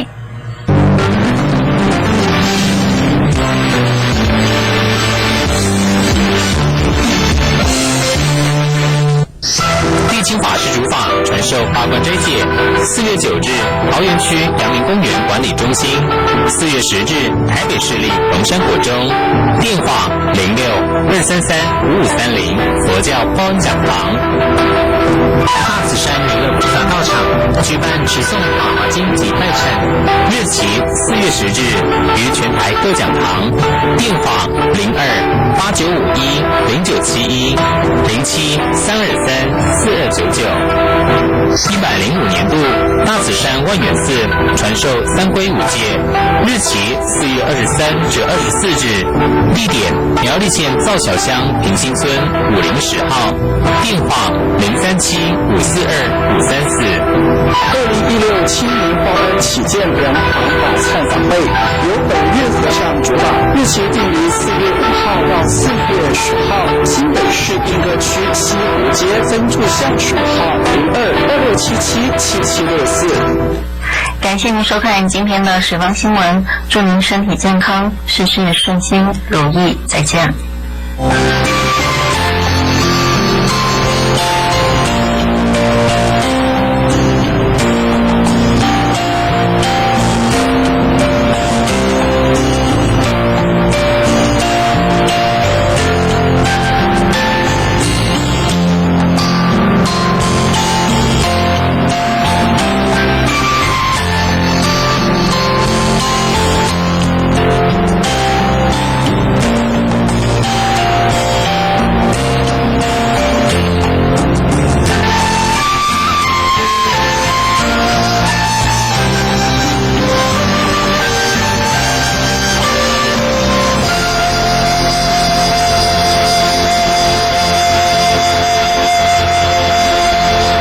十方法界借着电视以及网络无远佛界的传播力量，做法的布施，让佛法传播的更深更远。除了发挥教育以及弘化的功能之外，也提供了信众平日或者是退休之后修行佛法的场所，让您如沐在佛法安详的喜悦中。任何佛法事业都需要大众发心布施，您的布施供养能让法音源远流传，一切福报功德圆满成佛资粮。报拨账号4227-4784，4227-4784，户名十方法界基金会。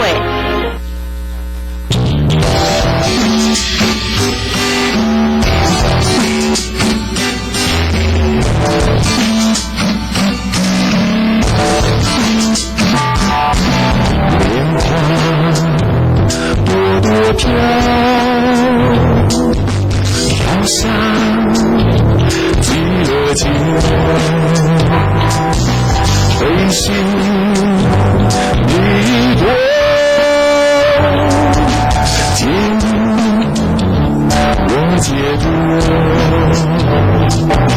今夕无争执。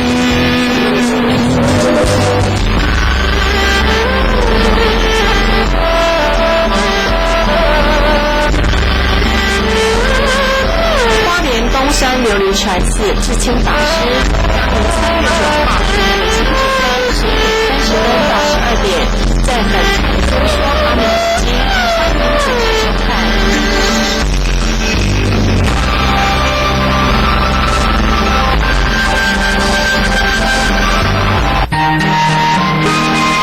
十方法界客服专线07-223-1825，07-223-1825。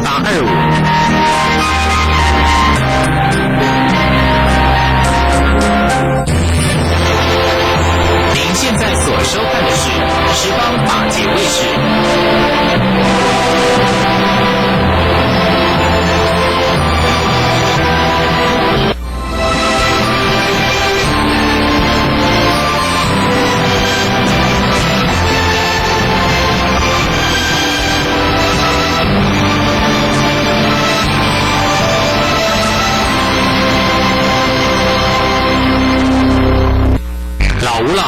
及人之老，幼无幼以及人之幼，十方法界关怀弱势族群与照顾弱势儿童，以佛教因果轮回培养正确人生观，阐扬伦理孝道，提升社会风气。超越山头，跨越派系，虚弥万法环绕全球，坚持公平、公正、包容的立场，以传播正信佛法为己任。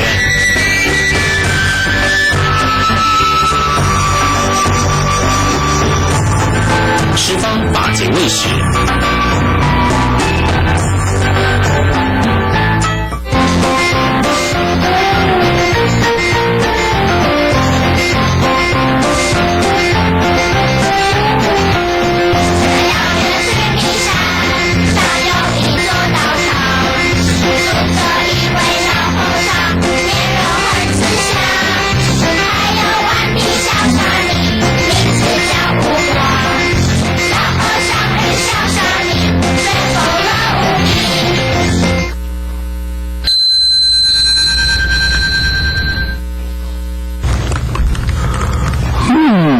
今天的花开得真漂亮，真是不错啊！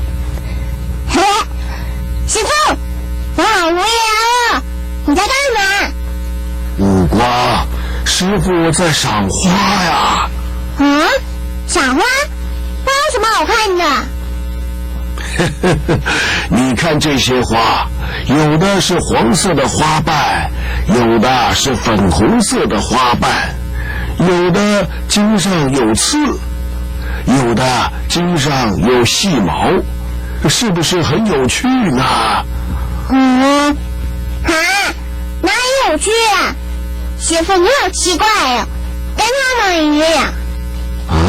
他们是谁呀？五瓜，你又怎么了？就是啊，母亲节不是快到了吗？然后大家就说要买康乃馨给妈咪，可是我就说康乃馨明明就不漂亮，为什么大家都说很漂亮？明明玫瑰花还比较漂亮呢，用贵很高级的样子，不是比较好吗？哎呀，五瓜，每朵花都有自己的意义，也有所谓的花语，所以是不能乱送的。送错花是会没有礼貌的，而且每个人欣赏的角度都不一样，他们也不能说你是错的。就是说嘛，还是师父最好了。你不要去在意和别人不一样，只要我们心中保有正直良善，就不用怕理亏。真的吗？可是他们都觉得我很奇怪，因为我喜欢的花跟他们不一样。不用在意。来，师父跟你说个故事。有一个国王的儿子，小时候非常聪明，一直到长大以后却得了一种怪病，一种颠倒是非、有点糊涂的怪病。那是什么病啊？是那种病会怎么样吗？糊涂是不是说很笨的病啊？就是说别人高兴唱歌，他却在悲伤哭泣；看到白色的东西，他说是黑的；闻到香味，他说很臭；给他甜的东西吃，他说很苦；明明做错了事情，他说是对的。他真的好笨啊！怎么会把甜的弄错啊？好笑啊！五瓜，不可以笑他哦。这个国王找了很多医生要来治儿子这个病，可是每个医生都说你的儿子根本没有病，他的头脑没有问题，但是大家看着这个儿子还是觉得他有病。好奇怪哦，一下子说生病，一下子又说没有生病，我都搞不清楚了啦。后来国王听说隔壁的鲁国有一位名医，精通许多医术和技术，所以国王就带着儿子打算去找那位名医。他们在一家旅馆休息的时候，遇到一位智者。智者一听到国王要带儿子去看病，就对国王说：“你怎么知道你的儿子是糊涂的呢？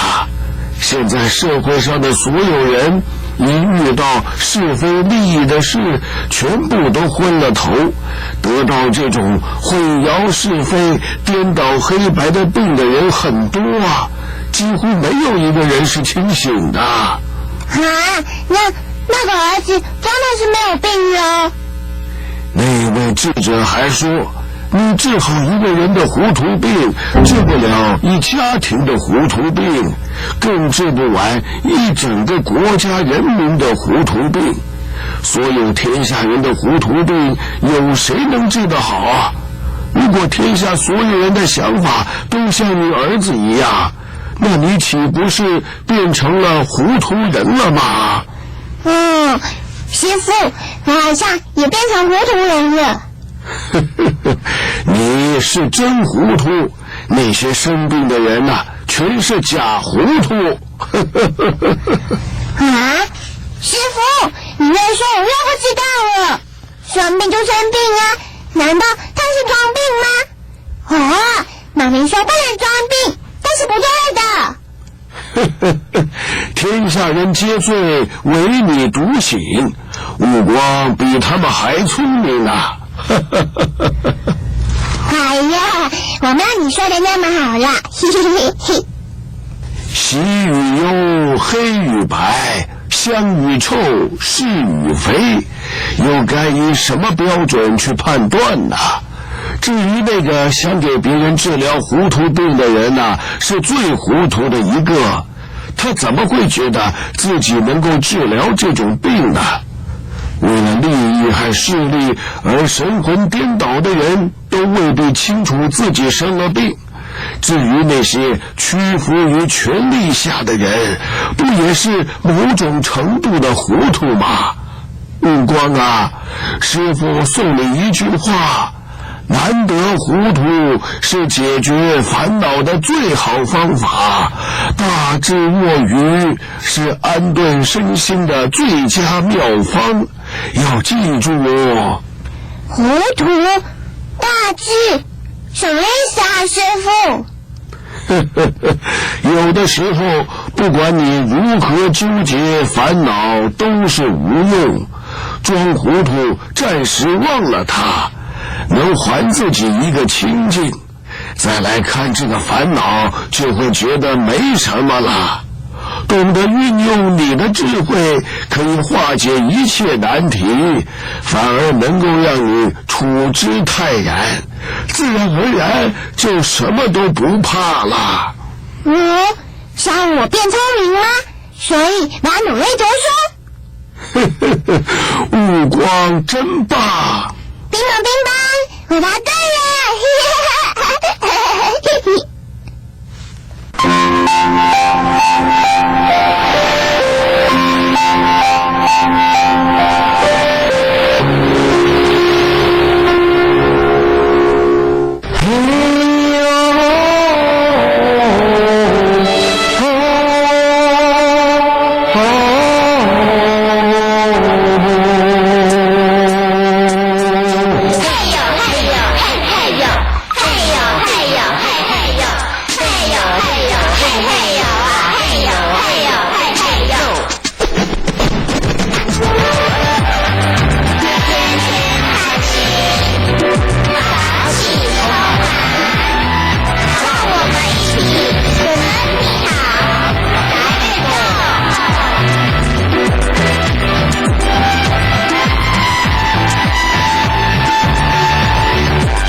甩甩我的手来甩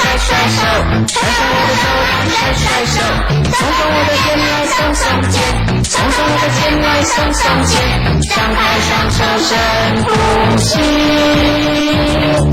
抬高我的脚来抬抬脚，抬高我的脚来抬抬脚，蹬蹬我的起来蹬一蹬，蹬蹬我的起来蹬一蹬，扭扭我的腰来扭一扭，扭扭我的腰来扭一扭，张开双手深呼吸。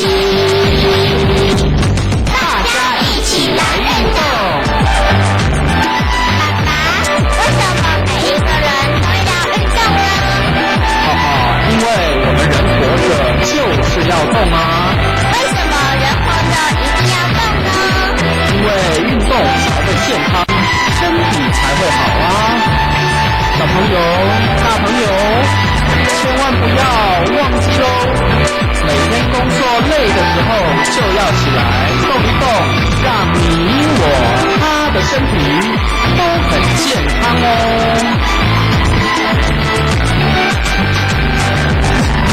抬高我的头来抬抬头，抬高我的头来抬抬头，抬高我的手来甩甩手，抬高我的手来甩甩手，松松我的肩来松松肩，松松我的肩来松松肩，张开双手深呼吸。抬高我的脚来抬抬脚，抬高我的脚来抬抬脚，蹬蹬我的起来蹬一蹬，蹬蹬我的起来蹬一蹬，扭扭我的腰来扭一扭，扭扭我的腰来扭一扭，张开双手深呼吸。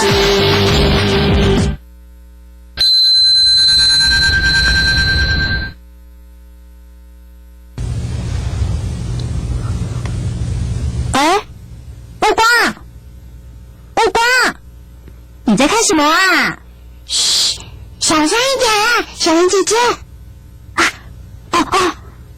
乌瓜，你在看什么啊？小林姐姐，你看啊，那树上有两只小鸟在吵架。真的？可是你怎么知道他们是在吵架啊？师傅叫我来院子里吹吹风，冷静冷静一下。啊，对了，小林姐姐，什么是冷静冷静一下？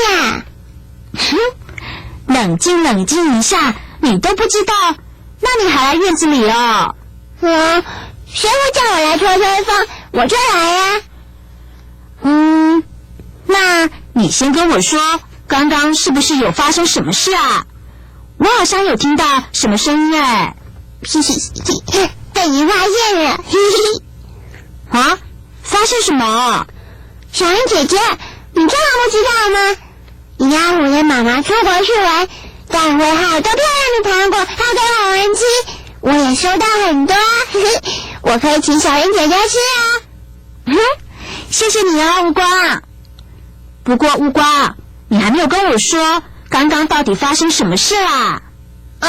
没有啦。李大宝跟王大明为了那些糖果在吵架，我就跟他们说不要吵，结果被师傅听到，师傅就来问我们什么事，然后就跟李大宝和王大明说了，然后师傅就叫我来院子里吹吹风。那你刚刚一定很激动，所以师傅才会叫你来冷静冷静一下啊。你有跟他们一起吵吗？没有了，我是有叫他们不要再吵了。但是你也是大吼大叫的，对不对啊？他们大声，我就比他们更大声啊！师傅好。你们好。师傅，刚刚悟光说李大宝和王大明为了糖果在吵架啊。是啊，悟光要劝架，结果比他们还激动。我就叫悟光先出去，我来跟他们谈谈。哎呦，我说悟光啊，要叫人家不要吵架，你自己本身就要先冷静一下，要不然只会火上加油哦。哪有？我哪有呀？小莲姐姐是在打个比方而已。其实人在发脾气的时候，就会忘记要谦逊。生命之下，对别人的劝告会听不进去的。而且吵架不但有可能会两败俱伤，还会让第三者得到利益呢。有一天的太阳暖暖的，很舒服。一只住在海里的大蚌就浮出水面，到沙滩上打开蚌壳晒太阳。什么是大蚌啊？如果我讲蛤蜊，你应该就懂了，就是通称那种可以吃、有2片贝壳的啊。我知道了，以前妈妈都会煮汤给我喝的。是啊，现在你就想象一下，把那种小蛤蜊给它放大一点，变成大蛤蜊打开蚌壳晒太阳的样子。然后呢，突然飞来一只玉鸟，这只玉鸟看见正在晒太阳的大蚌，就毫不客气地俯冲下来，准备好好享受一顿蚌肉大餐。那只大蚌怎么办？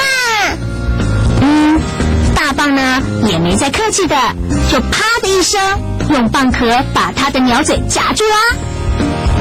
这下可好了，玉鸟的鸟嘴被夹住了，完全动弹不得。玉鸟很生气的对大蚌说：“今天不下雨，明天不下雨，你呢就会被晒干。”大蚌听了也不甘示弱的回答：“今天不打开，明天不打开，你就会被夹死。”就在双方僵持不下的时候，来了一个渔翁，渔翁就用渔网把他们一起带回去了。小莲说的这个故事就是鹬蚌相争、渔翁得利的由来，到现在都还常常被人引用，说明当人们陷入争执仇恨时，谁也不肯让步，谁也不愿服输，由于双方互不相让，结果弄得两败俱伤，使第三者从中得到好处。我知道了，像刚刚李大宝和王大明为了糖果在吵架，我就可以趁他们不注意，把他们的糖果藏起来，这都是我的啦。悟光啊，你这样子也是不对的行为，不过你很聪明，一点就通。如果刚刚林阿虎的妈妈在旁边的话，看到他们吵架，有可能就把糖果全部收回来，谁都不用吃了，通通给林阿虎就好。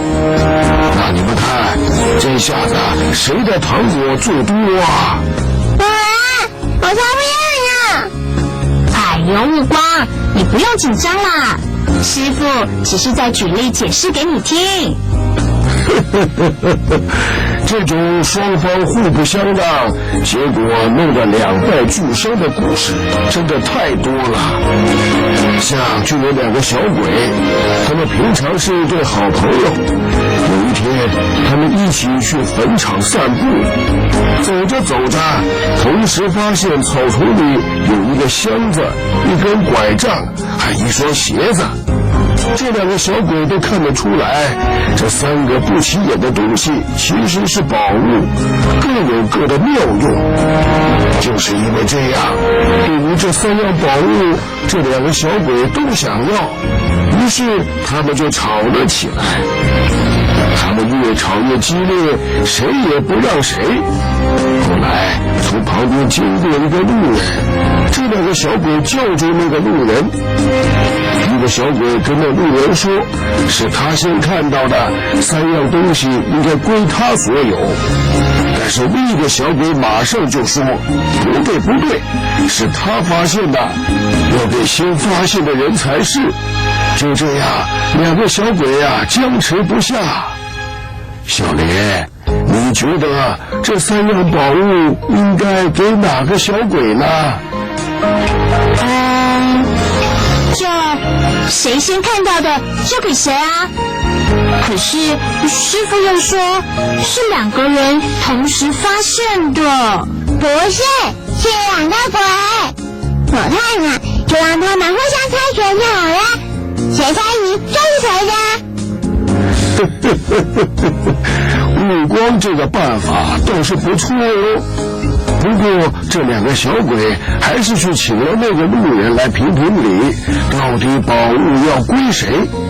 其实这个路人根本不知道这三样不起眼的东西有什么值得争执的，他就先问这两个小鬼有什么好争的。两个小鬼很惊讶，居然这个路人会不知道这3件东西其实是宝物。因为他是人，不是鬼呀。好啦，我们赶快继续听师父说下去嘛。这两个小鬼就跟那个路人说明，不管你心里想要什么东西，吃的、穿的、用的，甚至是金银财宝，都可以从那箱子里拿到。如果拥有这根拐杖，不管是有形或无形的小人、敌人，都可以赶走。穿上这双鞋啊，就会践行无碍，想到哪里就去哪里。你说这3样东西是不是宝物啊？哇，这个人一听，心里觉得很惊奇，但是他还是不动声色。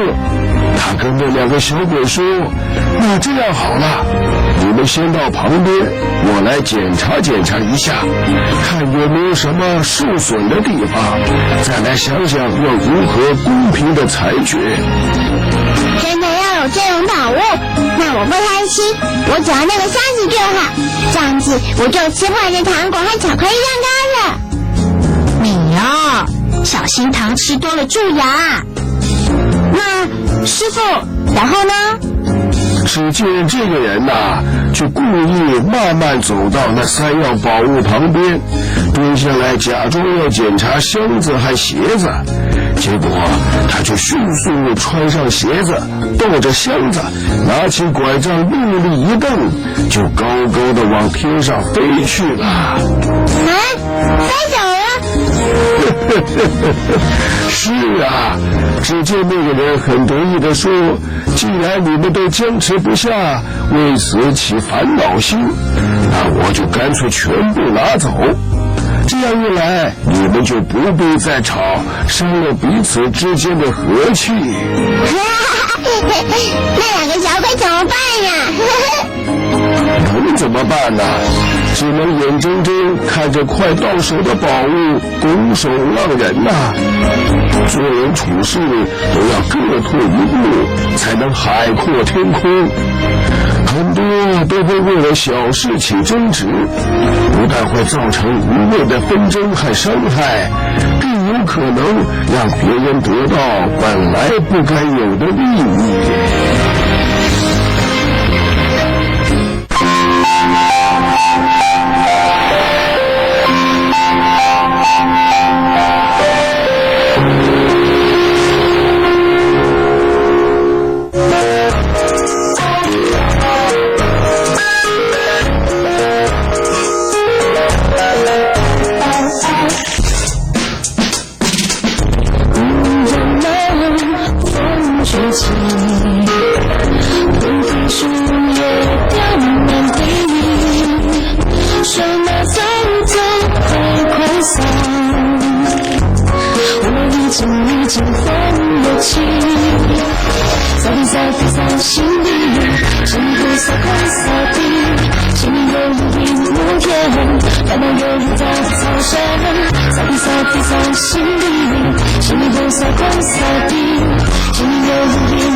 18法界借着电视以及网络无远佛界的传播力量，做法的布施，让佛法传播的更深更远。除了发挥教育以及文化的功能之外，也提供了信众平日或者是退休之后修行佛法的场所，让您如沐在佛法安详的喜悦中。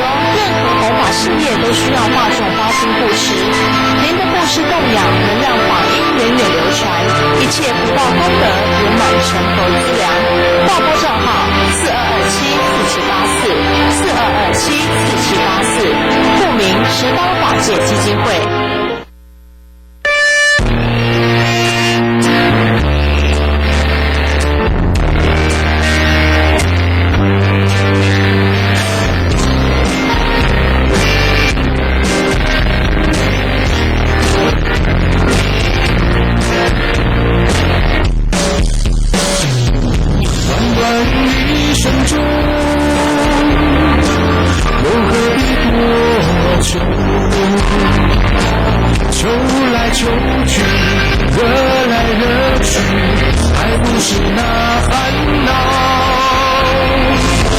生拥有多，痛苦相对多。计较什么？计较什么？挣得越多，得到越少。随缘啦，随缘啦，粗茶淡饭随缘过。自在啦，自在啦，万般自在莫用愁。知足啦，知足啦，平平淡淡就是知足。烦恼啦，烦恼啦，无情无事拿来烦恼。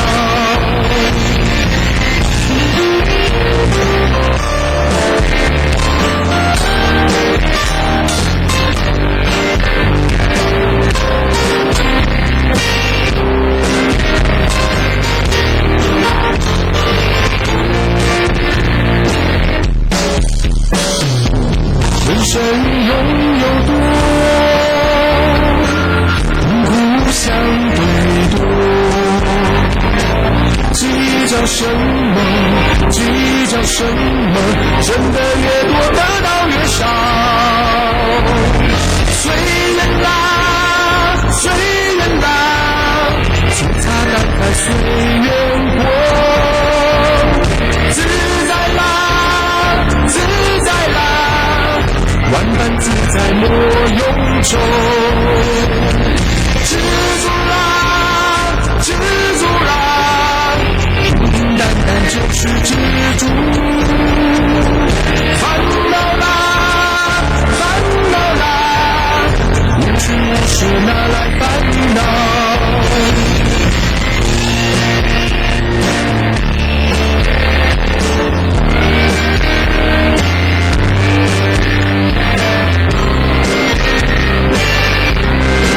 在遥远的须弥山十方法界有一个神奇宝盒，这个宝盒打开会有很多宝物跑出来哦。真的吗？这些宝物可以增长你的智慧，让你更聪明啊！有这么神奇啊！我带你去看一看就知道了。十方法界电视台节目包罗万象，内容包括有电视弘法、十方新闻、健康美食、生活法律、海与天地、自愿之美。哇，好精彩啊！我们要怎么样才能看得到呢？很简单啊，打开电视用遥控器就可以搜寻到一朵象征莲花绽开的频道，就是十方法界。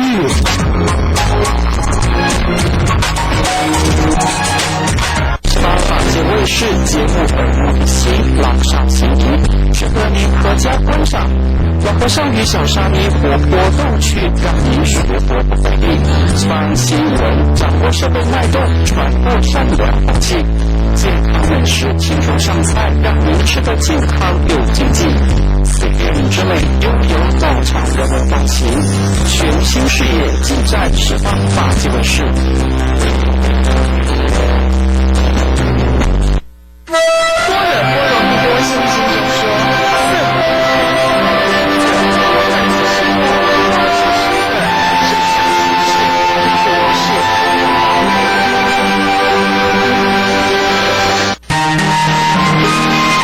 十方法界客服专线07231825，07231825。您现在所收看的是十方法界卫视。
善知识，大家吉祥，阿弥陀佛。咱继续来探讨佛说阿弥陀经。咱顶一节讲到这经字吼，就是讲经，就是你讲阿弥陀佛因地甲果地的经过，就是讲佛本身的心地慈悲喜舍流露出来的现象，这个现象叫做经经就是讲永远未变迄个意思啦咱顶一节是你讲到这啊嘛指着咱的身躯的觉性来你讲，咱的觉性永远都是唔捌变的，因为咱都是分别起舍你这18界内底分别起舍安尼讲起来唔是18界，所以咱的自然都无法度去看到咱的觉性如不动的觉性这个顶一节咱是讲到这咱这节要来讲这个有从玄义第二个变体变体就是讲每一部经拢有伊个经的体相无一定同款，但是所有的大圣经讲的体性拢咧讲咱真如本性一般来讲做实相每一部经都是用实相为体实相为体但是即摆还阁知影进一步还阁知影是啥，就是讲虽然每一部经拢实相为体，因为时间甲空间就是讲你讲经的是甲众生的根基的现象无同，要讲这真如体相的方式就是有无同款所以虽然是实相，但是讲的方式无同，所以大圣经会遐济这个所在咱要先知影这要讲这个真如体相是要讲阿弥陀经就是讲阿弥陀经这内底你讲所指的真如体性要认识真如体性的这个经论大部分拢是用3种来你讲啦有3种的讲法，一种就是楞严经讲的叫做空如来藏、不空如来藏、空不空如来藏，用这3种的仪式来你讲这个咱的真如体性过来就是讲这个圆觉经圆觉经就是用娑摩他，这是无经过翻译啦，用梵文啦娑摩他、三摩菩提、个禅3种的方式来你讲咱的真如体性的现象来到这个咱中国这个古代传来咱中国了后，经过翻译了后，晋朝晋朝有一个叫做智州大师伊是解说这个经名，伊是用空假装变底是用空假装来你讲这要讲这空假装呢你那3种你讲的意思拢是甲空假装同款意思啦用空假装咱用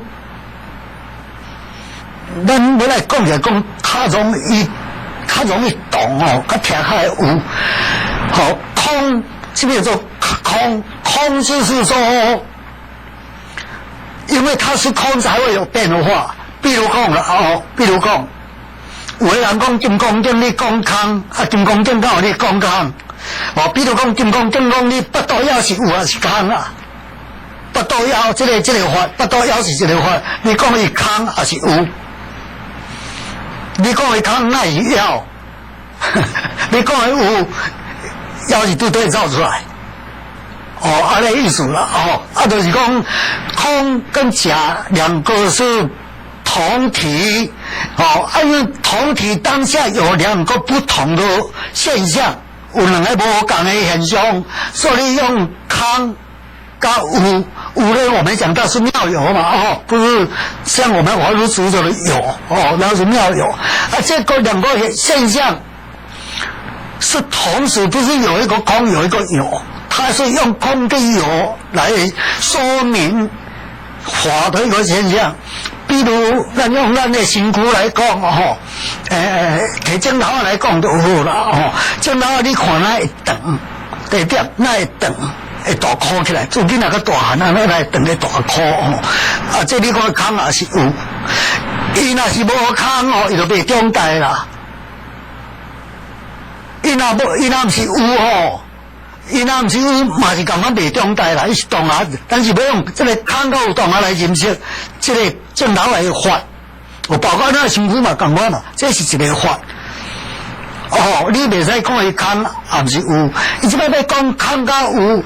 就是要来讲法的现象，这个讲这个现象的意思是要创啥？就是要破咱的执着，咱的有啦，还是空执着，咱拢执着有啦，无就执着空，就是要破这，所以用空甲有，同款用空甲有，咱的执着这进一步你去认识，咱的法的现象本来是一体。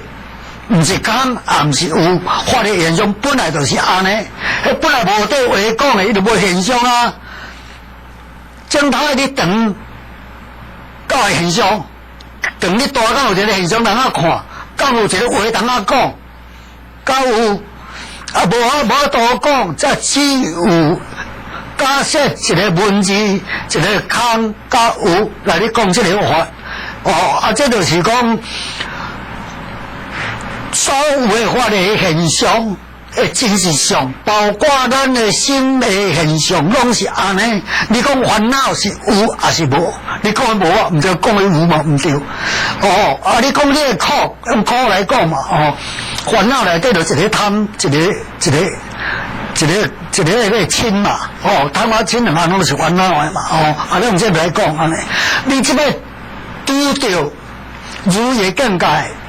你就是欢喜心嘛，你拄到逆境，你就无欢喜嘛，你讲咱的这个苦，咱的烦恼这个苦是有还是无？是空还是有？这个就是爱去认识啥呢？就是讲咱的烦恼本身嘛，毋是空嘛，毋是有，所以会当变化，才会当变化。你用空甲有去认识。咱烦恼的现象，安尼意思咧。古代你讲是要甲人讲这，互咱会当安尼去了解安尼这要讲这个体用来讲先来了解讲，咱这部经祖师大德是你讲什么时间讲的安尼？你讲这部经是你这个叫做方等时讲的啦，你若要较了解，要进一步了解这部经，当作是你讲实相现象。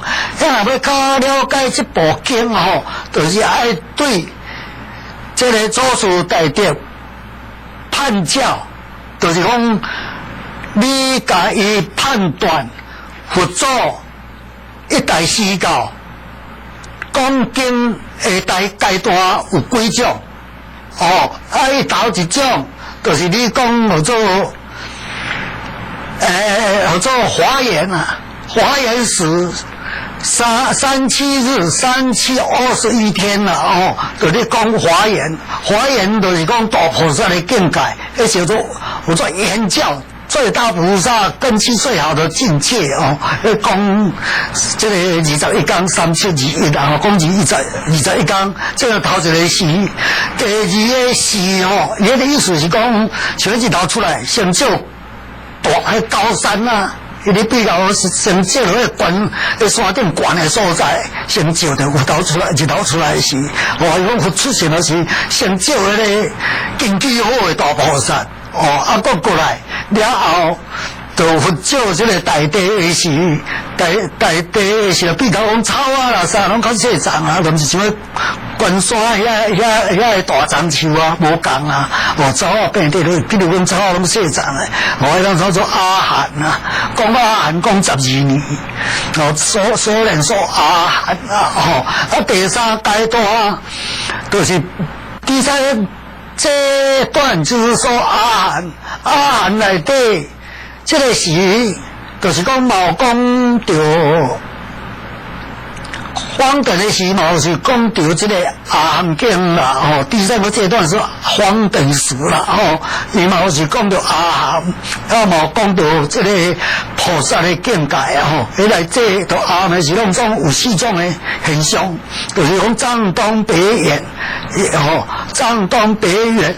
拢总有讲到迄种黄等时，秘密不等，迄种有讲到例如我嘛这阵拢有讲到，阿含的时拢有讲到，第4阶段22年讲不济，这个第5阶段。第2讲这个化跟涅槃啦，这个5种的时段是。地价大师所判，准条的地价大师就是讲这个天台宗的书注始开始的时啊，始祖啦，就是伊判。这部经所有的注解拢是注解伫黄等时，黄等时就是讲有4种，头拄仔讲就是讲，迄种有讲4种的法，就是讲阿含嘛讲。这个大圣经呢嘛拢有讲，就是讲八戒嘛有讲啦，这个叫做应该是用藏东北远安尼较好讲啦，藏教也有讲，通教也有讲，别教也有讲，原教也有讲。意思这个方等里面就是这个8年都有讲这部经啦，这部经里面呢都有讲，在方等讲的经啊，就是什么众基普备，就是讲什么款的经基拢会当得到，用什么讲什么法，随众生。众生的体悟，甲你去悟方内底是你讲啥？个人的体悟就无共啊。有当时讲讲一部经这部经你体悟甲伊体悟会无共款，你去这个经济无共嘛。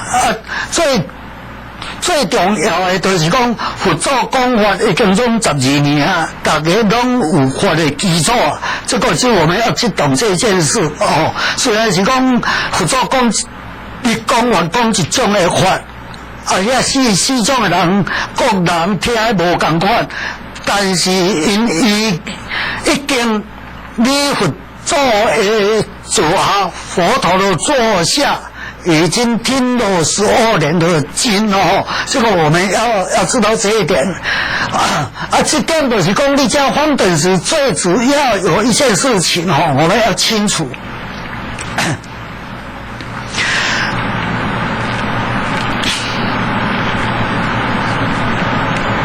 就是讲，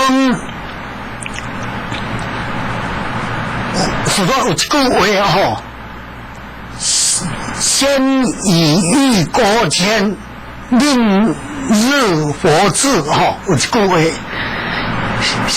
先以欲高天，后入佛地。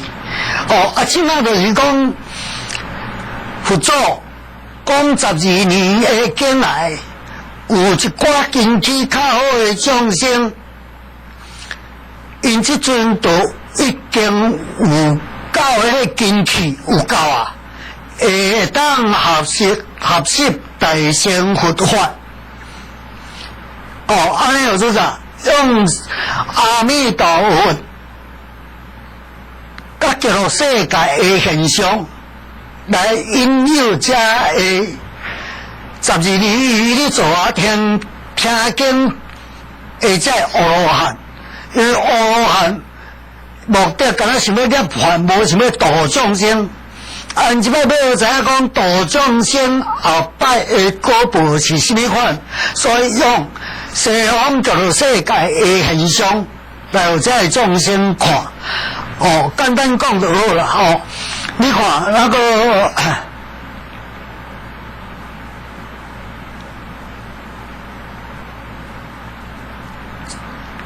是自众鸟，吃和牙音，其音演唱，五根五力，七普天八圣道分，其国众生闻语，皆悉念佛念法念僧。哦，这是讲西方极乐世界阿弥陀佛所化遐个鸟啊，若讲到37道品。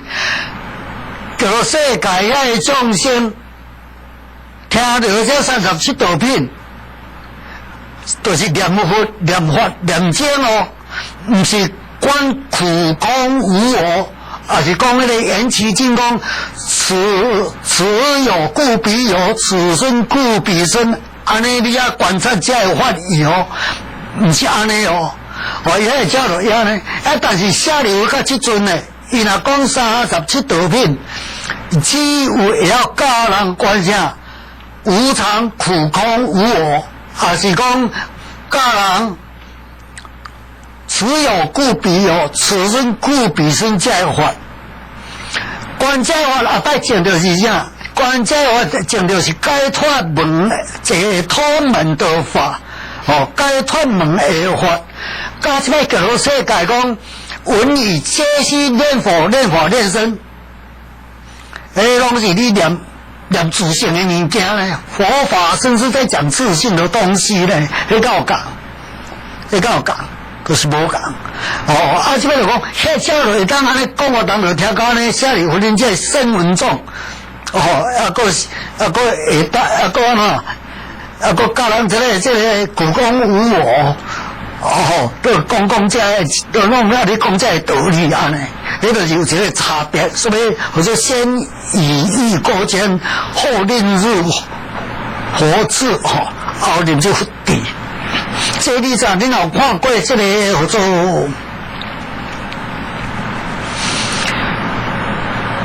维摩诘释、维摩诘居士所说经遐内底你若看到，你就知影讲。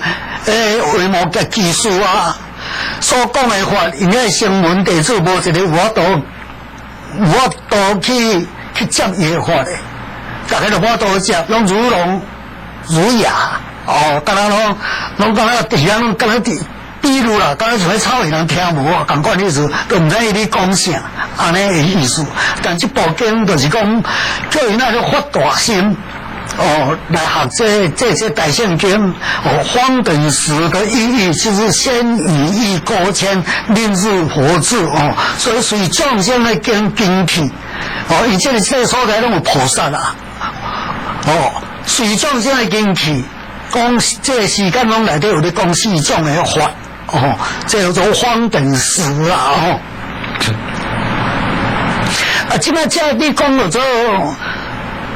经的体啦，变体啦，这个体哦，咱用这个事实来讲，哦，用个四种来讲啦，哦，四种那个四种的经气来讲啦，哦，方等时啊，安尼来讲，就知影讲这部经所讲的遐经的目的是要去创啥？啊，咱要安怎认识咱的真如实相啊！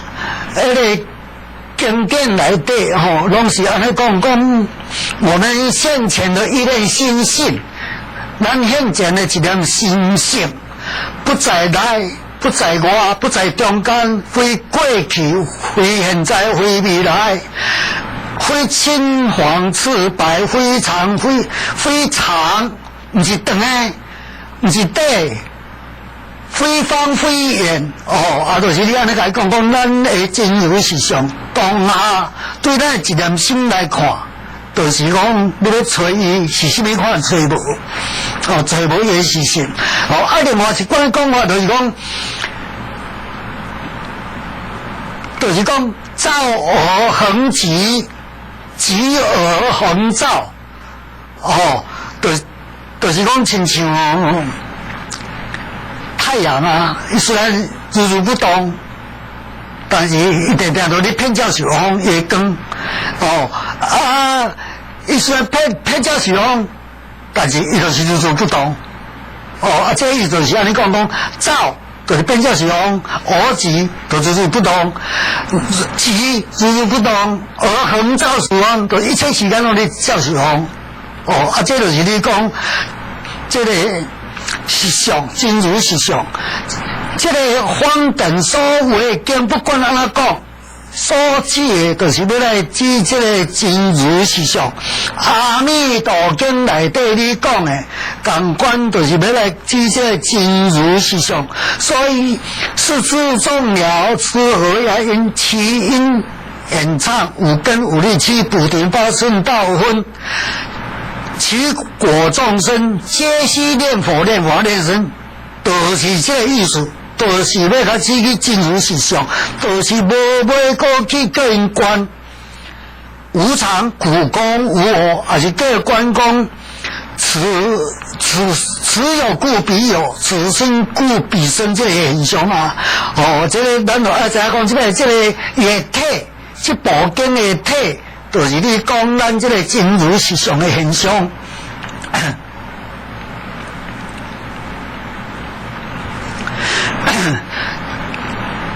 这个所在，总讲是毋是讲咱咧讲中文啦？这最主要是你讲咱咧生活中，咱是要去修行，你念佛啦。讲这部阿弥陀经的意思，就是你讲念佛啦，先讲念佛啦，剩下后壁讲到咱念佛安怎念？咱念佛就是爱清清楚楚、明明了了，就是我每一句话、每一句佛号，拢清清楚楚、明明了了。爱有这个现象，对这个念佛的真实上，咱慢且讲咱的心性啦。那么就咱心性，咱这阵上开浅的你念佛的现象，能念跟所念的佛号的真实相，我们清楚了没？你要清楚，你在是念佛，还没有清楚，你不叫做念佛了，那是叫做挂名念佛，不是真正念佛。念佛，我对阿嘛清楚，咪嘛清楚，哆嘛清楚，混嘛清楚，拢清清楚楚。而且我的心有妄想无？有黑白想无？除了阿弥陀的心有黑白想，你拢无清楚啊，连这拢无清楚啊！连心起一个念头，你就知你黑白想啊！你只有察觉到了，这个时候，这就是讲当下。咱这要入到高地去咱这修行要入到真如所迄个实相去，真如体性去，要到个高地去。这个因地你修行，你有清楚我这摆伊这个因地甲高地你相应袂？有没有相应啊？如是因如是果嘛。你因地都无，你高地是要哪会到？这就是这个现象。包括当然咱来发无上菩提心嘛。爱利益众生这个发心嘛是需要。唔是干那讲信愿行安尼三字尔。所谓修行啊，唔是拢信愿行，不要会成就。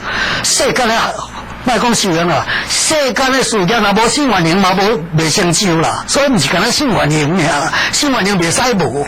但是重点就是头一个清楚明了啊。这是咱修行来讲，这上个重要。咱直接讲到这，祝大家另外吉祥，所求如意，阿弥陀佛。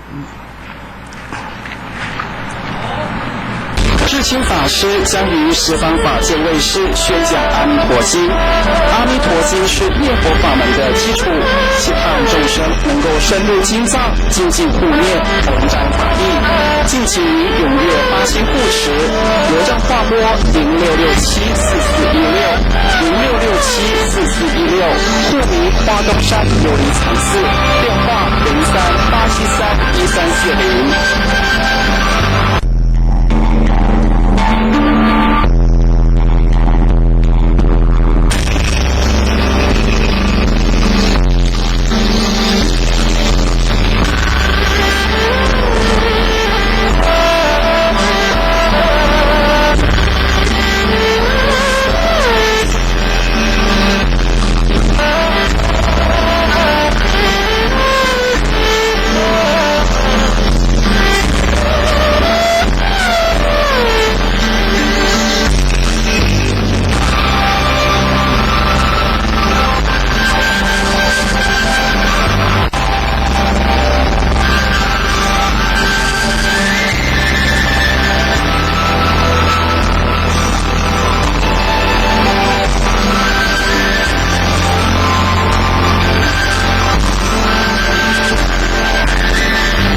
什么？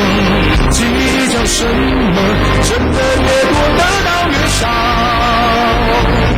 随缘啦，随缘啦，就擦干在岁月过。自在啦，自在啦，万般自在莫用愁。知足啦，知足啦，平淡淡就是知足。烦恼啦，烦恼啦，无知无识拿来烦恼。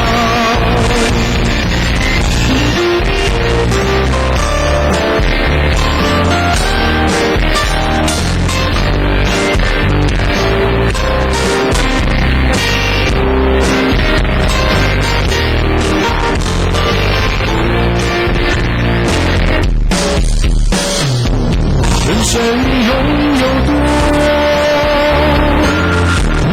不相对多。计较什么？计较什么？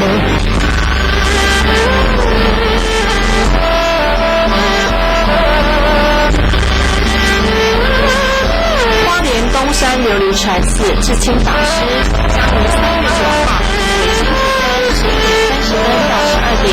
在本场中说阿弥陀经，欢迎准时收看。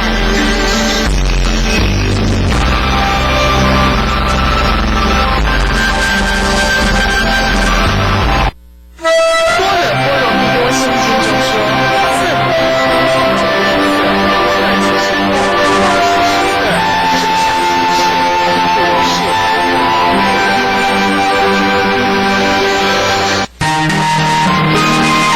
十方法界客服专线07-223-1825，07-223-1825。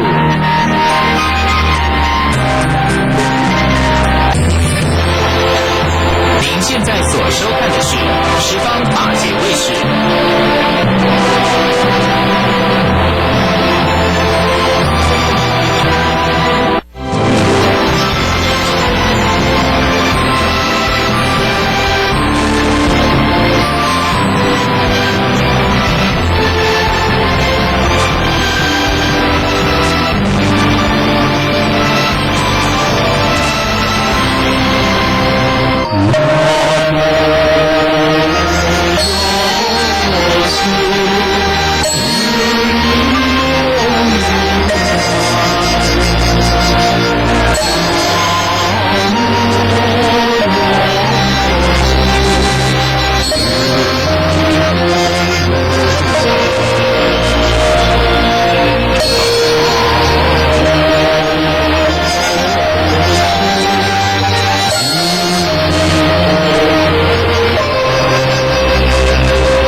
本师释迦牟尼佛，南无本尊药师琉璃光如来。各位法师，各位在家大德居士菩萨，我们今天要说的是药师佛的12大愿的第4大愿。可是呢，在温习这个12大愿当中呢，再一次深入的体会药师佛的心法。这第4大愿呢，我想呢，和以前一样，咱们一块呢先朗读一下经文，而后呢，我们再进入这个白话注解啊。好，这这第4大愿呢，经文上说：愿我来世得菩提时，若诸有情行邪道者，悉令安住菩提道中；若行声闻独觉乘者，皆以大乘而安立之。咱们现在说的这个第2大愿跟第3大愿之前呢，这2愿呢是着重于事业啊和物资上面的这个必须。这第4大愿呢就特别的注重于什么呢？正知正见，也就是说呢，所谓的精神上的文明。药师如来在因地中所发的愿，若有不信善恶因果，否认三宝的功德，或者是抹煞这真理，做杀盗淫妄种种的这些罪恶，向于地狱恶鬼畜生道的这些诸有情，如此呢失去了正途而误入了邪道者，那药师佛说，在他成佛的时候，悉皆令他们都会帮助他们，让他们怎么样呢？舍离邪道，摆脱恶趣，而永远的安住在这个菩提的道中。菩提道中就是正觉道了。如果知道是善恶因果，知道有凡圣，知道有三宝的功德，知道有4谛呀、12因缘呐，修习戒谛慧，不做杀盗淫妄等罪，这个是共3乘的法门，使众生呢脱离了生死，脱离了生死呢这些个邪恶的这个邪道，踏上了3乘的坦途。这是一种过程，而不是佛陀拯救众生的究竟的目标。所以呢，药师佛呢又愿什么？行这个声闻独觉的小乘的行者呢，皆要以大乘究竟的法门而安立之，听佛因声的教化，而修行悟道的名为声闻。独觉根性呢，就是比声闻者呢要略高一点，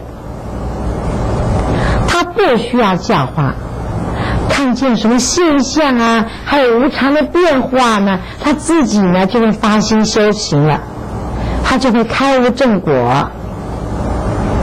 过去呢，有一个国王有一天呢，到这个御花园里面呢去游玩着，看见一棵树，种植的这个鲜花怒放啊，清香又扑鼻。可是呢，当他往别处去观赏再回来的时候，怎么突然见到空枝残叶，这枝头上面空了，剩下叶子了，而且凌乱不堪。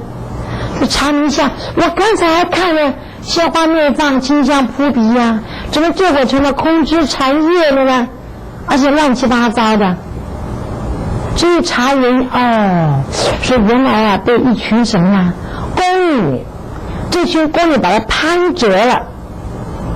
从这件事当中他就得到了这个世事无常启示，觉得这个人生也是一样一个美满的家庭，一个强盛的国家，突然间遭遇了一场灾难和一场战争，也就怎么样落得破败衰颓从这些现象就觉悟了这什么呢？觉悟了人生无常的真谛，就这么一个现象，他就证到圣果了。这叫有独觉，独觉的智慧比声闻还要高，所以声闻跟独觉都能够出生死，从这个生死的彼岸到涅槃的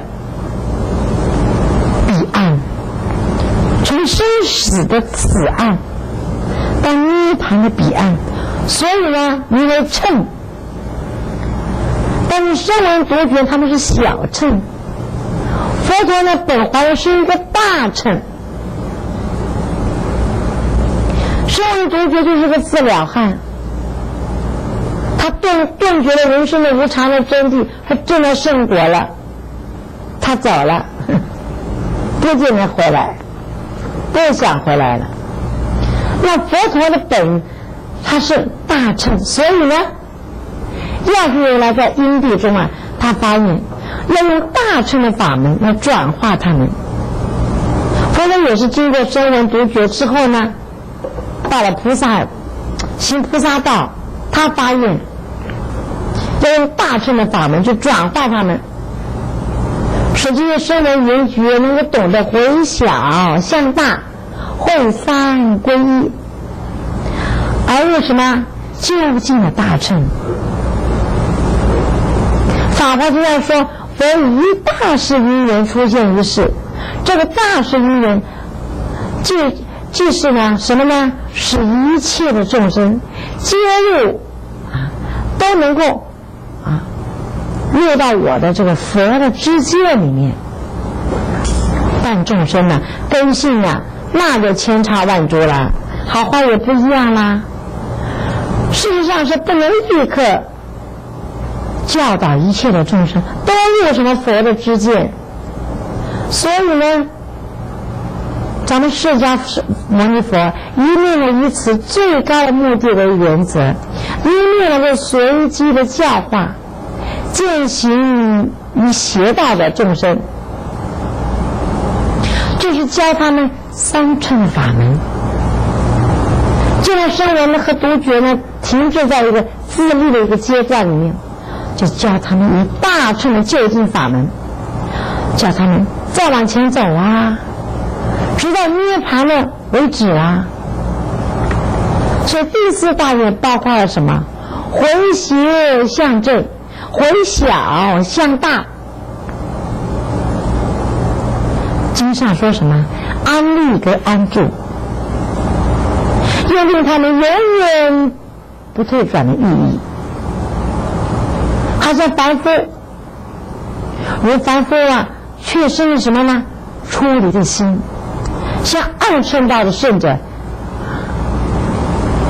就是不再退于凡间。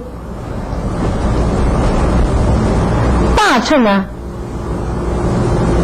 确实发了自利利他的广大的菩提心，永远向这个佛果，而不再退转为小乘或者是凡夫。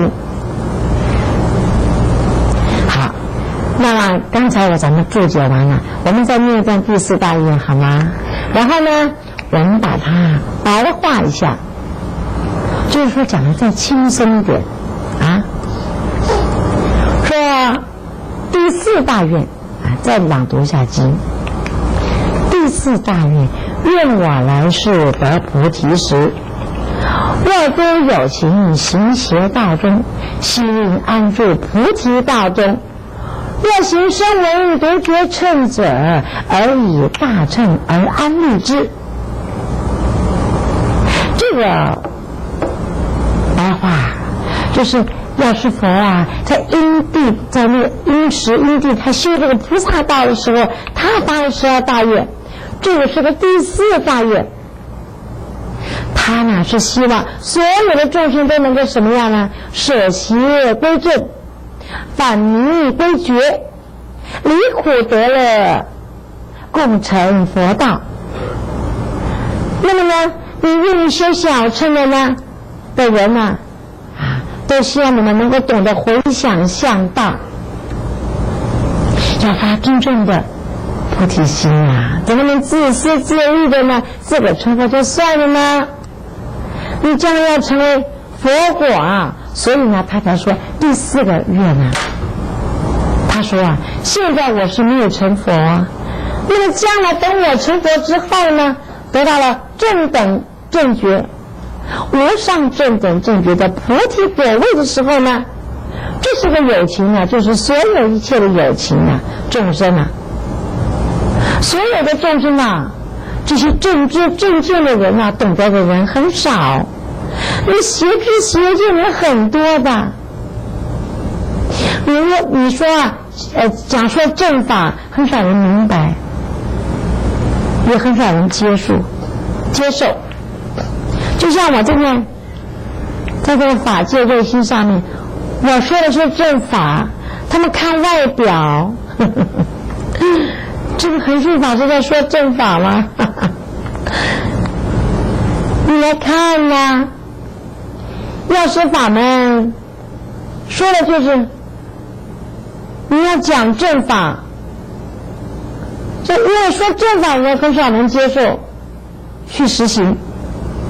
可是你说是旁门左道或者是什么秘法啊，走了些捷径啊，这个人啊还有疯狂的在那边想学这些法，这是因为什么呢？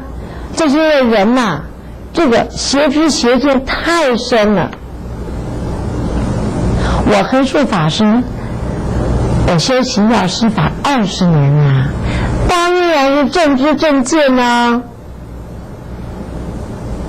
所以说一切的有情，他修一些外道法门，或者是不求正法，修外道法门是参照，舍外道，舍正法求外道，也就是所谓学那些稀奇古怪的一些术，下蛊啊、降头啊，什么玩什么碟仙啊，这样的人呢就相信了。你跟他传正法、讲经，他不信就奇怪了。所以呢，这就叫什么呢？行邪道者。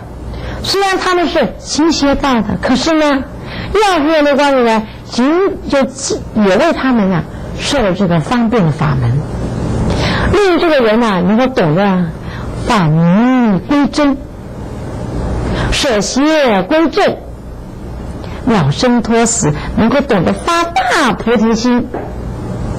所以呢，安住在这个菩提道里面，安住是什么呢？舍邪归正，再也不去想那些旁门左道了，安住在这个觉道里面。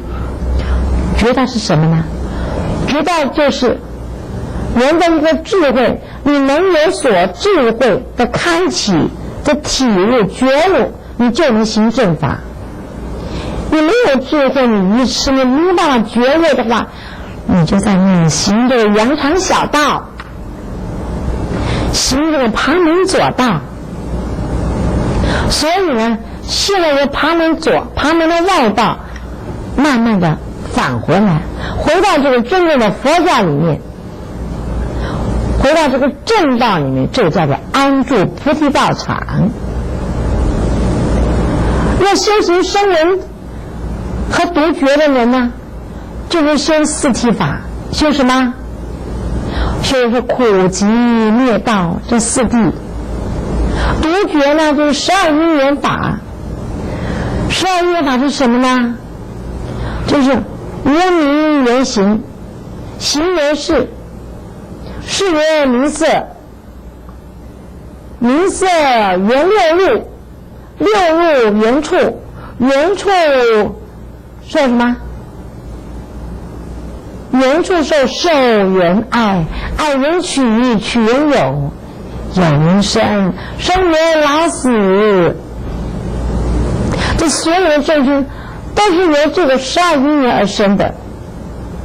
再说一遍啊，这12因缘就是无名缘行，行缘事，事缘名色，名色缘六入，六入缘处，那处就缘受，受缘爱，爱缘取，取缘有啊，有缘就生，生缘就老，而后死。所以呢，众生都是由这些12因缘而生，也由这个12因缘而灭。这也就是说什么？诸行无常，是生灭法。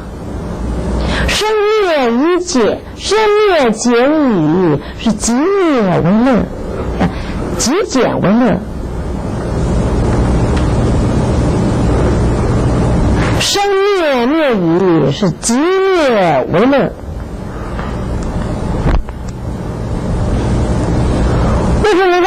悟，这个12因缘呢，就返迷归真了，那就回小向大啦。回小向大就是学6度的法门呐。所以这12因缘呢，我们呢人怎么样生的呢？就是说，咱们这人怎么来，就是从这个无明生的，就糊里糊涂的就生来了，来到这个世间，这叫做一个无明。这个无明就是什么？烦恼的一个究竟的根本，也是生死一个根本，这就是所谓的麻烦的一个根本。这个也是所有问题的一个根本。修什么呢？就是要怎么样破无明啊！这个无明就是你做出的事情还不明白，你糊里糊涂就做了，做了也不了解，也是不了解，你还要做，这就是无明。这一切你不明白的问题就叫做无明。但是这个无明在那儿作怪，在那儿支配着你呀，让你呀颠颠倒倒，是迷迷糊糊的，醉生也梦死啊！贪什么？贪财、贪色、贪名啊，贪吃、贪食、贪睡，都是这个无明在那的捣乱呐。因为你有了无明呢，然后呢就发了一些无明的行为啊，有了行为呢就要去做啊，做什么？做你不明白的事情。你明白只是一点啊，而不是完全明白。所以说呢，要去做了，有了行为，然后这就有了痕迹，有了事实呢，落到了事项啊。因为你有行，所以就有事项了。那有了相，然后呢就说有了名了。行的时候呢，那个分别心还没有生出来。你看你行完了之后，你就有了事，就有了分别心了。有了事，有了了知事，有了分别，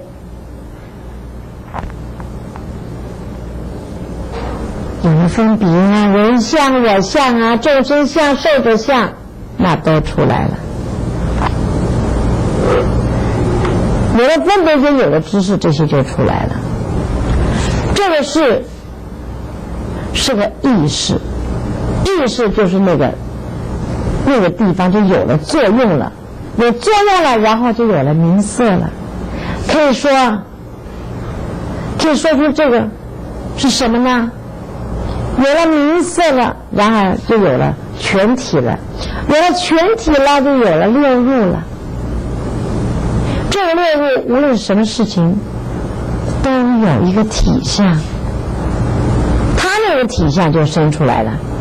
体相一生出来，和外边的物质就有接触了，所以呢就有了触了。有触，然后那就有领受啦。那有领受呢，就分别的好的处和不好的处啊，欢喜的和不欢喜的啊。于是乎啊，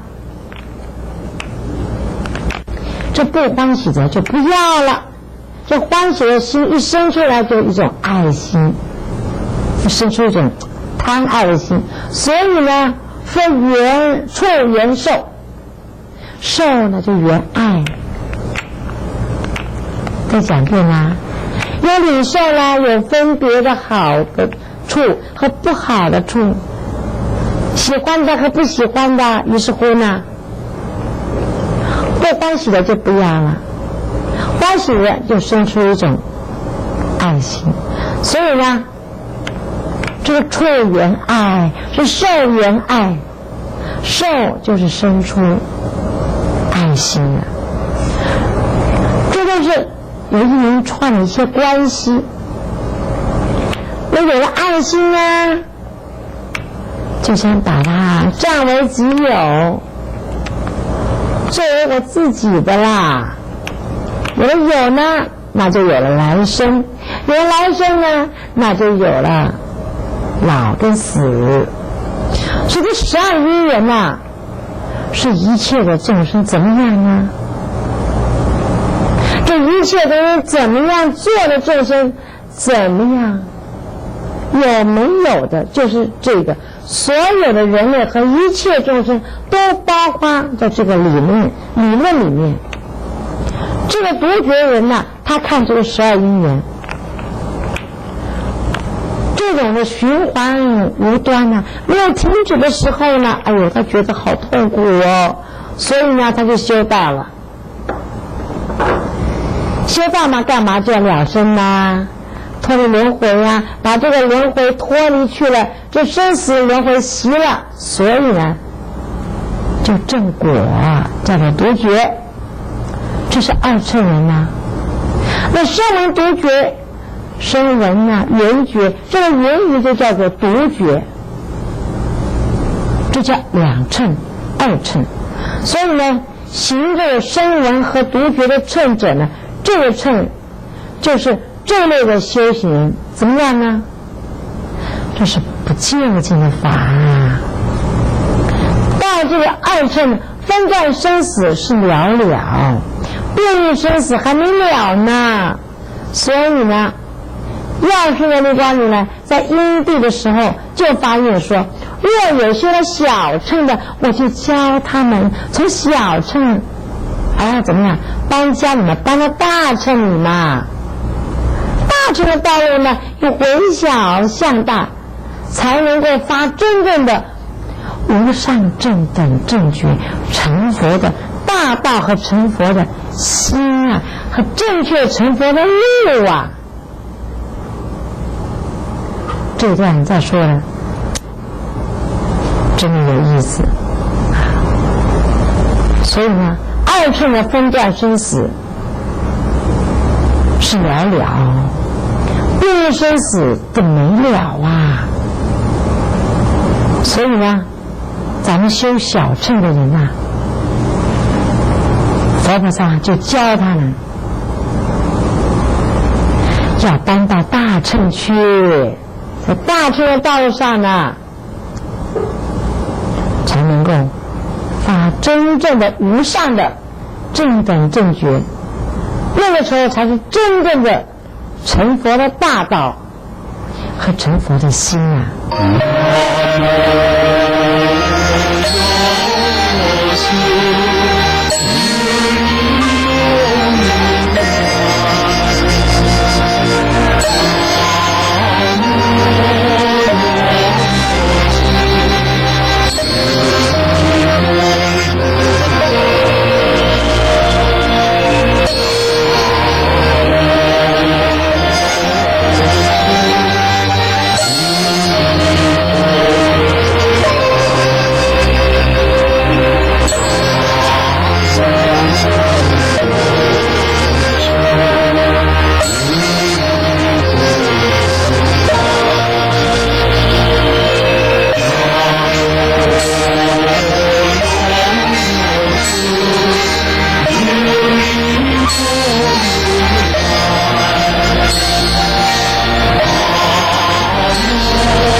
转个拢是输，风调雨顺见风雨。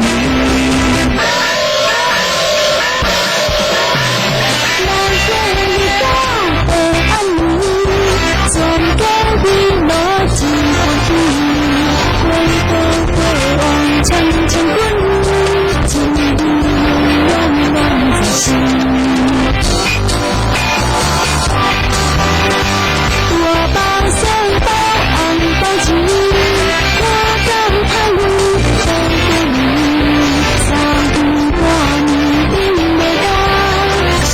是的，两个心，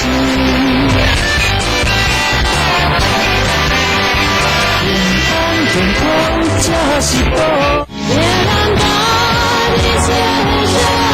由十方法界卫视制作的《十方之歌》受到十方大众热烈的回响。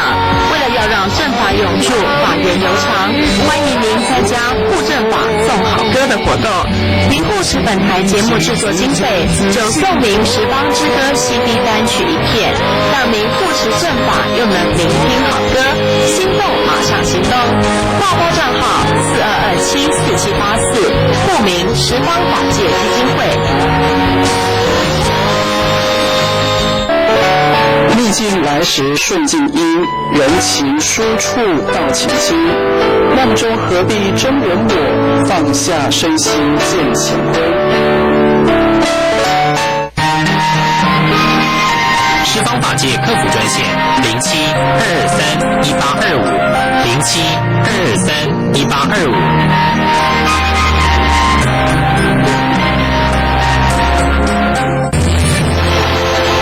您现在所收看的是十方法界卫视。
本师释迦牟尼佛，南无千手千眼大慈大悲观世音菩萨。各位法师，各位在家居士菩萨，术法师接着给您诠释的仍然是大悲心陀罗尼经的第12节，也就是观世音菩萨所正式宣说的大悲咒84章句的第61句。学子们，咱们先朗读这句的咒文，还有我的剃度恩师宣化上人所做的记句，以及菩萨所实现法相的图档的注解和浅意。好，咱们一块来朗读。这个咒文是娑婆诃，我师父宣化上人所做的记，咱们一块和你们同参。曰：种因结果直善根，了生脱死要自勤，勇猛精进波罗蜜，莫和学道妙行深。那这个法相所实现的，也就是观世音菩萨现这个旃陀罗尊者的法相。说的第61句娑婆诃以咒的直接翻译，那么这个咒是接上面那个咒，叫做能纳紧持，也就是再度的叮咛法性自在成就。那么其用意呢，就是怕众生堕落在哪呢？旁门左道。那么这个图档呢，就是观世音菩萨示现旃陀罗尊者的像，它到底所代表的意义是什么呢？那就是菩萨慈悲接引呢正小乘果位的行者，再三的叮咛的众生，唯有放下我执的成见，能够有如此的觉悟者，才能够进一步的求证大乘的佛法，而圆满的来成就这个佛果。那佛菩萨呢，依因缘道驾慈航，示现于世间时呢，都不是以小乘来救济度化众生，就是要教导我们呢，应该警惕自己，时时求教于名师，以求证这个大乘。那么旃陀罗尊者肩膀上呢，横担的这个塑力呢，就是表示了以无住的圣意之心来度众生，告诫的修行人务必要努力自修来自证，明了般若空性之心。那佛教的基本思想是属于诸法无我，一切法呢都是因缘而有，那是空又无自性的。那若是我们呢能发这个菩提心，那么修行佛法必当先怎么样呢？就要发圣一心，认清这个法空的道理，才能够使法性自在成就。甚至于呢，小乘圣者也应该的觉悟，不执着着于成见，进而呢为求大乘佛果呢去精进。那佛教大乘和小乘根本的差别就在是否呢能发这个菩提心。那我们学佛的修行能归着发心修成阿罗汉果而解脱者呢，那就是修小乘。那如果你学佛修行能归于发心之外，你又能够发愿要为利益众生而成佛者呢，那则是修这个大乘的法门。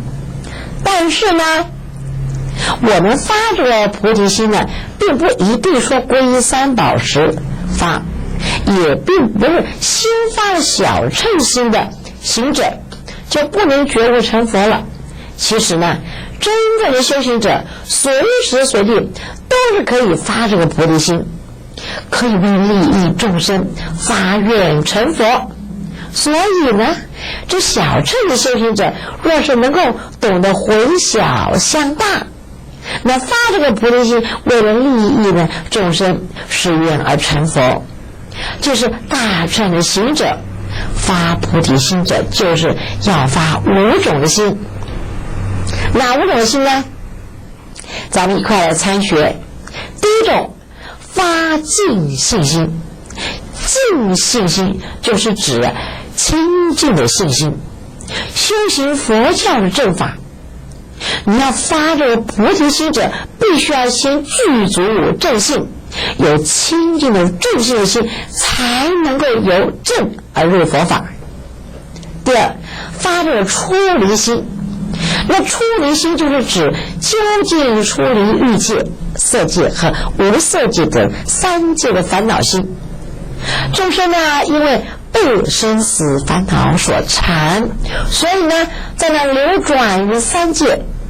修行佛教正法能发菩提心，则必须要发起究竟的出离的3界的烦恼之心。了解了吗？好，那我们来参学第3项，要发这个大悲的心。大悲心是愿一切的众生离苦得乐之心。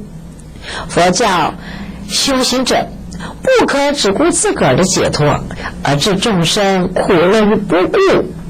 发菩提心修行佛法，则应发大悲的心，愿众生你们大家都能够离苦得乐啊。好，那么第4呢，咱们来发这个圣意的心。顺的心就是指明了般若空性之心，知道一切法皆因缘而有，是空无自性的道理。修行者发菩提心，学习了佛法，自必当发圣意心，认清这个法空的道理。那么第五呢，得发这个菩提心。菩提心就是指呢究竟成佛之心。如来入世说法的目的是为了让众生成佛，我们修行者只要成佛才能够彻底解脱烦恼。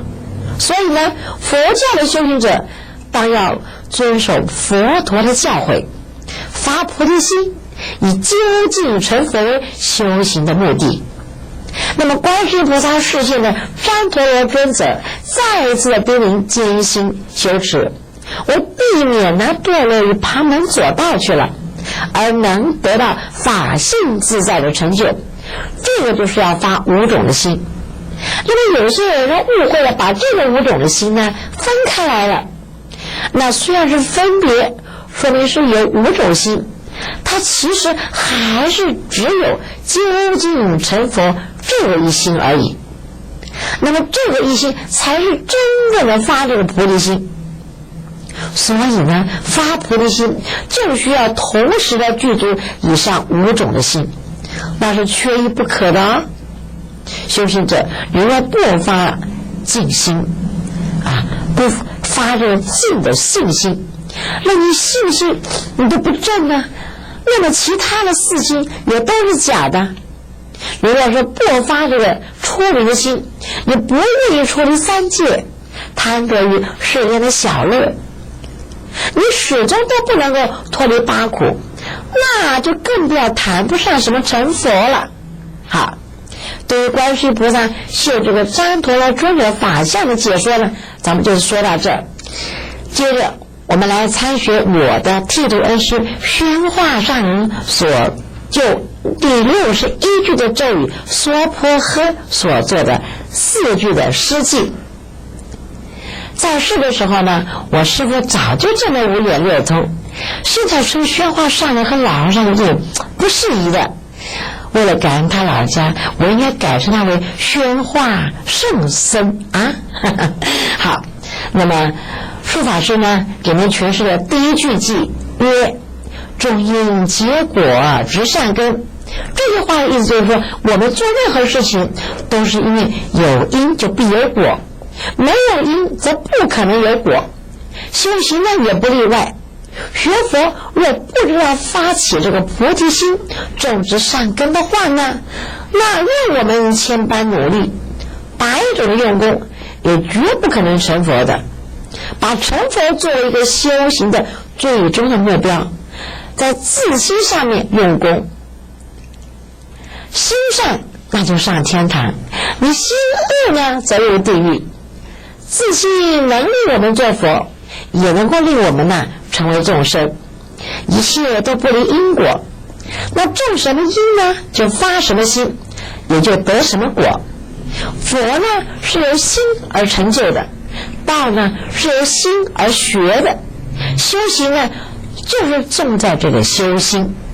发菩提心的大乘行者，于一切时一切处都能够广修善行，因为一切利益众生的事业就在平凡的日常生活当中，也就是平时不被我们重视的言谈举止，以及在那柴米油盐酱醋茶当中。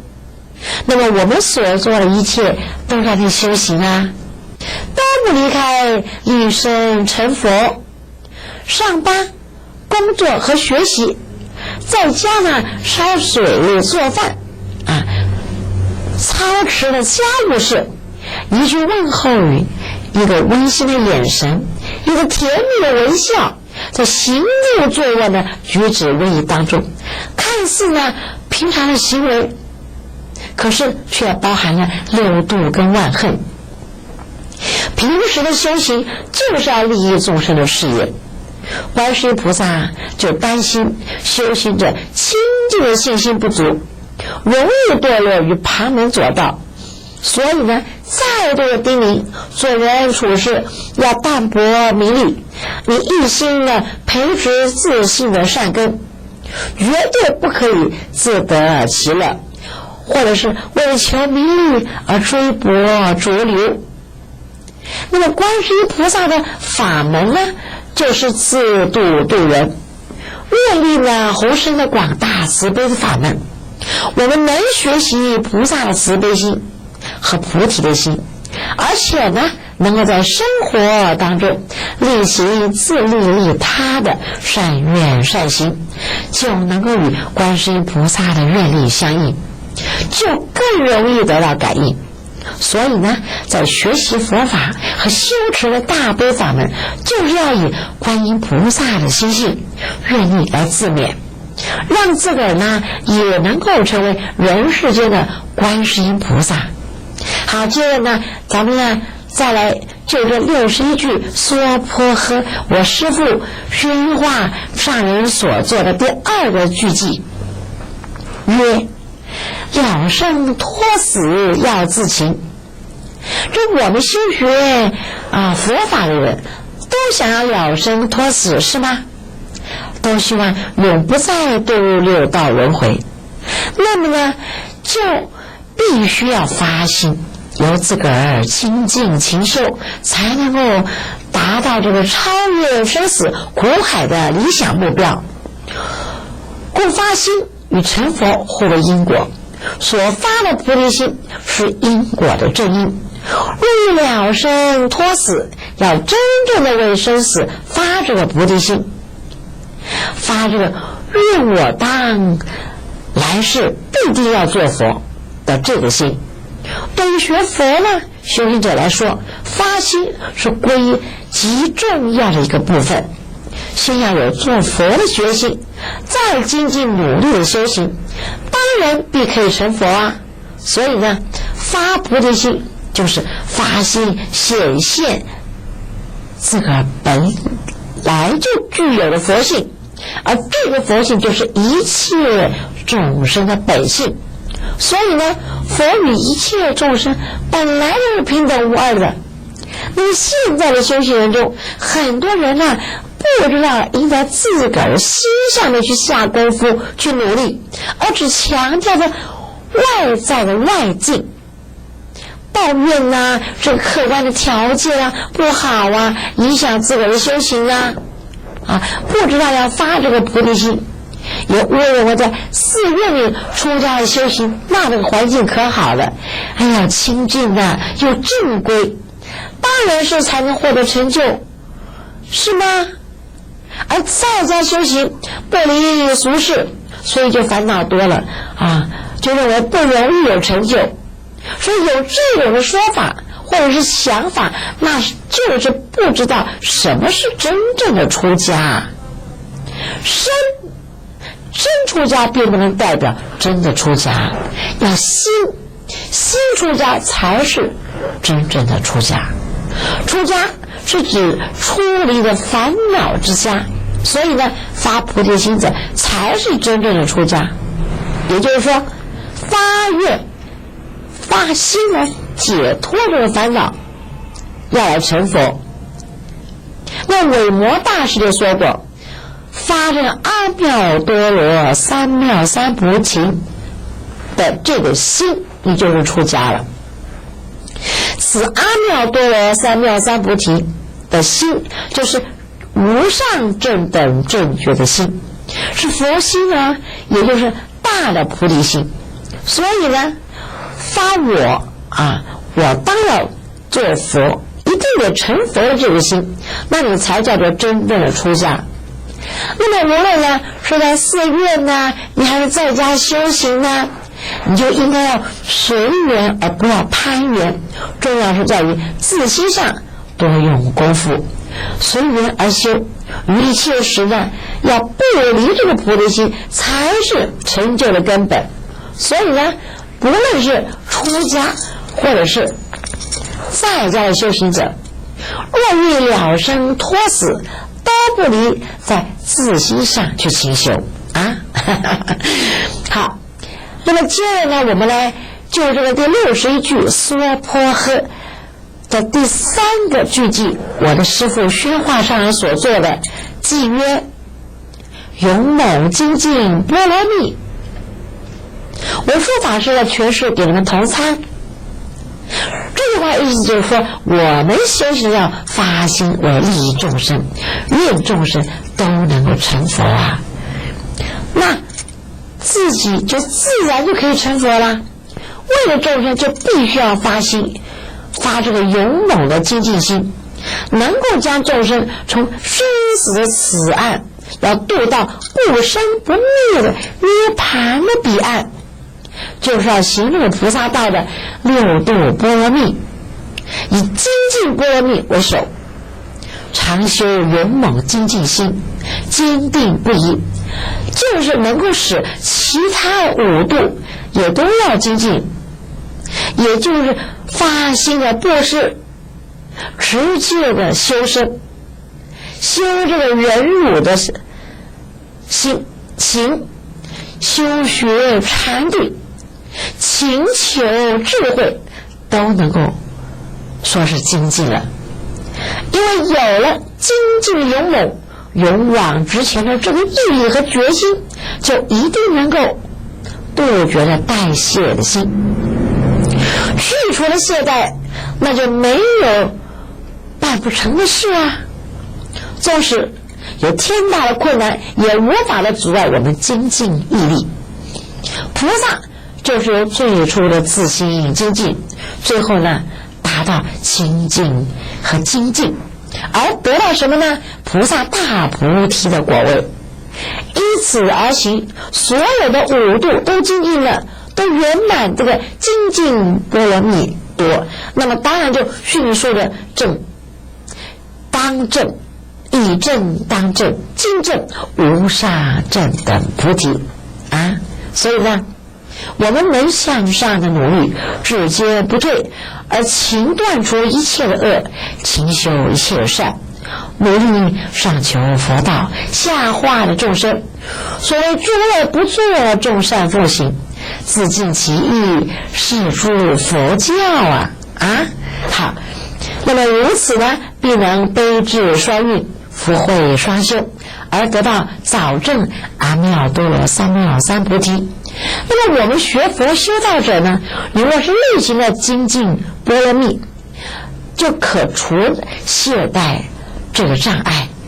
我们千万不要成为世间的俗人啊，在那只求了功名学问，当要呢用功的勤精进，念念无常啊，千万要谨慎，慎勿放逸啊！好，接着我们来诠释的第61句娑婆诃的第4句偈，也就是我师父宣化上人所做的，曰：我何觉道妙行深。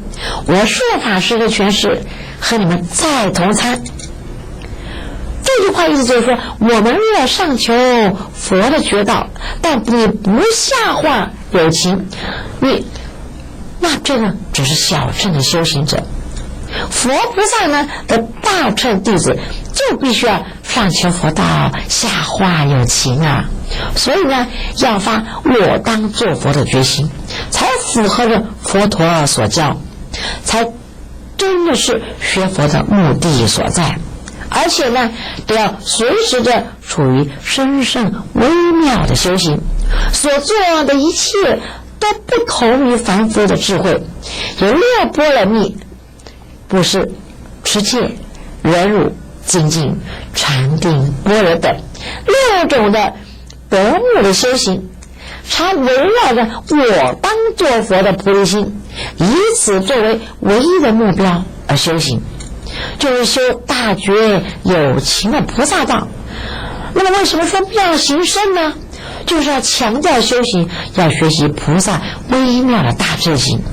若依据平凡人类的推理来判断，以了悟因果而生的智慧，但是仍然只是小乘的行者，有菩萨直观真理本体的绝对般若智慧，能超越文字语言，从自个儿的心性去体悟真理，你才能够完成真理啊，才能够完成自利啊利他的理想，使一切的苦难众生都能获得安稳快乐，断除一切的烦恼，就远离一切差别而证入菩提，具足的诸佛无量的功德。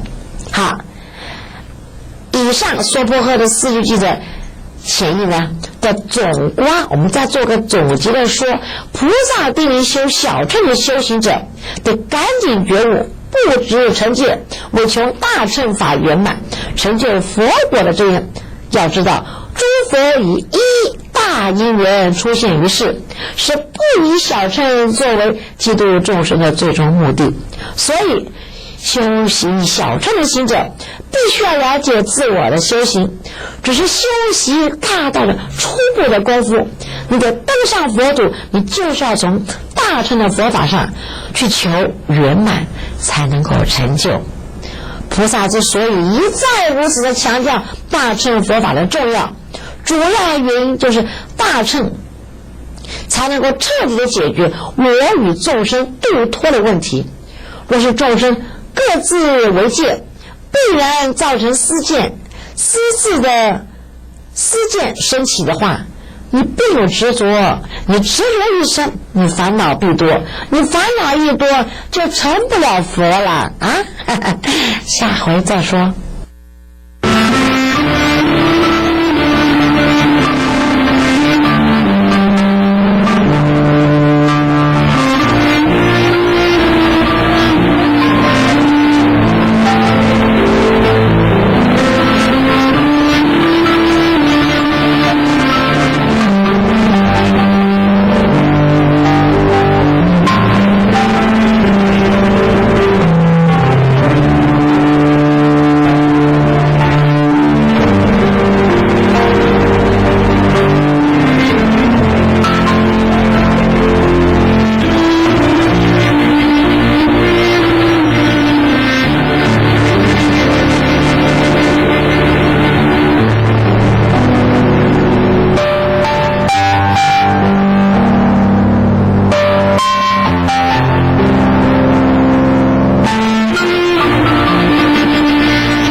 一学就想打瞌睡，小嘴小屁样样做，勤耕补铁忙出坡，方丈饮食耐心教，步步踏实记得牢，务工用心勤学习，苦集灭道为真理，小和尚日小少女，心经学破了无敌。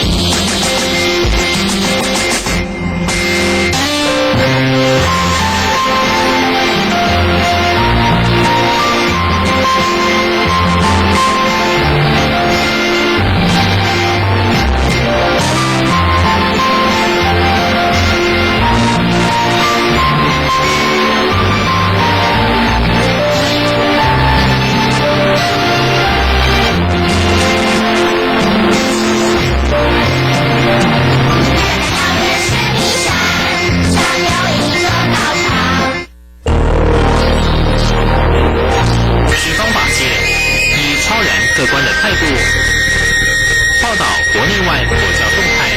除了佛教，我们也着重于医疗、养生、艺术及慈善爱心动态报道。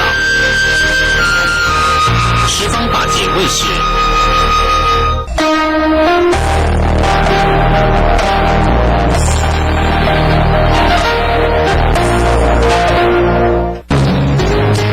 欲知前世因，今生受者是；欲知来世果，今生出何事。十方法界客服专线07-223-1825，07-223-1825。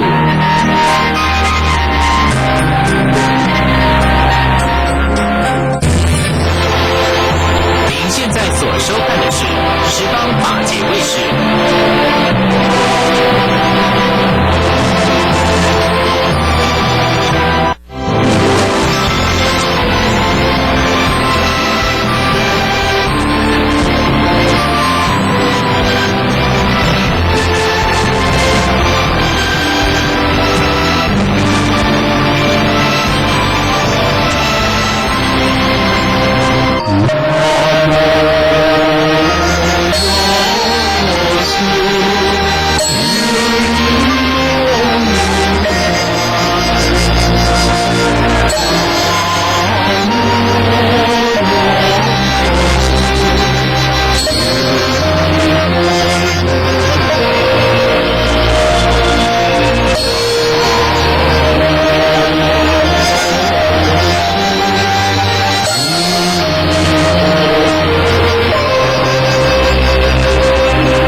本师释迦牟尼佛，南无本尊药师琉璃光如来。各位法师，各位在家大德居士菩萨，我们今天要说的是药师佛的12大愿的第4大愿。可是呢，在温习这个12大愿当中呢，再一次深入的体会药师佛的心法。这第4大愿呢，我想呢，和以前一样，咱们一块呢先朗读一下经文，而后呢，我们再进入这个白话注解啊。好，这第4大愿呢，经文上说：愿我来世得菩提时，若诸有情行邪道者，悉令安住菩提道中；若行声闻独觉乘者，皆于大乘而安立之。我们现在说的这个第2大愿跟第3大愿之前呢，这2愿呢是着重于事业啊和物资上面的这个必须。这第4大愿呢就特别的注重于什么呢？正知正见，也就是说呢，所谓的精神上的文明。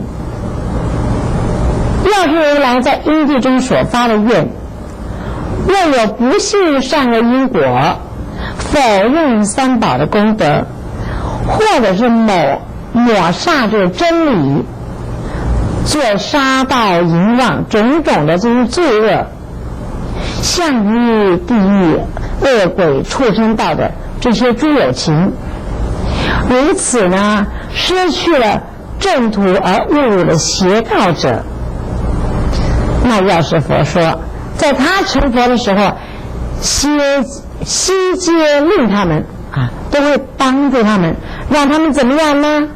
舍离邪道，摆脱恶趣，而永远的安住在这个菩提的道中。菩提道中就是正觉道了。如果知道是善恶因果，知道有凡圣，知道有三宝的功德，知道有4谛啊、12因缘啊，修习戒谛慧，不做杀盗淫妄等罪，这个是共3乘的法门，使众生呢脱离了生死，脱离了生死呢这些个邪恶的这个邪道，踏上了3乘的坦途。这是一种过程，而不是佛陀拯救众生的究竟的目标。所以呢，药师佛呢用愿什么？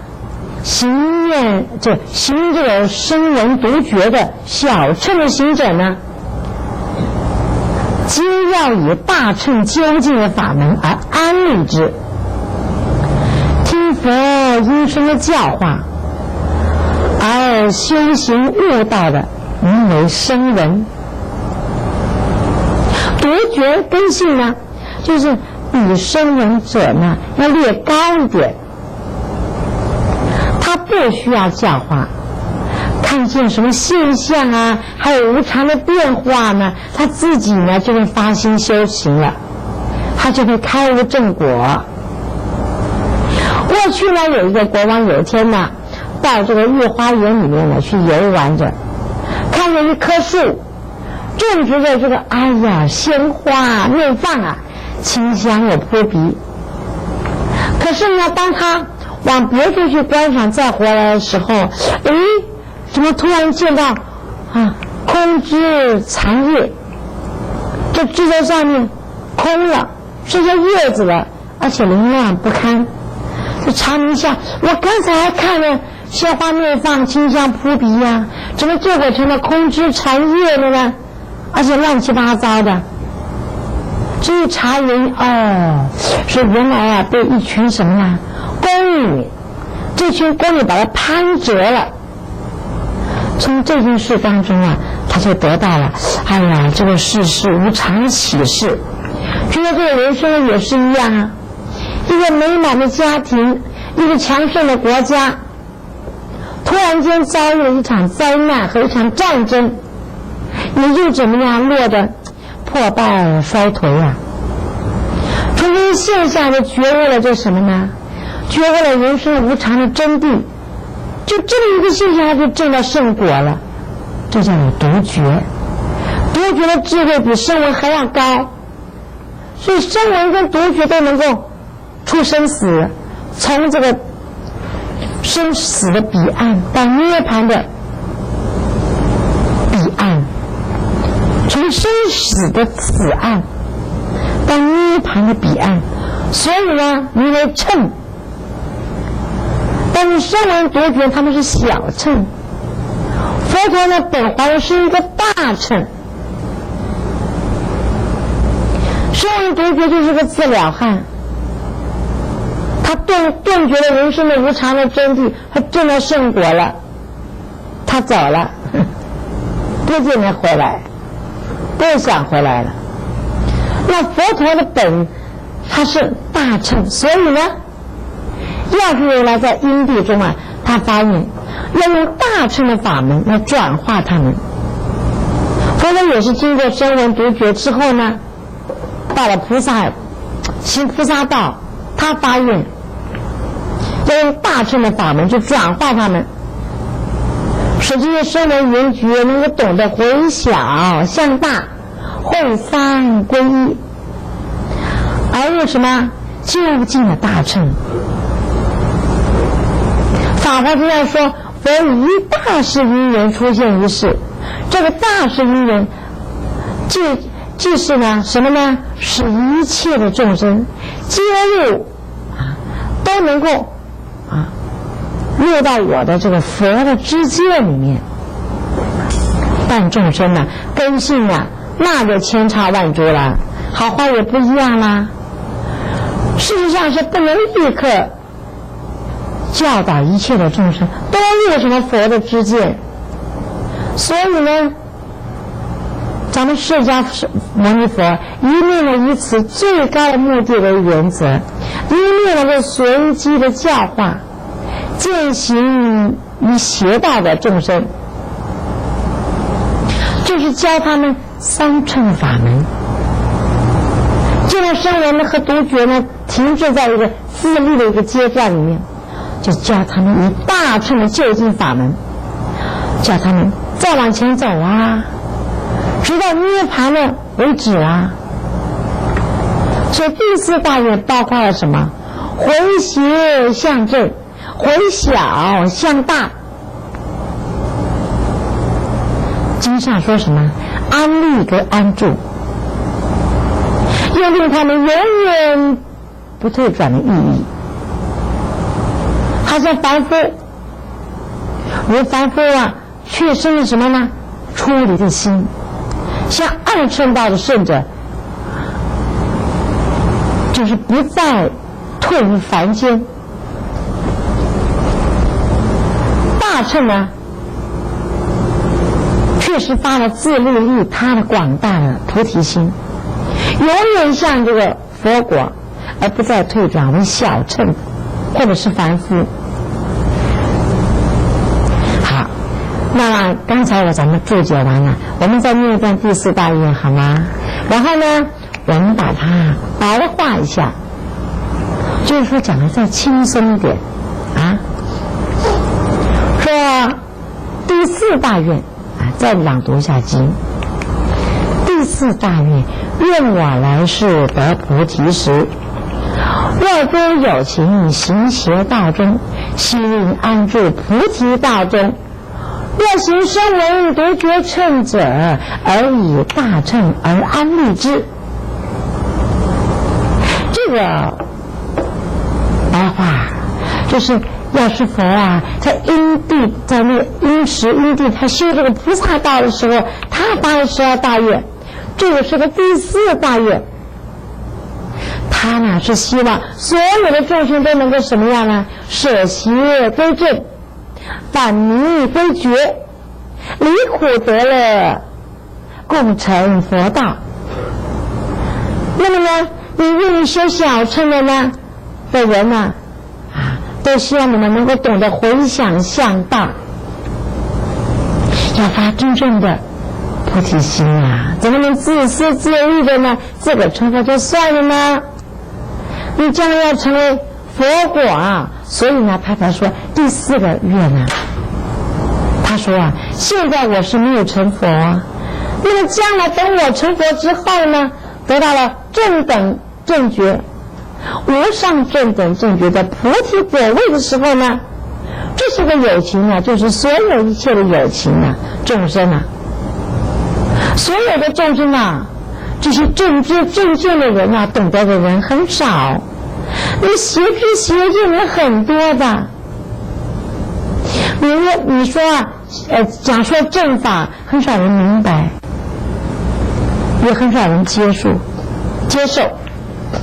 就像我这边在这个法界卫星上面，我说的是正法，他们看外表，这个恒顺法是在说正法吗？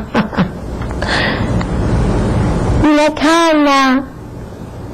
药师法门说的就是你要讲正法，这因为说正法人很少能接受去实行，可是你说这旁门左道或者是什么秘密法啊，走了些捷径啊，这个人啊还有疯狂的都没想学这些法，这是因为什么呢？这是因为人呐，这个邪知邪见太深了。我和树法师我修行药师法20年啊，当然是正知正见啊。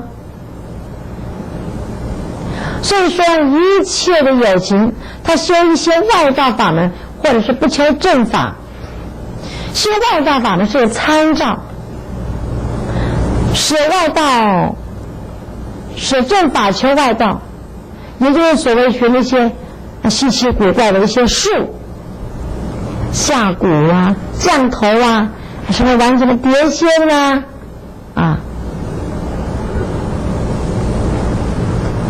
这样的人呢就相信了。你跟他传正法、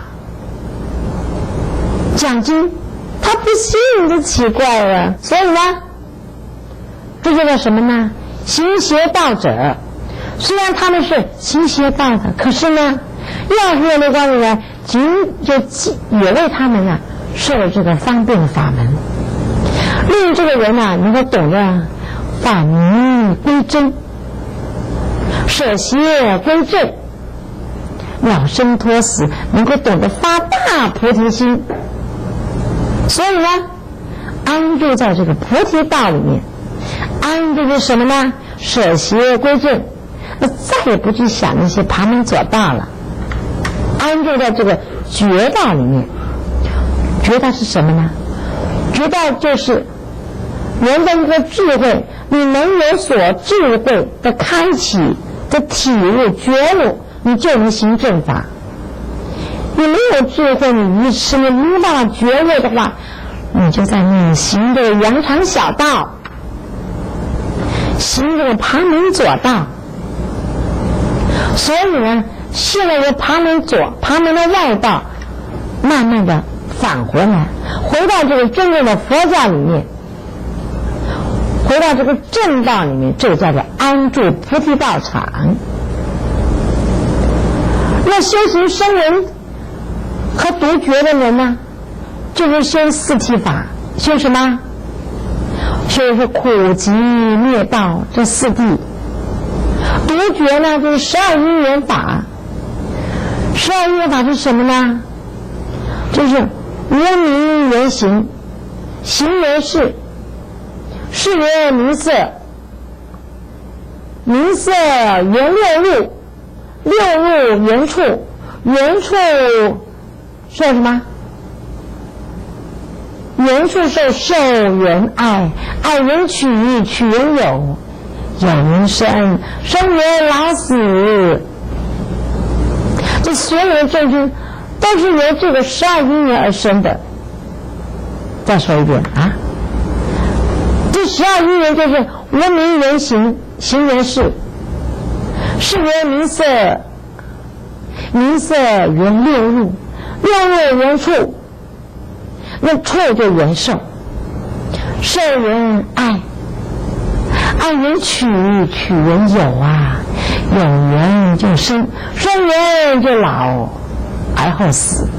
所以呢，众生都是由这些12因缘而生，也由这个12因缘而灭。这也就是说什么？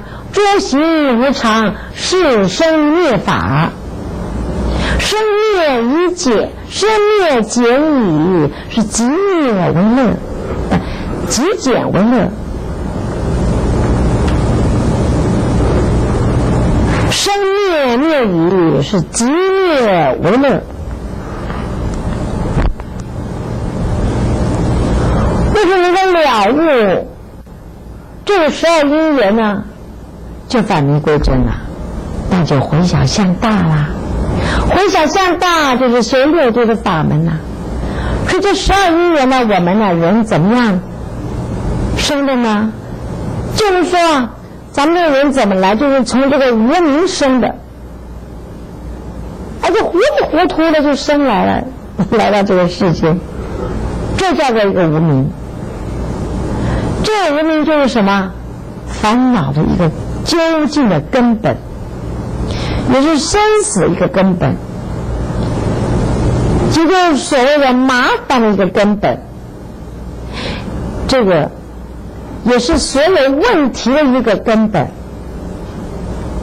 修一修什么呢？就是要怎么样破无明啊！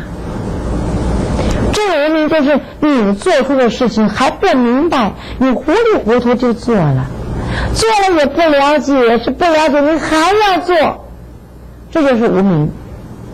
这一切你不明白的问题就叫做无明。但是这个无明在那儿作怪，在那儿支配着你啊，让你啊颠颠倒倒，是迷迷糊糊的，醉生也梦死啊！贪什么？贪财、贪色、贪名啊，贪吃、贪食、贪睡，都是这个无明在那的捣乱呐。因为你有了无明呢，然后呢就发了一些无明的行为啊，有了行为呢就要去做啊，做什么？做你不明白的事情，你明白只是一点啊，而不是完全明白。所以说呢，要去做了，有了行为，然后这就有了痕迹，有了事实呢，落到了事项啊。因为你有形，所以就有事项了。那有了相，然后呢就说有了名了。行的时候呢，那个分别心还没有生出来。你看你行完了之后，你就有了事，就有了分别心了。有了事，有了了知事，有了分别，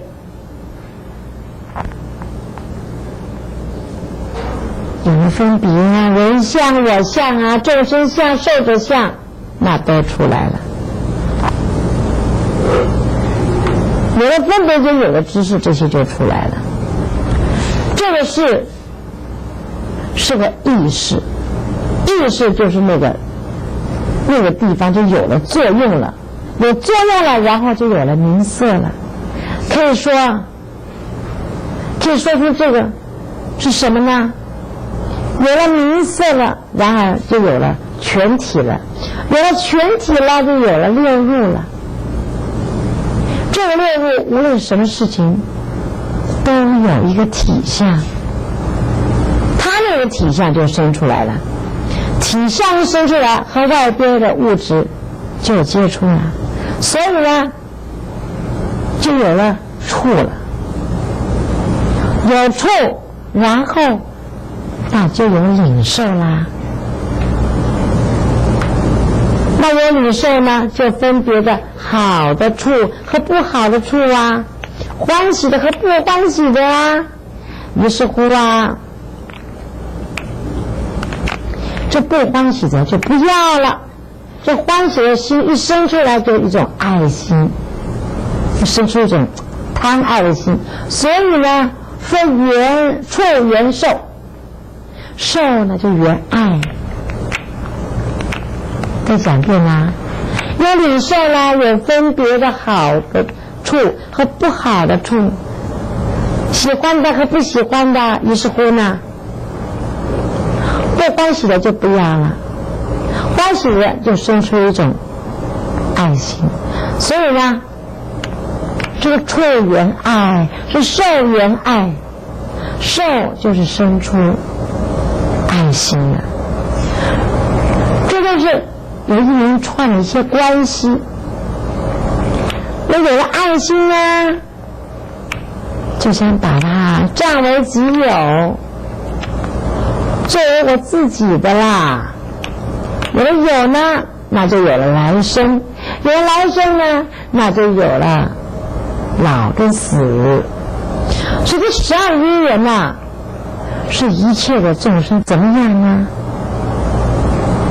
这一切都是怎么样做的众生怎么样？有没有的，就是这个所有的人类和一切众生都包括在这个理论里面。这个独觉人呐，他看这个12因缘，这种的循环无端呢，没有停止的时候呢，哎呦，他觉得好痛苦哦，所以呢，他就修道了。修道嘛，干嘛就要了生呐，脱离轮回啊，把这个轮回脱离去了，这生死轮回习了，所以呢，就正果叫做独觉，这是二乘人呐。那声闻独觉，声闻呐，缘觉，这个缘觉就叫做独觉，这叫两乘、二乘。所以呢，行这个声闻和独觉的乘者呢，这个乘就是这类的修行怎么样呢？这是不究竟的法啊。到这个二乘分断生死是了了，变异生死还没了呢。所以呢，药师的六光里呢，在因地的时候就发愿说，若有修了小乘的，我就教他们从小乘怎么样帮教你们搬到大乘里嘛。大乘的道路呢，要回小向大，才能够发真正的无上正等正觉，成佛的大道和成佛的心啊，和正确成佛的路啊。这一段再说了，真的有意思。所以呢，二乘的分断生死是了了，变异生死更没了啊。所以呢，咱们修小乘的人啊，佛菩萨就教他们要搬到大乘去，在大乘的道路上呢，才能够发真正的无上的正等正觉，那个时候才是真正的成佛的大道和成佛的心啊。我